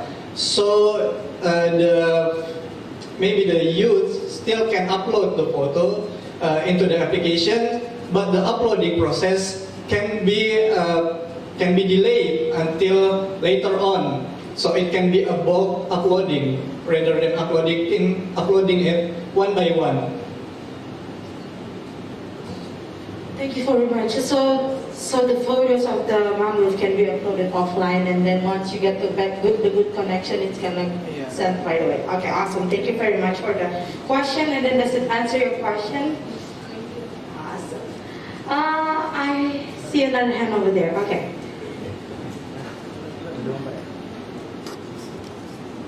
Okay, thank you. Good morning, everyone. I'm Ayak from Peatland and Mangrove Restoration Agency. So, so Restoration is one of the community groups that having peatland and mangrove restoration efforts in Sungai Kupah village. I would like to hear from Mr. Rudy how about or how to make the NIPAS polybag. So it is very interesting to growing mangrove. So I would like to hear the process how to make NIPAS polybag, and also the most important thing is how to take care of the mangrove planting or mangrove community group. So what is the challenges or what is the main obstacle in taking care of the mangrove rehabilitation program in Mr. Rudy's village? And is Mr. Rudy already start about the carbon monitoring in the Sungai Tupas? So that's the 3 questions from us. Thank you, Mr. Rudy. Thank you very much, Arya, for the question. So there are 3 questions actually. So the first one is, so the first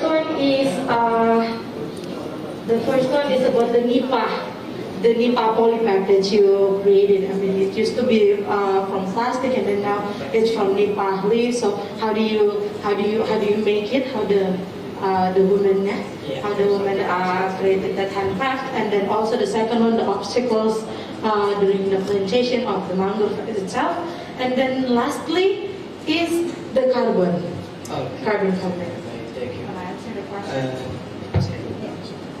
Ya, nah jadi pertanyaan pertama itu bagaimana nih cara membuat polybag dari daun nipah ini. Nah memang sebagian besar kami di Desa Sekupat masyarakatnya itu pengrajin tikar. Ya, nah jadi pembuat tikar, cuman karena produksi minat orang ingin membeli tikar ini sangat susah ya kan. Jadi kami coba nih inovasi, coba Bu kita request bisa enggak buat seperti polybag. Nah sehingga kalau untuk pembuatan detailnya itu memang ahlinya itu ibu-ibu rumah tangga yang ada di Desa Sekupat. Memang ada keahlian khusus karena ini adalah kerajinan tangan, sehingga ada proses untuk mempelajari bagaimana membuat polybag ini sendiri. Dan terkait untuk bagaimana perawatan harian, kita tidak menggunakan perawatan harian, tetapi triwulan, 3 bulan sekali untuk mengevaluasi perkembangan pohon. Karena kalau setiap hari mungkin terlalu repot, tetapi selama 3 bulan kita akan ke lokasi, kita akan menyisikan lagi dan melihat perkembangan dan juga melaporkan perkembangan pohon tersebut. Jadi untuk data update-nya itu selama 3 bulan sekali. Dan untuk carbon tracking kita belum, terkait untuk pembuatan carbon tracking memang belum. Nah dari inovasi baru Dispora ini dari inovasi dari provinsi inilah mencoba, ayo berinovasi lagi, kita memasukkan ke dalam aplikasi ini bahwa bisa mengukur jumlah karbonnya. Nah dan itu launchingnya di tanggal 26 November 2022 barengan dengan penanaman bersama Menteri ASEAN di acara di Meghalaya. So what he's actually saying is that they haven't started the carbon tracking just yet. It's going to be launched in November, so we are all waiting for that one. And then what you are saying about the NIPA leaves. So the NIPA leaves, how to make it? They used to make it as a mattress, right? Yeah. At the beginning, it's just a mattress, and then Rudy and his friend and then his communities asked if they can make it as a polybag. They requested as a polybag, and then it is possible, and then it's good and it's great. We don't have to waste the plastics. So and then waste the NIPA leaves as well. So thank you very much for the information shared with all of us, Mas Rudy. Such a great initiative that you and your community have done in the West Kalimantan. It's very nice to have you as the speakers today. Let's give applause for him.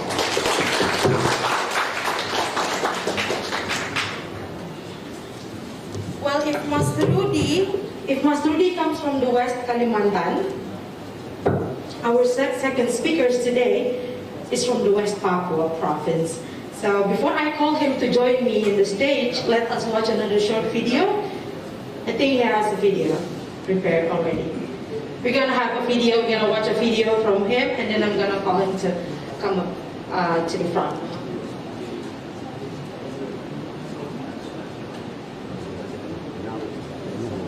Bagaimana kita mempertahankan nilai-nilai budaya daripada individu.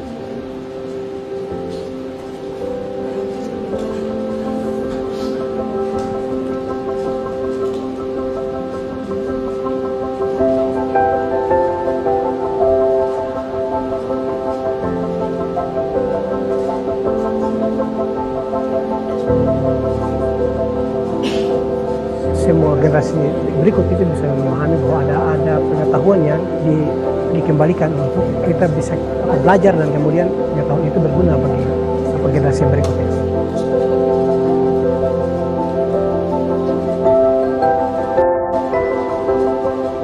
Jadi ada inisiatif dari setiap marga itu untuk wilayah mereka itu diegek. Itu sebagai dasar utama untuk perlindungan konservasi tradisional. Makanya kenapa kita pertahankan ekosistem hutan, laut itu bersamaan karena kehidupan mereka tergantung pada laut.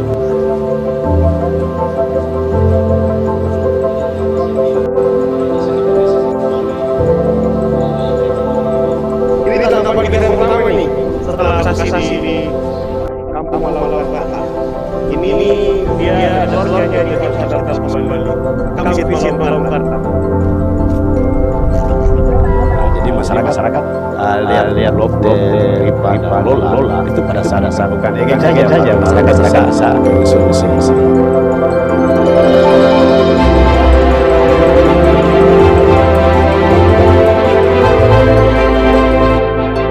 Semua orang terlibat ya di dalam proses ini karena ini adalah dasar dari pembangunan yang berkelanjutan.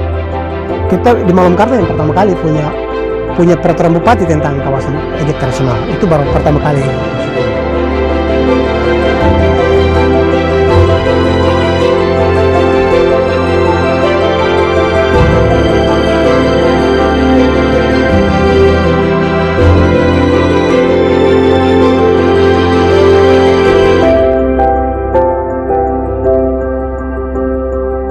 Harapan kita bahwa supaya jangan hanya di wilayah Malomkarta saja, tapi kalau boleh di wilayah semua keseluruhan supaya menyangkut dengan konservasi tradisionalnya tadi. Sebelum kita ada dalam aci yang harusnya pemerintah, karena itu supaya ada saling kolaborasi.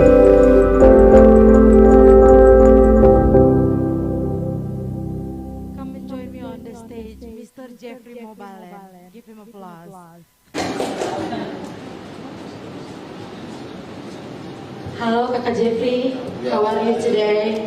Baik. Jadi it is very common in Papua to greet someone and then refer them as a kakak, which is like brother or sister. So Kakak Jeffrey Mobalen, Kakak Jeffrey Mobalen is the head customary law communities in Malomkarta village. And in his organization, Perkumpulan Generasi Malomkarta or Malomkarta Young Generation Association is a community-based organization in Malomkarta Village, Makbon District, Sorong Regency, West Papua. And then it is an honor for us also that Kakak Jeffrey and then his organization association is also a part, one of our Ikonusa partner. And then maybe Kakak Jeffrey, you would like to present what you have prepared for all of us. He gonna share what the local wisdom preservation as a way of life in Papua. Kakak Jeffrey, you're gonna have like around 15 minutes to present, and the chance is yours. Terima kasih Kakak Marta. Ya, terima kasih kesempatan waktu yang diberikan. Pertama, dalam presentasi saya akan menggunakan dengan dalam bahasa Indonesia untuk kita semua di pagi hari ini. Shalom, selamat pagi, salam sejahtera untuk kita sekalian. Izinkan nama saya Jeffrey Mobalen di Perkumpulan Generasi Malomkarta. Tugas saya sehari-hari di Perkumpulan Generasi Malomkarta sebagai Ketua MH Masyarakat Hukum Adat. berkaitan dengan EG.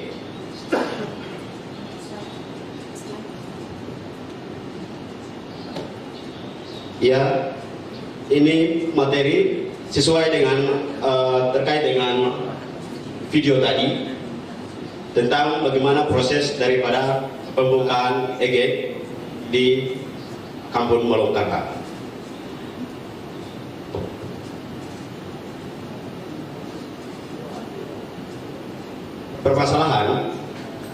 Permasalahan yang kenapa kita di Malongkarta kenapa melakukan EG. EG ini adalah salah satu konservasi tradisional. EG adalah salah satu konservasi tradisional yang dilakukan oleh masyarakat adat di wilayah Malongkarta di Kabupaten Sorong, Provinsi Papua Barat. Kita di Malongkarta pertama kali membuat kawasan konservasi tradisional yang ada di Provinsi Papua Barat.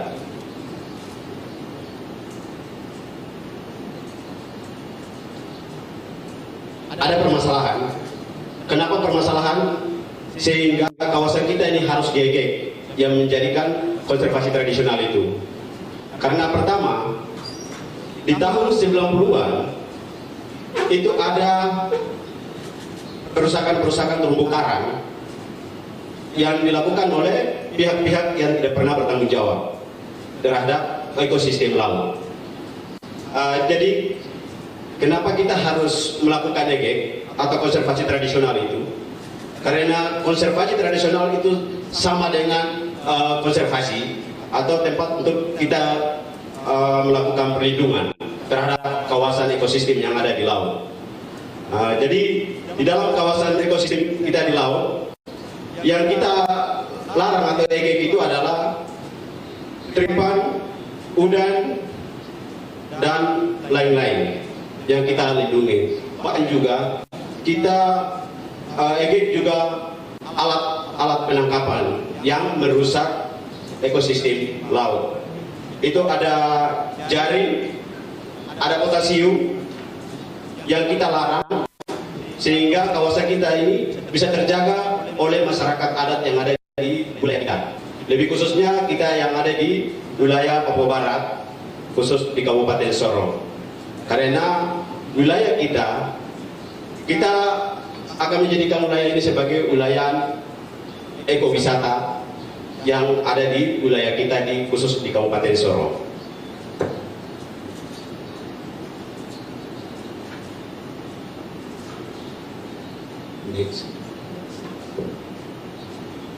Ini sistem dan proses untuk bagaimana melakukan upacara-upacara adat atau ritual.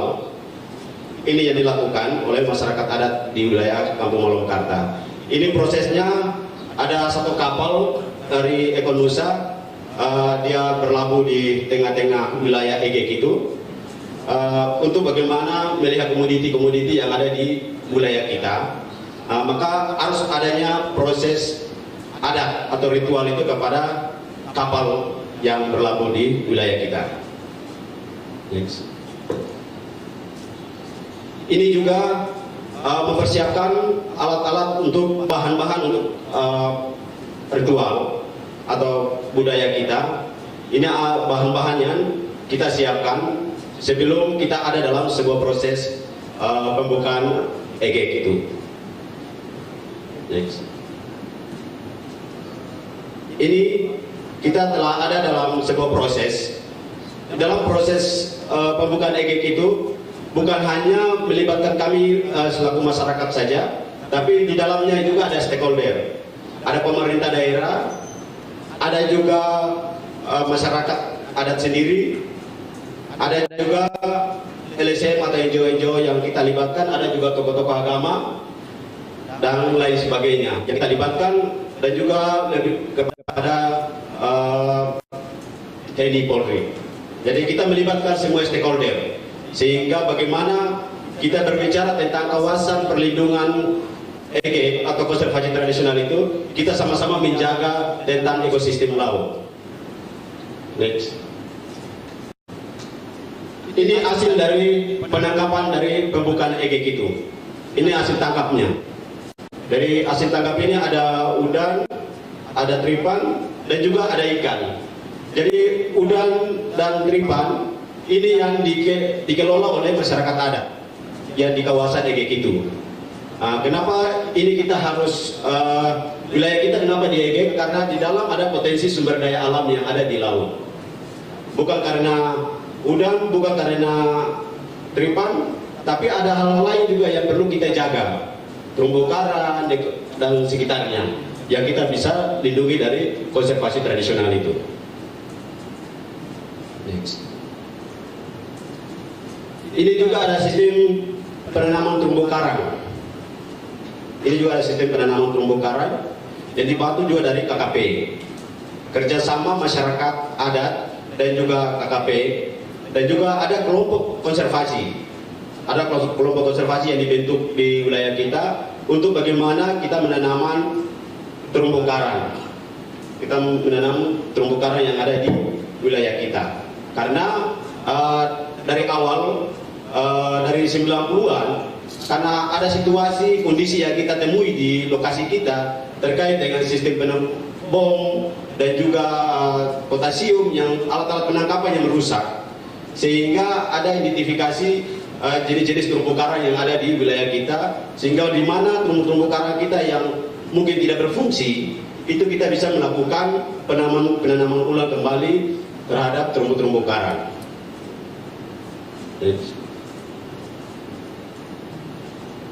Ini juga ada sistem konservasi yang dilakukan oleh masyarakat atau pemuda yang ada di Malomkata terkait dengan penanganan penyu. Karena di kawasan pesisir pantai kita, penyu ini mereka naik untuk bertelur. Sehingga pemuda ini mereka membuat suatu gerakan untuk bagaimana penanganan terkait dengan penyu. Penanaman telur penyu dan juga tukik. Namanya anak penyu itu, tukik. Jadi di dalam ini ada sistem untuk penangkaran. Ada sistem penangkaran yang dilakukan oleh pemuda selaku kelompok konservasi. Mereka melakukan penangkaran, sehingga dari penangkaran itu ketika ada penetasan dari telur penyu, ketika menetas, hasil dari anak penyu itu dibawa ke laut dan dilepas untuk ke laut, dan dia berhidup di dia punya alam yang ada di laut. Yes. Ya, ini hasil dari penangkapan. Hasil dari penangkapan udang, tripan, dan lain sebagainya. Ini hasil penangkapan lobster. Ini hasil penangkapan kita ini kita hitungannya per minggu. Jadi pekerjaan kita mulai dari hari Senin sampai dengan hari Sabtu. Jadi hari Sabtunya itu hasil tangkap kita itu dibawa ke pasaran. Pasarannya ada di kota. Pasarannya di kota, pasar lokal yang ada di kota. Sebelum kita masuk ke sistem penangkapan dan juga hasil ini harus dijual, terlebih dahulu kita harus mencek pasaran-pasaran yang ada di kota, sehingga kita mengukur bagaimana komoditi yang kita bawa ini dia punya nilai jualnya, itu harga standar itu seperti apa. Kita melihat itu, karena kalau bicara soal pasaran di lokal ini kan banyak, pasaran lokal ini kan banyak, jadi kita harus buat tandingan pasaran mana yang lebih peningkatan nilainya lebih tinggi. Itu yang kita bawa komoditi itu ke pasaran yang nilainya tinggi. Ini hasil per minggu. Next. Begitu pula dengan minggu kedua. Jadi setiap minggu itu kita harus bawa ke pasar. Kita harus bawa ke pasaran. Jadi setiap minggu harus bawa ke pasaran, hasil penangkapannya harus bawa ke pasaran. Itu khususnya untuk lobster. Kalau tripan kita tidak bisa ambil dari laut langsung bawa ke pasaran. Kita perlu mengolah lagi sehingga dari hasil pengolahan itu baru kita bawa ke pasar. Ini hasilnya lobster. Sama masih lobster per minggu. Lanjut. Ya. Ini kembali. Ini hasil penangkapan dari Tripan. Hasil penangkapan dari Tripan. Jadi Tripan selama EGEK atau konservasi tradisional kita dibuka itu, dalam 1 bulan berjalan, kita menangkap hasil laut dari Tripan ini, kita ambil, kita kelola dia, sampai dengan di mana penutupan sasi itu ditutup, baru proses dari hasil Tripan ini kita bawa ke pasaran. Karena kita harus mengelola dia lagi. Karena harus butuh maskerin dan lain sebagainya. Sehingga proses ini bisa dibawa ke pasaran. Next.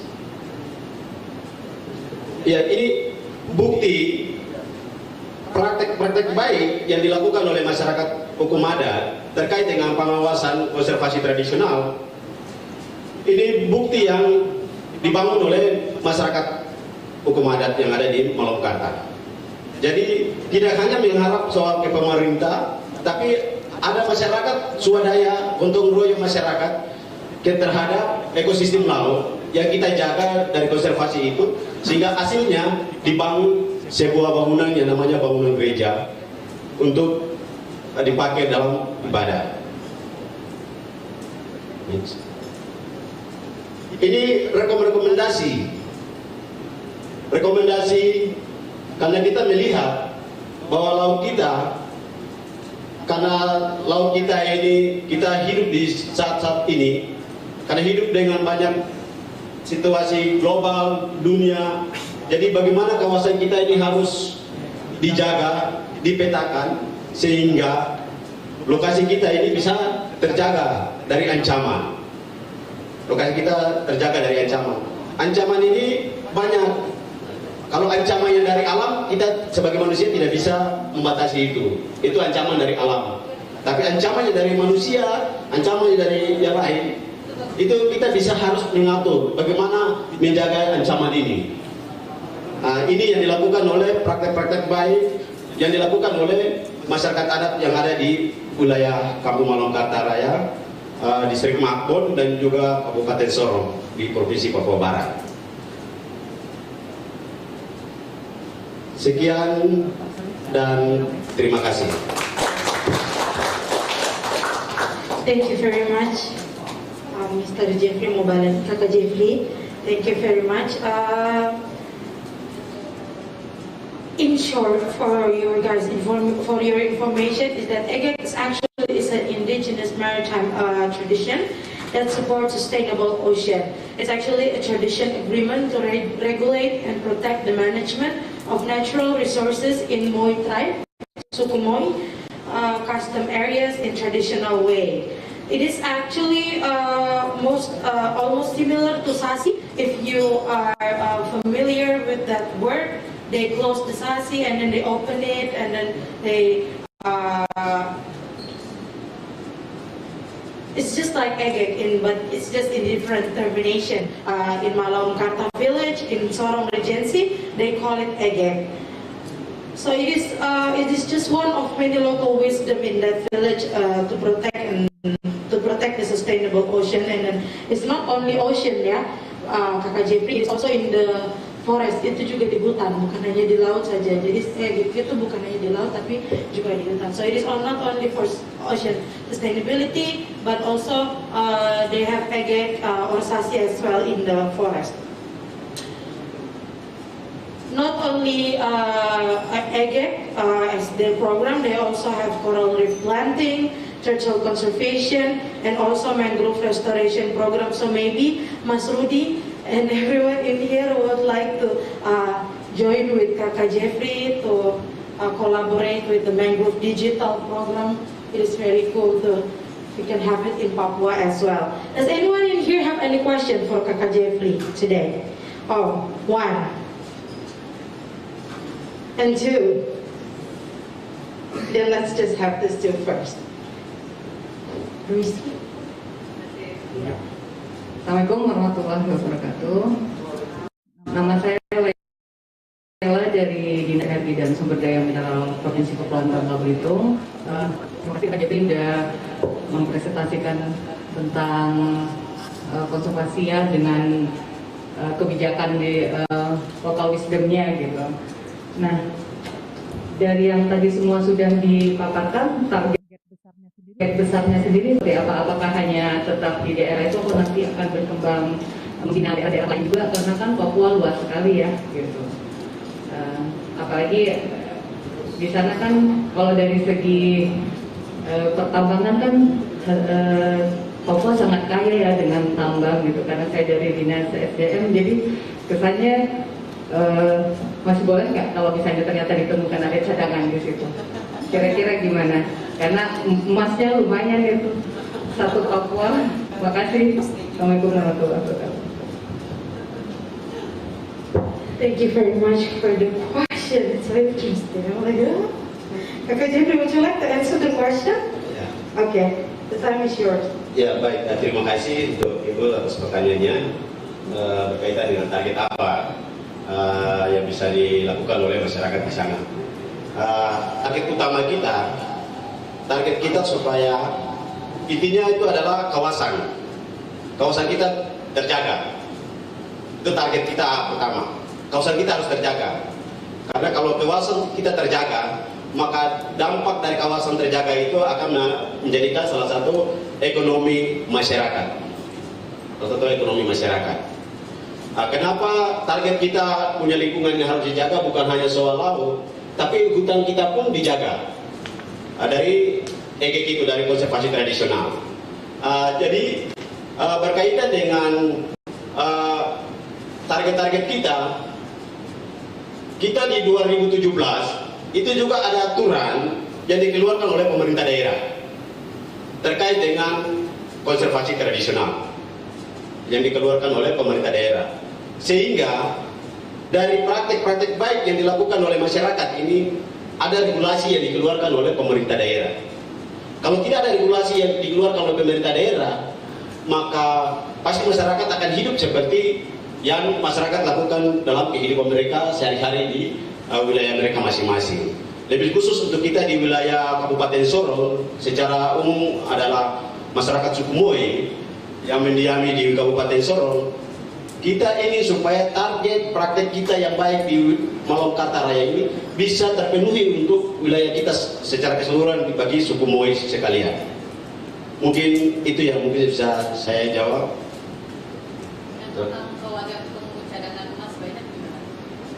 Kalau kita di Malongkata, kita belum tahu emas banyak di mana. Kita belum tahu emas banyak di mana. Kita belum tahu emas dia ada di mana. Tapi yang kita hanya tahu bagaimana komoditi-komoditi kita saja yang kita bisa jaga dan mempertahankan itu. Karena bicara soal emas, kita harus penelitian. Butuh penelitian supaya kita tahu, oh emasnya ada di mana, minyaknya ada di mana. Nah, tapi inti daripada itu, perlindungan kita tentang kawasan laut dan kawasan hutan, menjaga potensi sumber daya alam yang ada di perut bumi. Itu inti kami. Terima kasih. Karena kalau ada emas sudah diambil dulu, ini dari masyarakat dulu sebelum ke atas seperti. Okay, thank you very much for the answer. So, what is actually the main target of Kakak Jeffrey and then his community is in Malongkata village is actually just to protect and also support the ecosystem, to protect and then to maintain the stability of the natural resources available in the area. And then they want to massively doing it all over the place in district Makbon district in Sorong Regency first, and then it is maybe applicable and then adopted to another region in Papua or maybe some places in Indonesia. Does it answer your question? Okay, awesome. Thank you very much. I know that you also have a question. Another question. Oke. Terima kasih Kakak Jeffrey, menarik sekali. Sebelumnya perkenalkan saya Andi Rusandi, orang Sunda karena diulang-ulang, kerja di Kementerian Kelautan Perikanan. Ini menarik nih Kakak Jeffrey. Kami hanya menginfokan kabar baik lah di sini, karena di sini memang forum G20, tapi juga jangan sampai lupa ketika kita mencoba mempromosikan keluar, tapi di dalam kita juga harus kuat. Kami punya program nih Kakak Jeffrey, namanya Kompak. Kompak itu singkatan dari kelompok penggerak masyarakat konservasi. Itu free Pak. Jadi saran kami, Kakak Jeffrey berhubungan nanti ada kepala loka pengelola sumber daya pesisir dan laut yang ada di Sorong. Nah kemudian nanti Kakak Jeffrey menginventarisir kira-kira kebutuhannya apa dari KKP. Banyak mulai untuk konservasi, sarana prasarana, kemudian banyak nanti saya nggak begitu hafal ya. Karena memang kita berbicara konservasi tidak mungkin hanya Kakak Jeffrey saja atau pemerintah daerah saja atau pemerintah pusat ya. Kewalahan. Pertanyaan menggelitik tadi dari Ibu, ada emas, ada ini gimana nih? Ini sebetulnya kan juga pilihan yang sangat sulit. Gitu. Jadi biarlah para pemikir di sini banyak, nggak apa-apa. Kakak Jeffrey mulai kita kerja seperti itu, kami juga bekerja membantu seperti itu Kak. Jadi ini hanya informasi saja juga buat teman-teman yang lain. Tadi ada dari komunitas mangrove ya, itu juga ada. Karena kita punya target karbon serapan ya, karbon serapan Kakak Jeffrey gitu. Memang di Raja Ampat sedikit, tapi kalau saya lihat di Kalimantan Barat, Sumatera memang potensi untuk karbon. Jadi nanti di sini kaitannya blue carbon nantinya ya. Tapi itu kita bisa bicara banyak Pak tentang hal seperti itu. Tapi intinya kami hanya menawarkan seperti itu. Kemudian nanti Kakak Jeffrey tinggal main rumah kan di Sorong kan rumah. Nah Sorong tinggal pakai motor langsung nyampe ke Loka sumber daya laut ya. Terima kasih Kakak Jeffrey, kami apresiasi kegiatan Bapak. Terima kasih. Thank you very much, Pak Andi, as the expert chief of Marine and Coastal Manager. So this is a collaborating initiatives from Pak Andi, Kakak Jeffrey, and then Kakak Jeffrey. Terima kasih atas informasi yang baik kepada kami. Dari hasil presentasi ini ada informasi yang kami dapat juga dari masukan dari kementerian.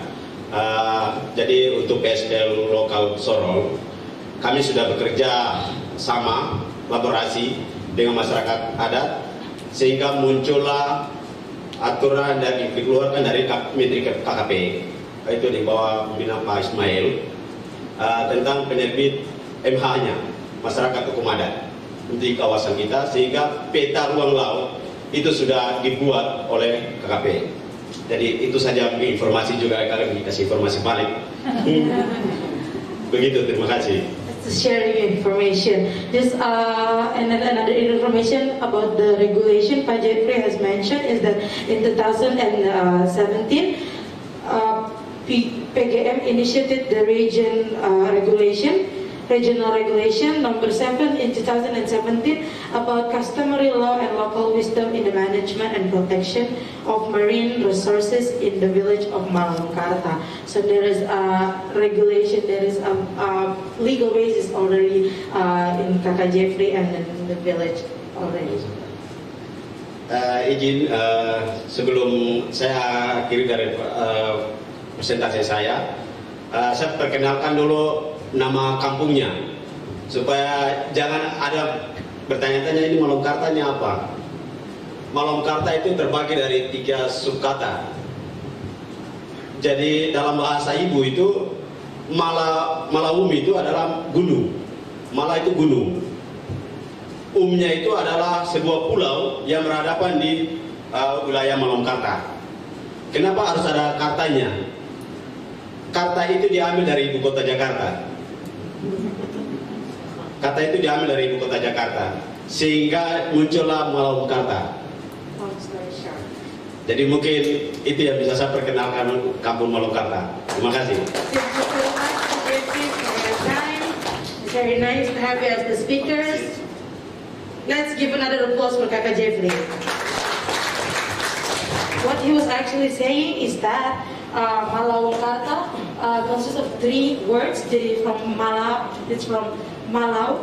Mala means mountains, and then is the name of an island in that area, and then Karta is from Jakarta. Long story short. Okay, we have heard from the individuals' initiatives and then also non-government organization initiatives. And then to build a strong blue economy roadmap, we also need support from the government. In this opportunity, we will be hearing from the government as well what the programs they have done or maybe ongoing in regard to our main topics. Our third speaker, a former director of Marine Conservation and Biodiversity, Directorate General of Marine Special Management, who is now the expert chief of Marine and Coastal Manager, Ministry of Marine Affairs and Fisheries of the Republic of Indonesia. Mr. Andi Tadi, please join me in front.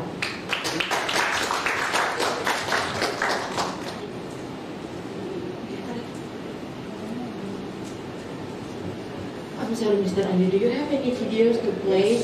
Is it gonna be in the beginning? Oh, it's gonna be in the beginning. You wanna have a seat here? Okay, let's watch a video from Mr. Andi. Laguna Wayak di Raja Ampat berada di dalam kawasan konservasi Kepulauan Waigeo sebelah barat dan laut sekitarnya. Laguna Wayak telah diuji secara ilmiah menjadi habitat pembesaran parimanta karang pertama di dunia. Peneliti Indonesia bersama BKKPN Kupang, Direktorat Jenderal Pengelolaan Ruang Laut Kementerian Kelautan dan Perikanan, serta BLUD UPTD Pengelolaan Kawasan Konservasi di Perairan Kepulauan Raja Ampat telah melakukan kajian selama 8 tahun untuk mempelajari perilaku anak-anak parimanta karang di Laguna Wayak. Hasil kajian tersebut mendorong otoritas pengelola untuk melindungi habitat bagi spesies yang punah ini. Parimanta sudah di Raja Ampat sejak tahun 2012 dan ditetapkan status perlindungan secara nasional pada tahun 2014 dengan menggunakan identifikasi fotografis, drone, serta pelacak satelit dan akustik. Peneliti telah mendokumentasikan perilaku anak-anak parimanta secara komprehensif. Anakan parimanta tinggal di dalam laguna kecil selama tahun bahkan lebih. Hal ini mengindikasikan pentingnya laguna ini dalam tahap kehidupan mereka. Data ini membantu peningkatan upaya perlindungan parimanta. Kini otoritas pengelola menambahkan zona inti di sekitar habitat pembesaran parimanta guna membatasi akses masuk penangkapan ikan. Pembatasan aktivitas kapal di dalam sekitar laguna juga dipertimbangkan sehingga tidak mengganggu anak-anak parimanta.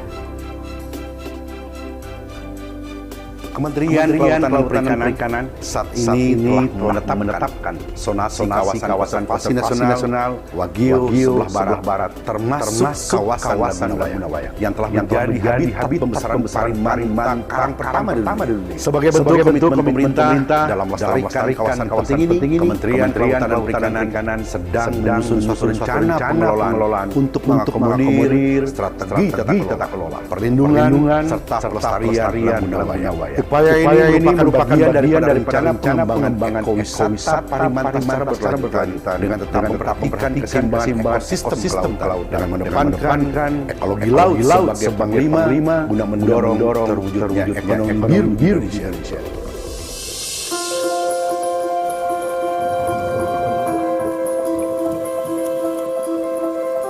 Selain perannya dalam ekosistem mengontrol kelimpahan dan keanekaragaman plankton serta mengatur siklus nutrisi, parimanta di Indonesia bernilai penting bagi atraksi wisata bahari dengan nilai dampak ekonomi langsung sebesar 15 juta US dollar per tahun. Populasi parimanta yang sehat juga menawarkan potensi ekonomi yang cukup besar melalui ekowisata. Karena itu, Laguna Wayak sebagai rumah penting mereka perlu kita jaga.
applause for the video prepared by Pa Andy Rosandi.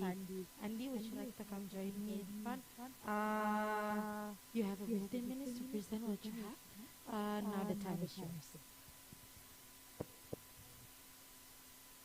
Better in bahasa because most of audience here, I think from Indonesia or Philippines, we don't know, but better in Indonesia.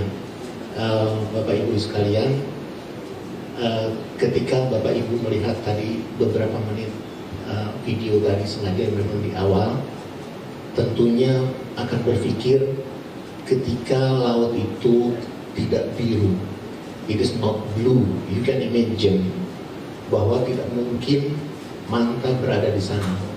Padahal itu kita ambil di Wayak, dan Wayak itu berdasarkan hasil penelitian riset kerjasama kami dengan badan riset itu menjadi tempat breedingnya manta. Bapak Ibu sekalian, just information from some researcher from James Cook and then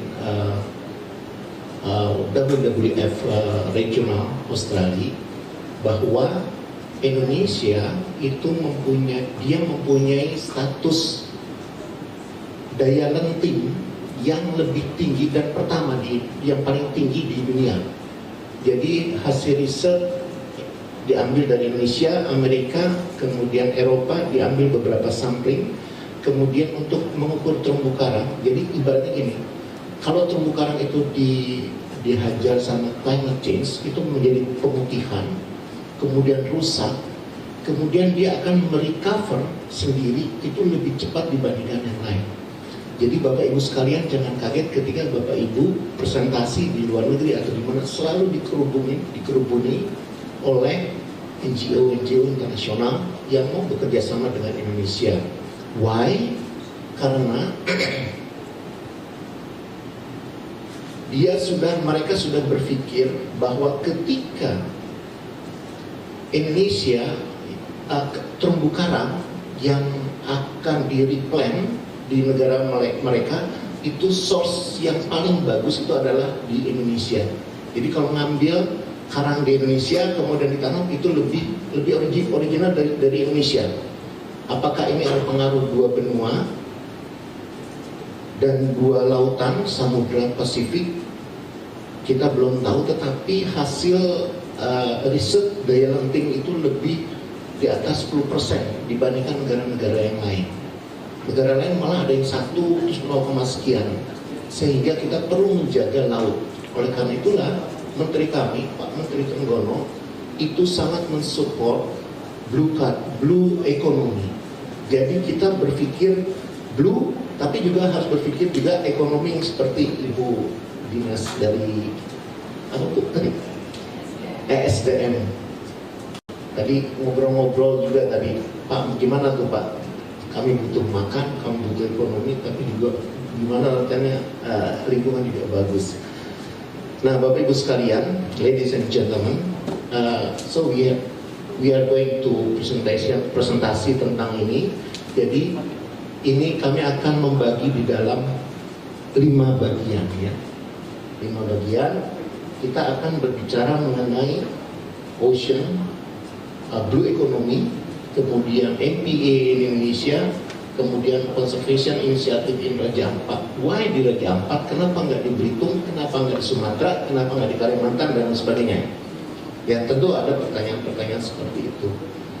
Karena Raja Ampat, Kakak Jeffrey, patut bangga Kakak Jeffrey. Raja Ampat adalah satu di antara the best, saya lupa ya, yang blue.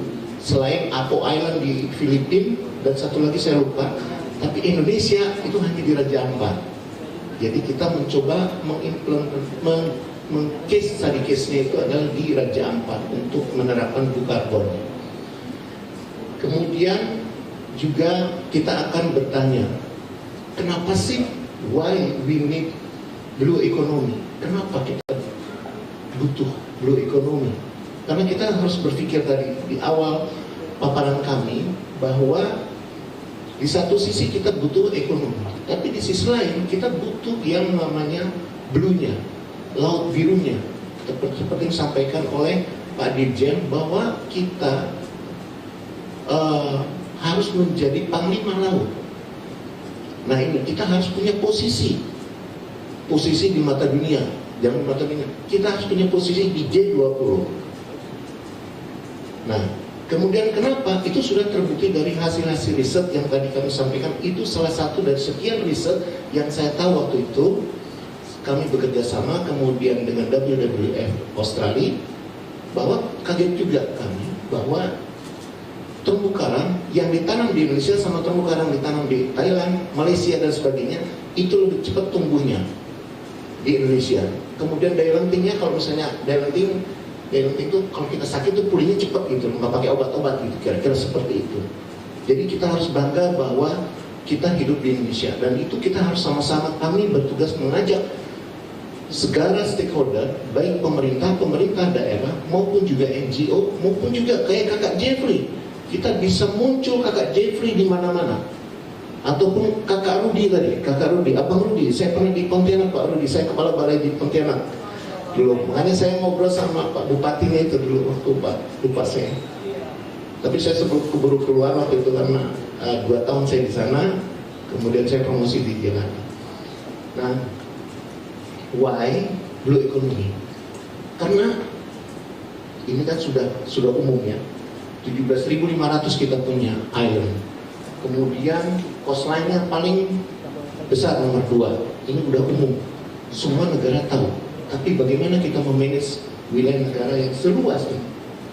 Kemudian kita sekarang gila juga ini 275 juta yang most of them live in the coastal areas. Kemudian juga dari total ini manusia bertambah, ekonomi juga perlu juga ekonomi. Saya setuju dengan Ibu tadi. Nah, dengan posisi seperti ini, so our government has to control of Indonesia Ocean. Ya, bagaimana membalance ekologi dengan ekonomi sustainable. It is easy to read and to say that ekonomi sustainable. Oh ya, ekonomi yang berkelanjutan. Seperti apa itu ya? Ini yang penting. Tapi tadi contoh-contoh dari Abang Rudi, kemudian Kakak Jeffrey, itu ada contoh-contoh bahwa bisa diekonomikan. Nah itu kita ada program juga tracking mangrove itu, Bang Rudi kontak sama Pak Andri, kepala balai ini di Kalimantan. Nah, bilang salam dari saya, kemudian bisa komunikasi itu untuk mendapatkan itu yang bantuan tracking mangrove itu, dan banyak berhasil di Jawa pantai utara kita coba itu, kemudian mereka sudah beralih. Next slide please. Nah, untuk mencapai tadi blue economy, ada blue ada ekonomi. Oke, ekonomi harus jalan, tapi blue, tapi juga blue, laut itu harus blue, harus biru. Maka our minister membuat priority. We have 5 priorities untuk blue economy. First, ya, quota based measure fishing. Jadi ini semacam perikanan terukur. Contoh Kakak Jeffrey, kami waktu itu kami koreksi diri kami sendiri. Salah satu pada saat ada kejadian Caledonia nabrak karang di Raja Ampatnya, di Raja Ampat. Pada saat waktu itu kami juga diundang oleh Pak Hafaz, sekarang Pak Hafaz sudah jadi dubes di Jerman, untuk mendiskusikan itu. Kita lemahnya di mana? Di data. We have no data before and after. Jadi perikanan terukur itu harus punya data di awal dan di akhir. Jadi ketika di awal kita tahu ditabrak, rusak, udah kelihatan. Oh luasannya sekian, sebelumnya sekian. Berarti mereka harus mengganti sekian rupiah, sekian dolar, jelas. Tapi kalau misalnya kita tidak punya data di awal, itu kita lemah di dalam bergaining pada saat kita mendapatkan musibah-musibah seperti itu tadi. Itu salah satu di antara 1000 ribuan lebih case tentang ini, jadi data. Kemudian yang kedua, Marine Protected Area Extension, perluasan kawasan MPA kita. MPA kita ada sekitar 200 total, 204. Kemudian kita harus mengembangkan lebih dari 200 sekian kawasan, itu totalnya sekarang 28, sekian. Target kita 32,5 juta hektar, 10%. Malah sekarang kita mendapatkan challenge dari dunia internasional 30%. Ini menjadi challenge buat kita semua. Yang lakukan Kakak Jeffrey itu sangat kami apresiasi. Kakak Jeffrey, kemudian Abang Rudy yang masih muda-muda masih punya ide-ide yang bagus yang perlu kita dorong. Kemudian yang ketiga, development of marine coastal and freshwater aquaculture. Ini semacam budidaya. Bapak Ibu sekalian, ingat waktu saya kecil juga, pantai utara Jawa tuh kebanyakan mangrove. Begitu pasar dunia, udang, bandeng segala macam, boom, dihajar habis tuh. Padahal mangrove adalah sebagai, ketika kita melihat, we are conservationist if you look the kasus itu, ya, kita melihat bahwa, jadi Abang Rudi itu menanam itu harus tidak mungkin menanam begitu saja ya Bang ya. Berarti kita menanam yang memang habitatnya. Nah, kalau habitatnya mangrove, kita tanam di situ mangrove. Mangrove itu ada beberapa jenis. Ada yang di depan jenisnya lupa saya, Rhizopora apa ya, lupa. Avicennia atau apa? Nah itu disesuaikan dengan itu. Jangan kita menanam yang tidak sesuai. Contoh di Pacitan itu awalnya mangrove, rusak, nggak cocok. Kenapa? Yang cocok adalah cemara. Cemaranya apa? Nggak cemara lilin, tapi cemara udang. Kenapa cemara udang? Karena akarnya banyak untuk nahan tsunami, karena dia posisinya di teluk. Jadi pantai selatan ketika ada tsunami itu ketahan. Kalau cemara lilin dia gitu jatuh habis. Tapi kalau cemara udang itu dia ketahan dan dia ditanam selang-seling. Ini praktikal ya, jadi sangat praktisi sekali yang perlu Bapak Ibu sekalian juga perhatikan.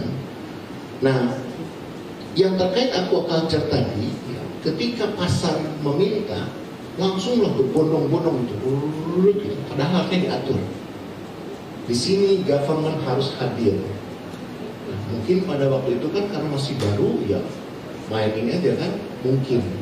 Nah tapi sekarang udah mulai kita tata lagi, ada penanaman mangrove. Jadi aquaculture yes kita bisa siapkan, cuman ya itu tadi. Kemudian yang kedua, marine debris management. Why marine debris management menjadi concern? Kita nomor 2 di dunia penghasil sampah plastik. Jadi ini menjadi concern menteri.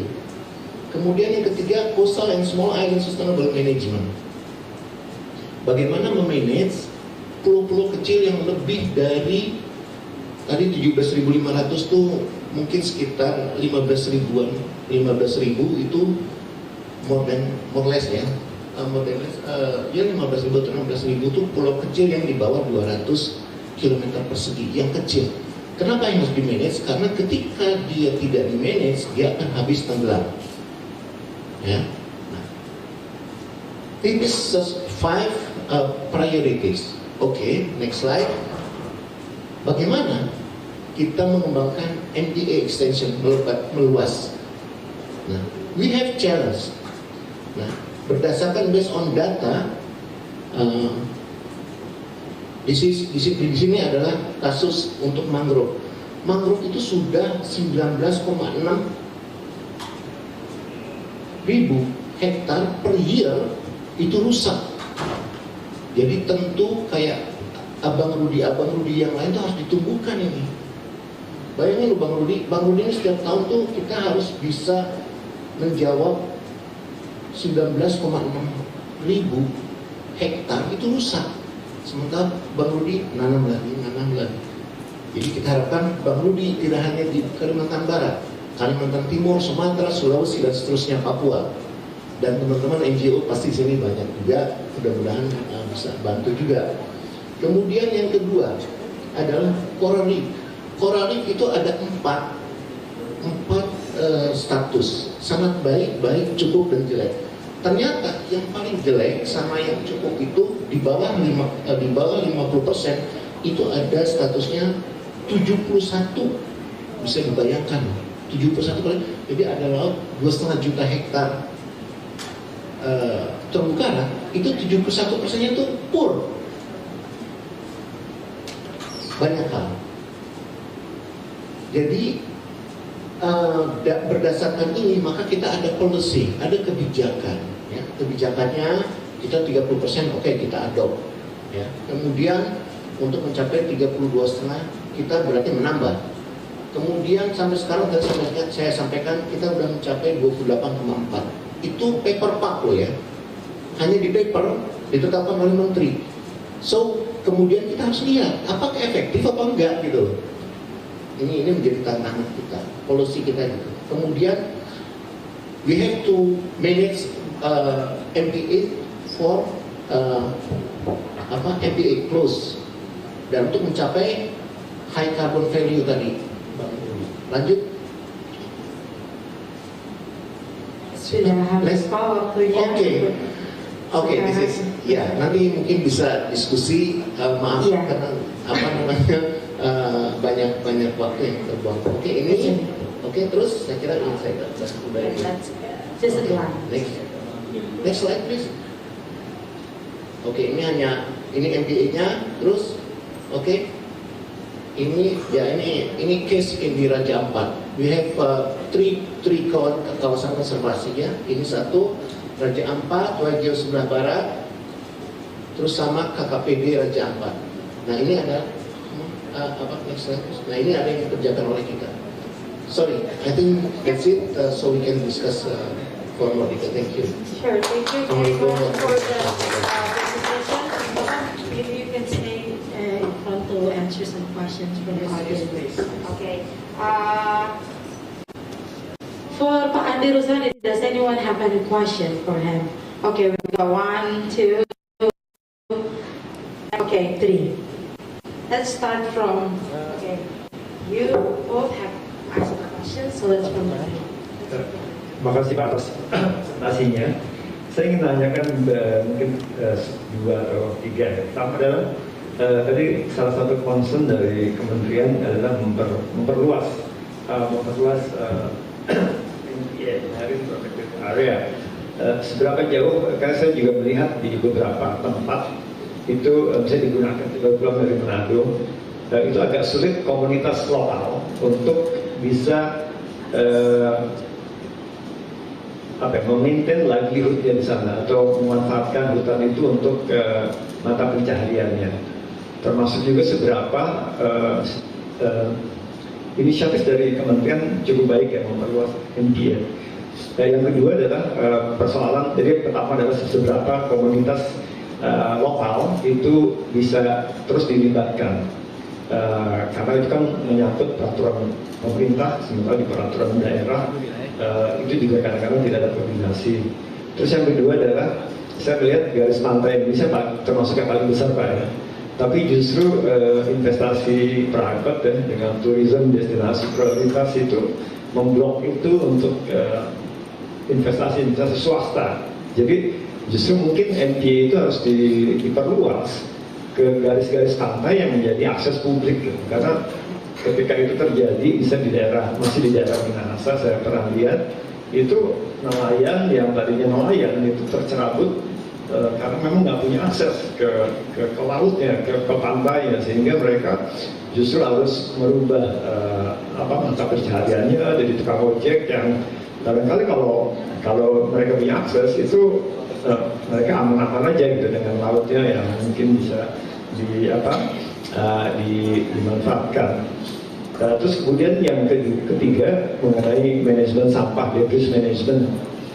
Itu kan juga perlu koordinasi Pak. Kayak masih saya ambil contoh ini Ambil contoh mungkin di Bali dan juga di Manado, mereka mendapatkan kiriman sampah dari kayu ulin di Kalimantan. Jadi artinya bahwa itu nggak bisa dijadikan inisiatif di pemerintah daerah setempat, tapi harus juga di nasional. Tapi persoalannya adalah bagaimana koordinasi dan juga memastikan aturan atau enforcement dan juga koordinasi di antara pemerintahan.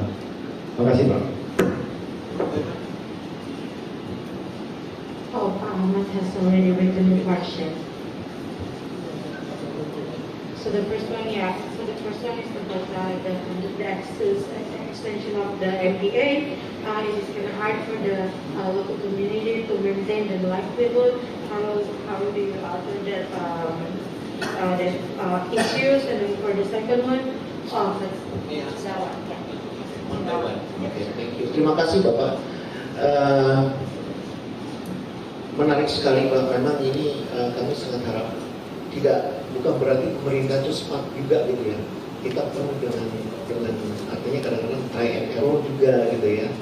Apalagi dengan data yang tidak beda-beda Pak. Ini beda-beda. Memang kita membangun negara yang begitu luas ini agak susah juga gitu kan. Jadi yang pertama itu adalah yang seberapa jauh bisa melibatkan akses. Sebetulnya Pak di aturan itu ada keterlibatan Pak. Bapak baca malah di Undang-Undang 27 itu 2007 ya, itu Pak, masyarakat itu harus terlibat, harus di sini Pak, harus kata-kata harus terlibat di, berarti menggunakan kata-kata itu kan paling teman-teman NGO ini paling jago gitu karena bisa fokus nih Pak ya, fokus. Kalau kami kan mikir mulai dari mikir mangrove sampai mikir yang ini yang 8 yang besok nanti demo gimana, jadi banyak banget dipikiran sehingga kita nggak begitu fokus juga gitu. Sehingga kami sangat welcome, terbuka untuk mendapatkan masukan. Itu kuncinya satu. Jadi dimanapun Pak, apakah itu yang di Manado seperti Taman Nasional Bunaken, walaupun dia dikelola oleh kehutanan, sementara ini kan kita sedang mencoba merevisi Undang-Undang 90 supaya artinya dikelola oleh satu kementerian saja, supaya tidak beda-beda gitu loh Pak aturannya. Kalau udah aturan menteri ini aturannya begini, menteri ini aturannya begini, jadi kesian, pusing masyarakat. Jadi kita harapkan itu. Kemudian yang kedua mengenai pihak swasta yang tadi di coastline Pak ya. Memang ini isu ini mulai berkembang pas tahun-tahun terakhir nih Pak, 2 tahun kebelakang ini. Kami kewalahan juga Pak. Banyak komplain, malah pada satu saat waktu itu saya ke Lombok, saya ditaruh Pak. Waktu itu saya masih posisi saya sebagai direktur, kemudian diajak diskusi sampai pagi Pak di situ Pak. Kami nggak bisa banyak berbuat juga, karena apa? Itu sudah existing seperti itu. Nah sekarang dengan adanya undang-undang baru yang cipta kerja itu Pak, nanti kan semua pakai izin Pak. Nah itu izin itulah kita sebagai kendali. Memang yang pertama kita nggak mungkin, mereka udah dapat izin di awal. Biarkan saja dulu, nanti kan itu mesti izin itu ada waktunya Pak. 25 years, 20 apa berapa tahun. Kita begitu nanti mau diperpanjang, nah itu kendali kita di izin itu, dan itu terbuka. Jadi siapapun bisa buka, jadi bisa kontrol, rakyat pun bisa kontrol melalui nanti OSS kan Pak ya, termasuk OSS. Nah mereka sekarang kita himbau. Nah kemudian kalau dia tidak lakukan juga, baru shock terapi kita, preventif, represifnya baru kita lakukan itu. Jadi itu yang sudah itu. Yang ketiga apa? Sampah. Oke. Sampah Pak, kayak Bali. Jadi sekarang ini sampah tuh mungkin isunya kalau boleh usul kami, jangan isu nasional. Ini malah justru isu di G20 ini harus diangkat. Pernah waktu itu tim kami, kan kita selalu sekarang kayak seremonial, bersih pantai, nanti bulan depan ini ada lagi. Itu tidak menyelesaikan masalah. Nah, ternyata dari sampah-sampah itu ada Pak rokok, mohon maaf, bukan dari Indonesia. Kemudian kayak Indomie, bukan dari Indonesia, Bu ya. Banyak yang seperti itu. Pertanyaannya, posisi KKP, posisi sekarang, ini baru kita bicara nasional. KKP, dia kewenangannya di perairan, posisi dan perairan. Nah, tapi bagaimana mengendalikan dari hulu sungai? Siapa? Kemudian bagaimana Kementerian KKP dengan Pemda, pemerintah daerah dengan Kementerian Dalam Negeri? Ini kan harus harmonis. Harmonis itu gampang diucapkan tapi dipraktekannya susah itu, Pak. Nah, sehingga kalau menurut kami, ini pandangan saya pribadi, Pak. Pandangan saya pribadi sebagai konservasionis, itu isu itu perlu diangkat oleh masyarakat. Siapa masyarakat? Yang paling gampang teman-teman NGO diangkat, memetakan seperti ini. Kan pemerintah tuh paling takut nih Pak, saya kasih bocoran. Pemerintah tuh paling takut kalau kasih panggung, suruh ngomong di internasional. Kalau misalnya argumennya nggak kuat kan malu Pak. Nah, kira-kira seperti itu. Jadi kita angkatnya posisinya seperti ini, gimana nih? Nah, sehingga mungkin ada satu kesepakatan minimal paling tidak misalnya se-Asia untuk menangani sampah.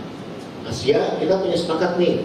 Kemudian kayak pengurangan emisi ya, berapa ya? 29% ya, Mas Ahmad ya.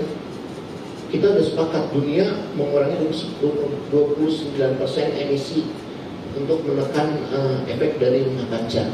Nah ini kan menjadi komitmen internasional. Nah seperti ini juga sampah saya kira perlu seperti itu. Begitu Bapak. Mudah-mudahan bisa masuk akal. Terima kasih. Very much. So the marine debris has to be outed in this issue as the international concern. Maybe we start from the NGOs or from the environmental activists. Thank you very much for the answer, Pak Andi. Second question from the same table as Pak Andi. Halo Pak Andi, saya April dari Yayasan Ekonusa berbasis di Jakarta. Kami yayasan yang memiliki 5 kantor wilayah dan salah satunya di Sorong, di mana tadi presentasi Pak Andi itu ada Raja Ampat. Pak Andi ini sangat menarik karena Pak Andi tadi menyebutkan keterlibatan masyarakat sebagai kata kunci dalam kolaborasi dan pembangunan.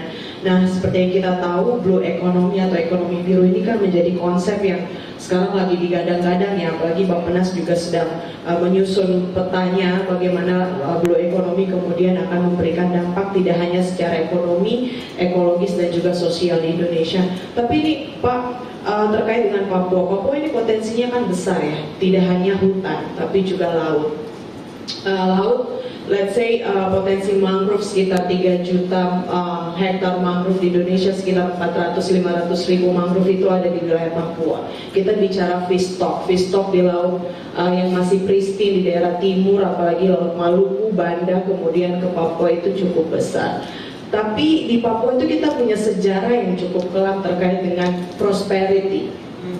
Kita bicara tentang bagaimana potensi itu kemudian terefleksi dalam kesejahteraan masyarakat. Kita bicara tentang Freeport dulu, tentang tambang. Saya mau tanggapi. Freeport sudah berdiri sejak 1972-an. Ini artinya sudah puluhan tahun berdiri, tapi Papua sampai September 2021 masih masuk sebagai provinsi dengan tingkat kemiskinan tertinggi di Indonesia. Jadi kemudian ini membawa satu pertanyaan besar. Konsep blue economy ataupun konsep pembangunan yang kemudian dikembangkan oleh pemerintah itu sebenarnya untuk siapa? Nah ini mungkin yang harus kita refleksikan lagi terkait dengan konsep yang kita mau kembangkan dalam blue economy. Untuk siapa? Apakah memang masyarakat Papua pun membutuhkan itu? Ataukah mungkin konsep pembangunan yang selama ini berjalan itu memang tidak aplikatif untuk wilayah timur khususnya? Dan kami sangat terbuka ya terkait dengan pembangunan, terkait dengan inovasi, kolaborasi adalah kata kunci. Kami pun dari sisi NGO melakukan tugas kami dan juga mendukung program-program pemerintah, namun kami juga sebagai pengingat jika memang kebijakan-kebijakan yang kemudian diimplementasikan itu belum menunjukkan hasil yang maksimal khususnya bagi kesejahteraan masyarakat. Terima kasih Pak. What this article is actually asking is for whom this blue economy roadmap, developing this blue economy roadmap is actually for. Pak Andi. Iya, terima kasih Mbak Apriliani ya. Saya pernah juga, kita kalau nggak salah kita Fitcon pernah ya Mbak ya, saya Fitcon waktu itu pernah ada ini, termasuk artinya tajam, saya menariknya tuh tajam di dalam analisanya. Soalnya mirip-mirip Mbak Apriliani gitu ya. Karena waktu itu VidCon, sekarang offline, ketemu langsung gitu ya. Yeah, I think.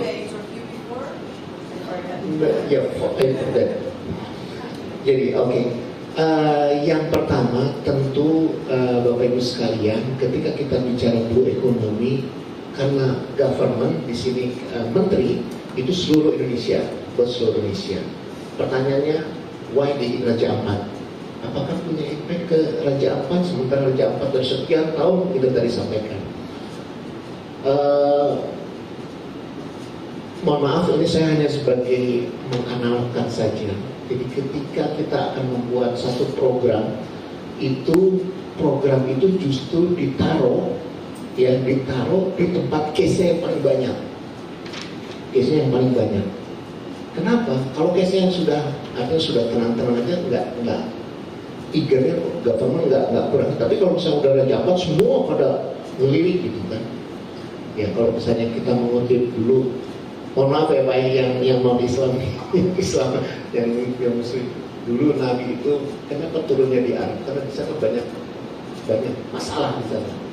Ya itu hanya contoh. Jadi kira-kira seperti itu. Tetapi memang Raja Ampat menjadi contoh case yang paling baik untuk blue carbon. Dan kenapa? Ibarat artinya masih bisa kita bentuk karena belum banyak intervensi pembangunan di sana. Kemudian yang berikutnya, kalau kita lihat, saya pernah berdiskusi, Kakak Jeffrey tolong dikoreksi ya kalau saya salah. Kakak Jeffrey kan asli sana. Dulu betul ya Kakak Jeffrey, saya dapat cerita waktu itu, waktu kami ke Raja Ampat, bagaimana Raja Ampat itu dulu tempatnya tukang ngebom, betul ya Kakak Jeffrey? Dulu sekali ngebom. Dan itu sangat sulit merubah itu. Ini perilaku dari perilaku.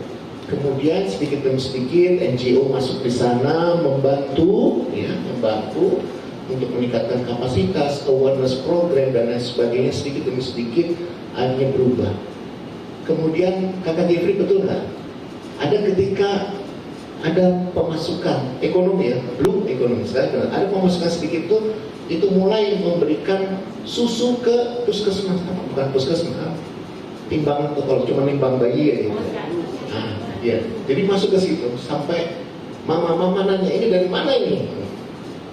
Itu saya nggak tahu, saya cuma dapat cerita seperti itu sehingga mereka ternyata aware, sadar bahwa ini bantuan ini adalah dari hasil pengelolaan yang ekowisata dulu dari guide segala macam. Betul juga nggak tahu ya, nanti Mbak April bisa meluruskan. Tapi saya hanya dengar cerita seperti itu.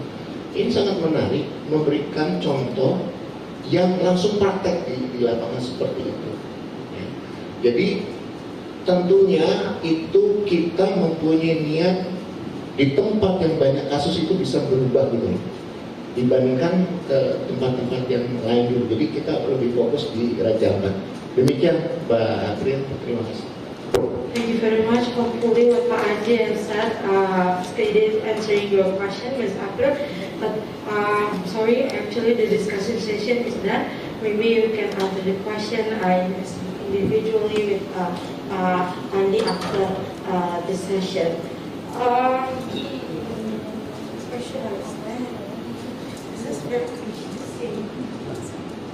Thank you very much for all three speakers who have presenting what initiatives they have done as an individual or organization.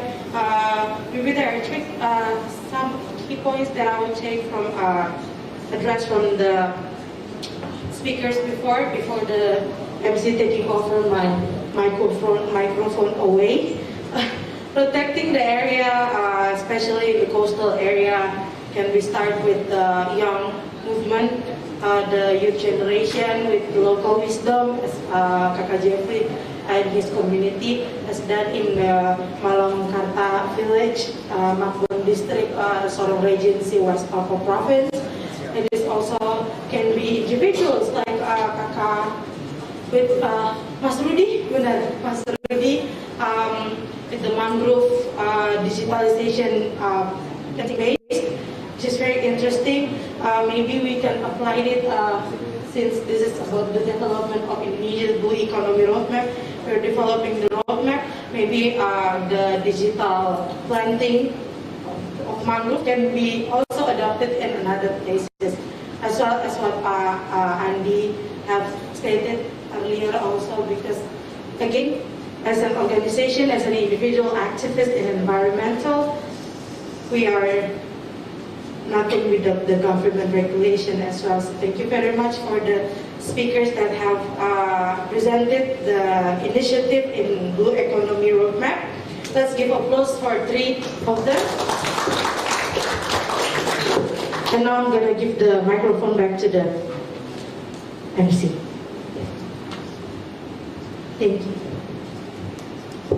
Wow, thank you very much, Ms. Natalia Mosera, for leading and providing us a fruitful discussion session. So please give a round of applause for all the speakers and also the moderator.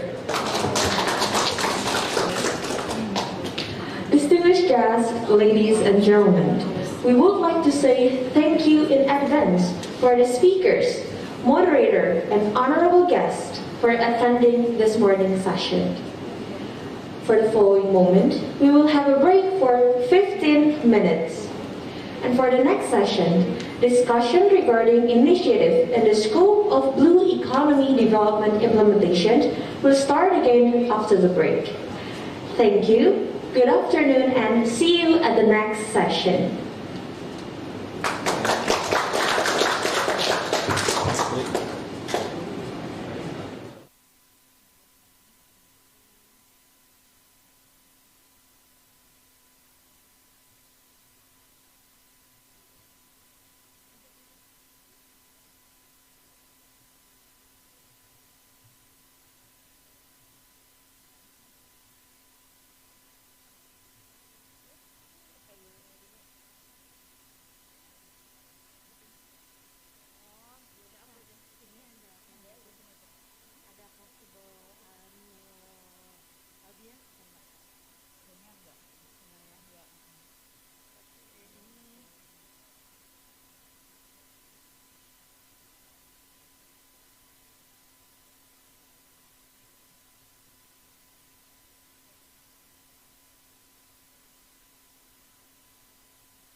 sendiri, budaya Banda itu adalah budaya menjaga alam, ya, menjaga laut, menjaga hutan. Nah, atas dasar itulah kami bersama dari teman-teman Ekonusa dan Maluku Coastal Care mencoba untuk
Assalamualaikum warahmatullahi wabarakatuh. Salam sejahtera, Shalom, Om Swastiastu, Namo Buddhaya, salam kebajikan. Welcome back, ladies and gentlemen. On behalf of the committee, we would like to extend our warmest welcome to our honorable guest. Her Excellency, MCC Molucas Coastal Care, Teria Salhuteru.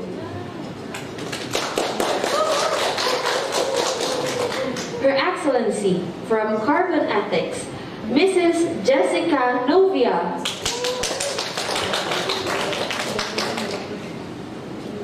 Development partners, and all our guests joining us today, here in Belitung Island or through virtual channels. Distinguished guests, ladies and gentlemen, kindly a reminder, we would like to inform for all the participants to fill the survey through the barcode or link that already provided. For the 5 lucky participants, we'll get memorable souvenirs from the committee at the end of the session. Ladies and gentlemen, our honorable guest, following session will be divided into 2 sessions. The first session explores about empower the community to protect the marine ecosystem. And the second session will discuss about educating, reducing, and sequestering the carbon footprint. Distinguished guests, ladies and gentlemen, we are now entering the next session of today's international seminar. The theme of this session is Initiatives in the Scope of Blue Economy Development Implementation.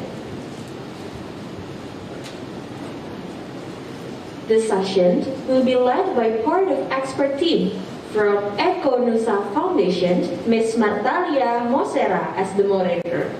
Without further ado, please welcome Ms. Martalia Mosera.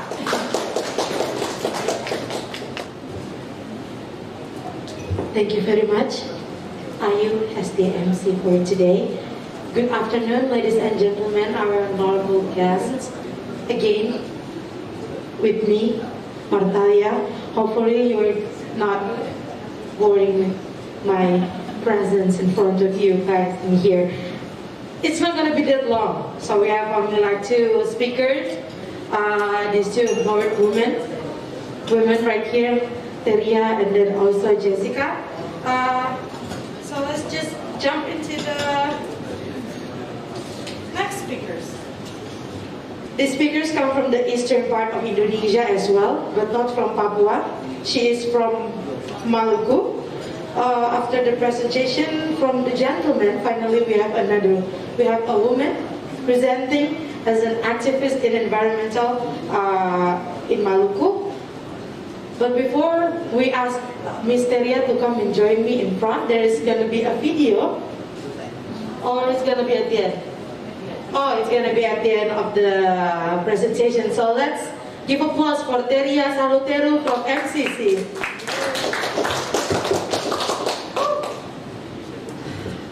Hello, Ms. Teria, how are you today? So, it's very cold. So, Ms. Teria from Molucas Coastal Care, am I right?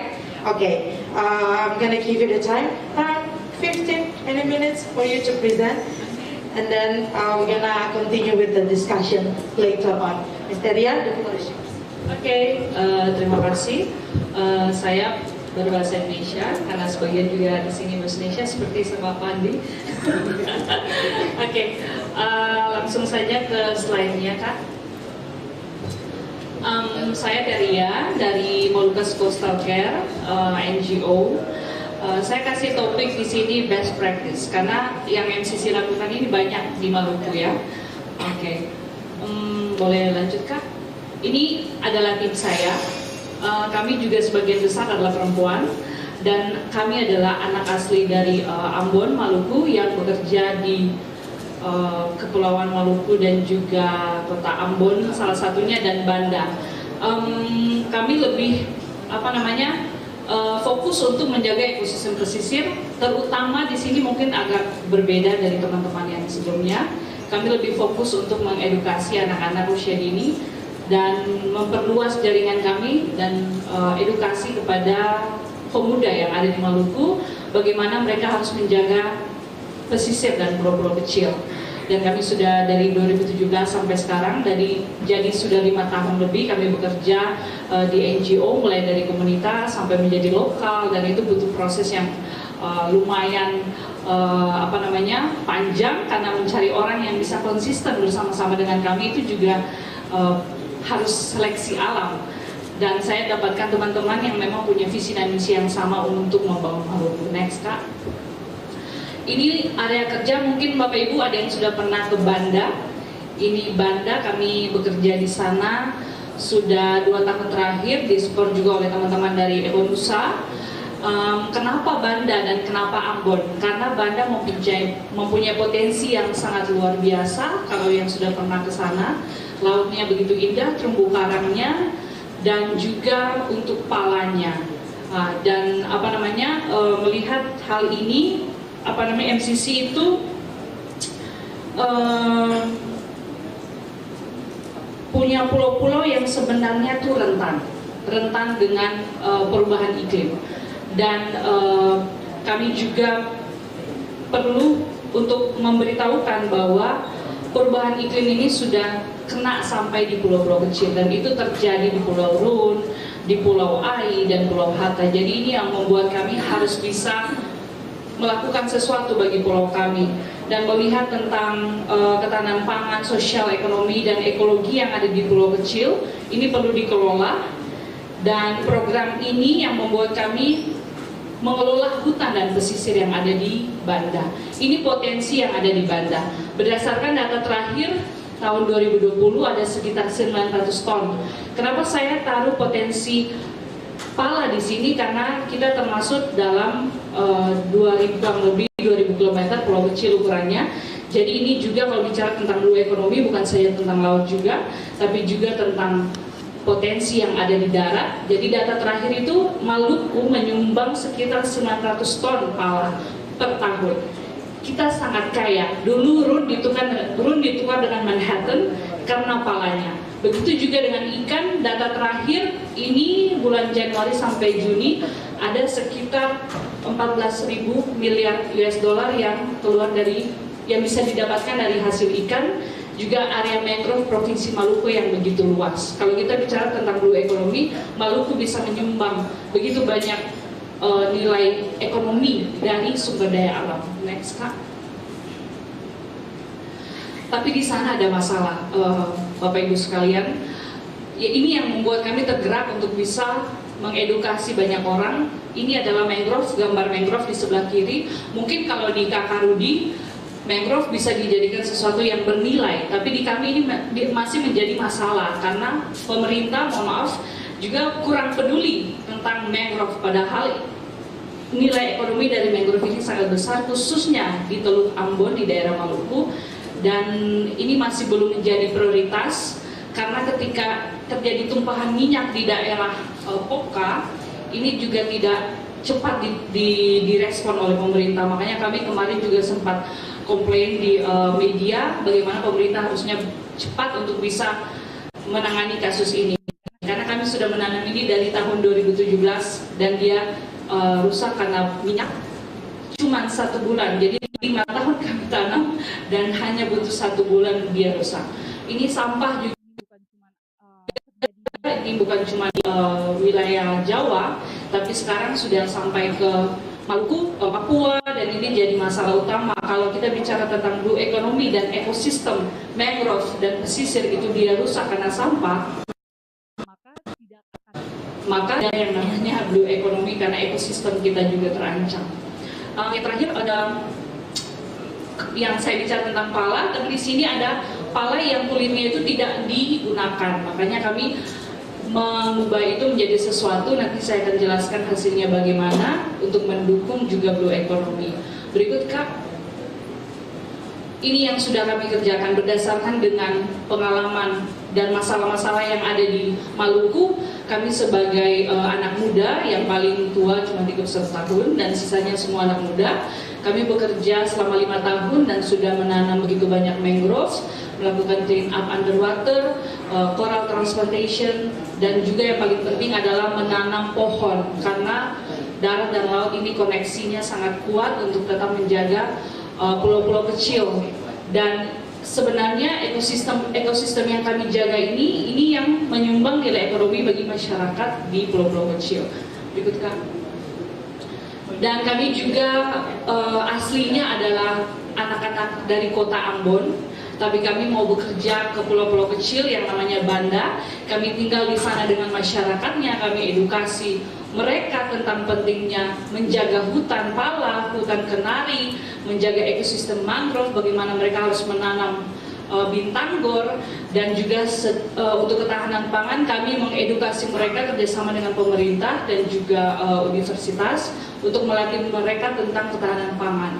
Bagaimana mereka harus menanam bibit yang baik dan juga tidak bergantung kepada NGO atau pemerintah menunggu bantuan dan harus tidak ada sayur di sana, karena Maluku Tengah itu untuk dapatkan sayur memang dari Masohi dan juga dari kota Ambon. Jadi kami di Pulau Run dan Pulau Lontor kami buatlah pelatihan, dan ini hasil-hasil yang sudah kami buat di masyarakat.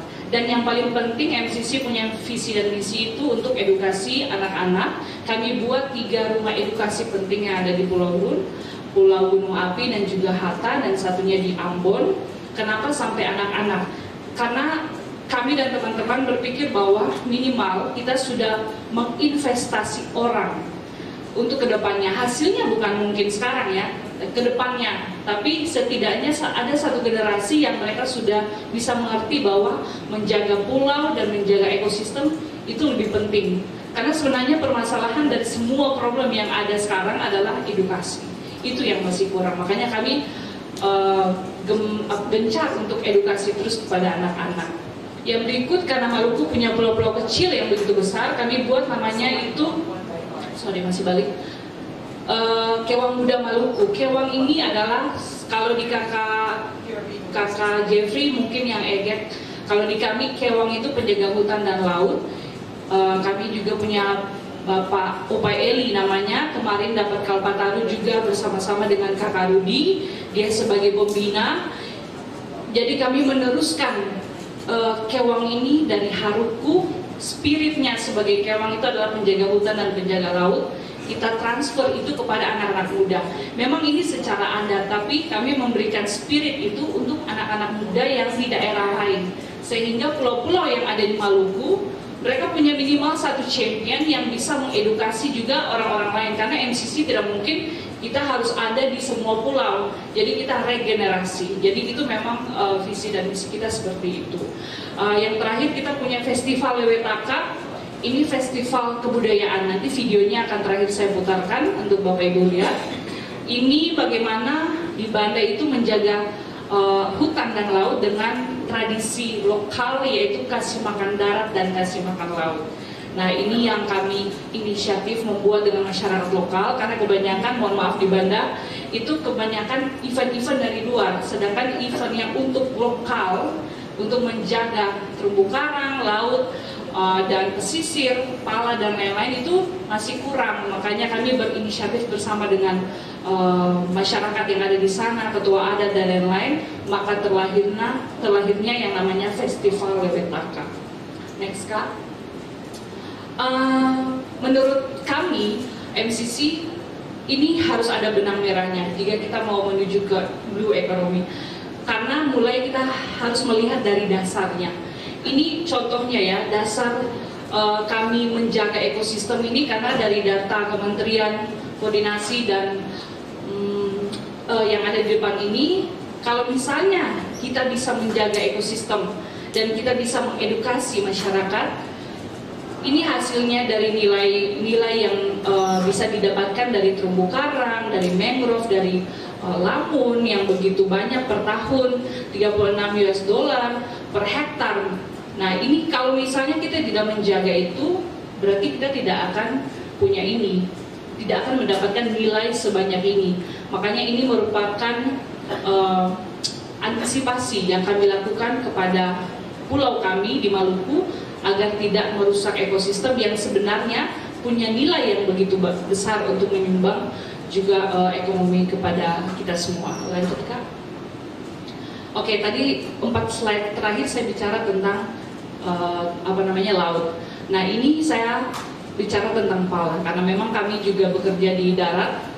Kita buat greenhouse. Masyarakat di Banda itu mereka biasanya mengeringkan pala itu dengan menaruh di bawah ya, kena matahari kayak gitu. Jadi kualitas dari pala itu ketika diekspor keluar dia akan menurun nilainya, harganya ya. Makanya kami berinisiatif untuk membuat greenhouse di sana. Ada 2 lokasi yang sudah kami buat. Nah, di sini masyarakat kemudian mereka bisa mengeringkan pala di rumah pengering ini. Rumah pengering ini dibuat sederhana dari kayu dan juga plastik UV. Puji Tuhan, alhamdulillah sampai sekarang masyarakat mereka sudah menjemur pala di sini. Memang agak susah karena banyak pengepul di sana dan kebiasaan ini sudah dari lama mereka mengeringkan di tanah.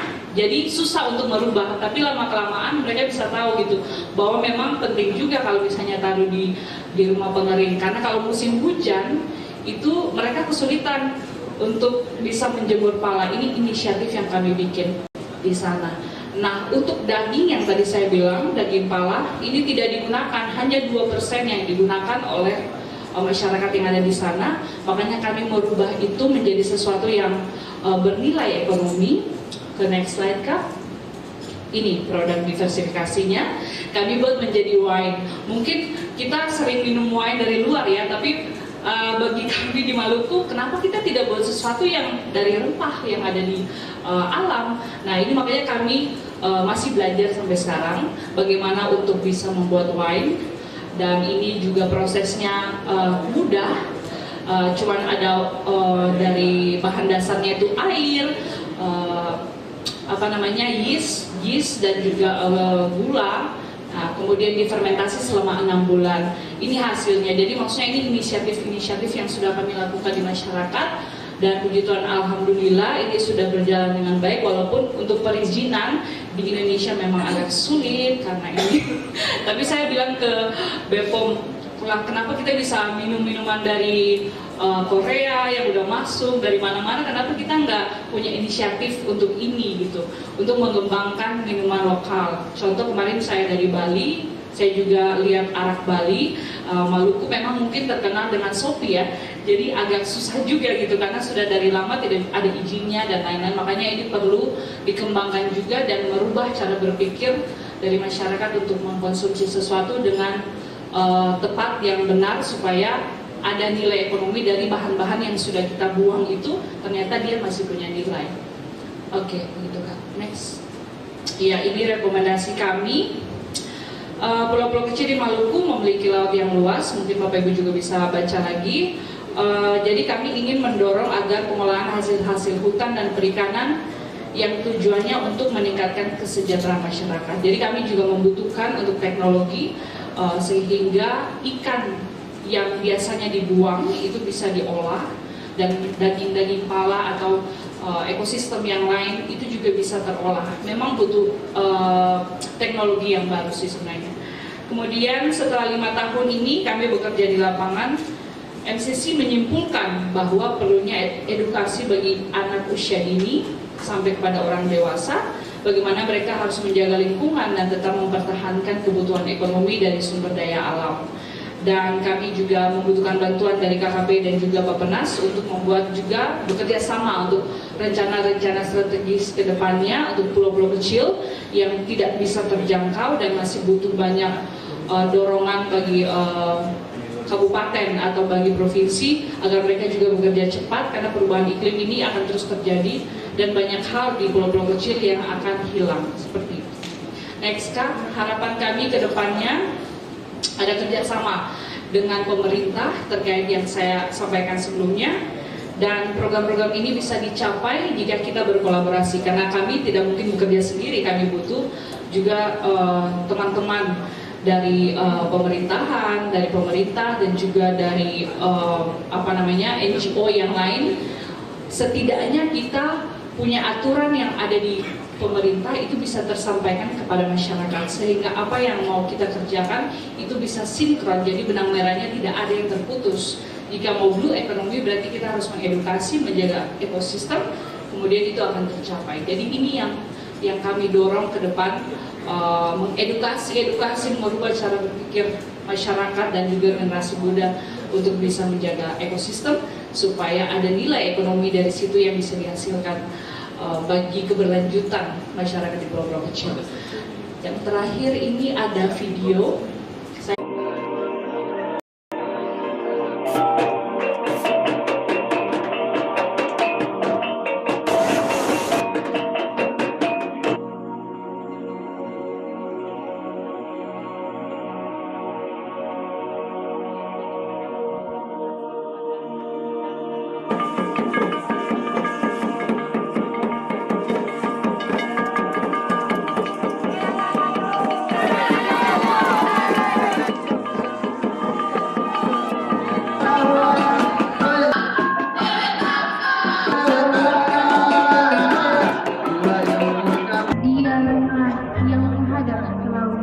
Semerbak harum pala atas tanah Rut.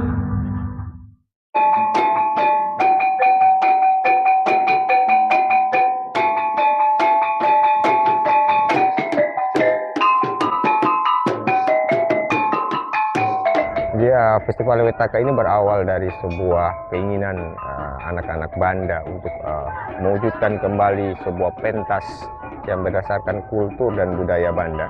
Kemudian daripada itu kegiatan ini dimaksudkan supaya bagaimana, karena kami melihat bahwa budaya Banda itu kalau memang betul-betul dihayati, betul-betul diresapi oleh orang Banda sendiri, budaya Banda itu adalah budaya menjaga alam, ya, menjaga laut, menjaga hutan.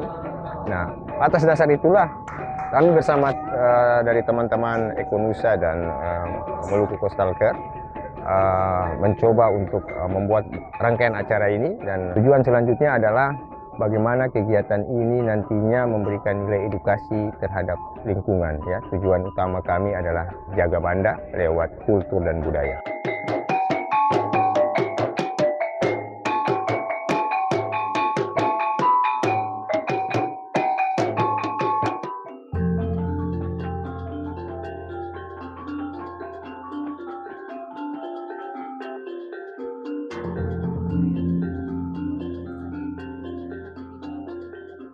Maluku Coastal Care yang sudah berproses di Banda selama beberapa bulan terakhir ini berharap dengan adanya Festival Lewetaka ini, masyarakat Banda, khususnya generasi muda, dapat terus menjaga alam, merawat alam untuk keberlanjutan anak-anak muda ke depannya. Karena alam ini perlu dijaga, dan untuk itu festival ini menjadi salah satu pendorong yang kuat agar masyarakat Banda, masyarakat Maluku bisa terus mempertahankan adat untuk menjaga lingkungan.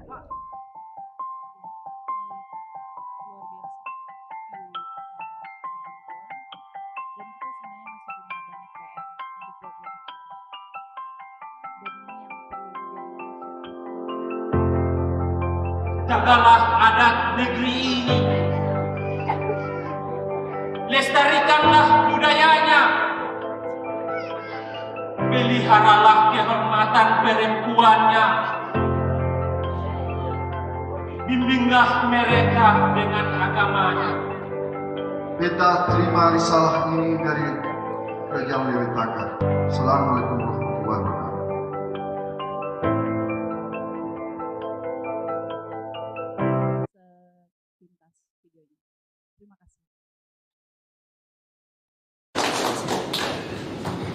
Please stand up in here with me so that I don't.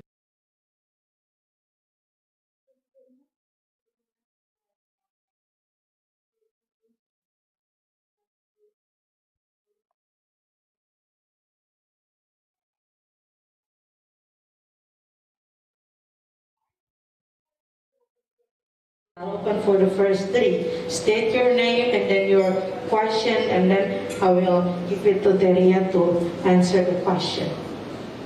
Anyone?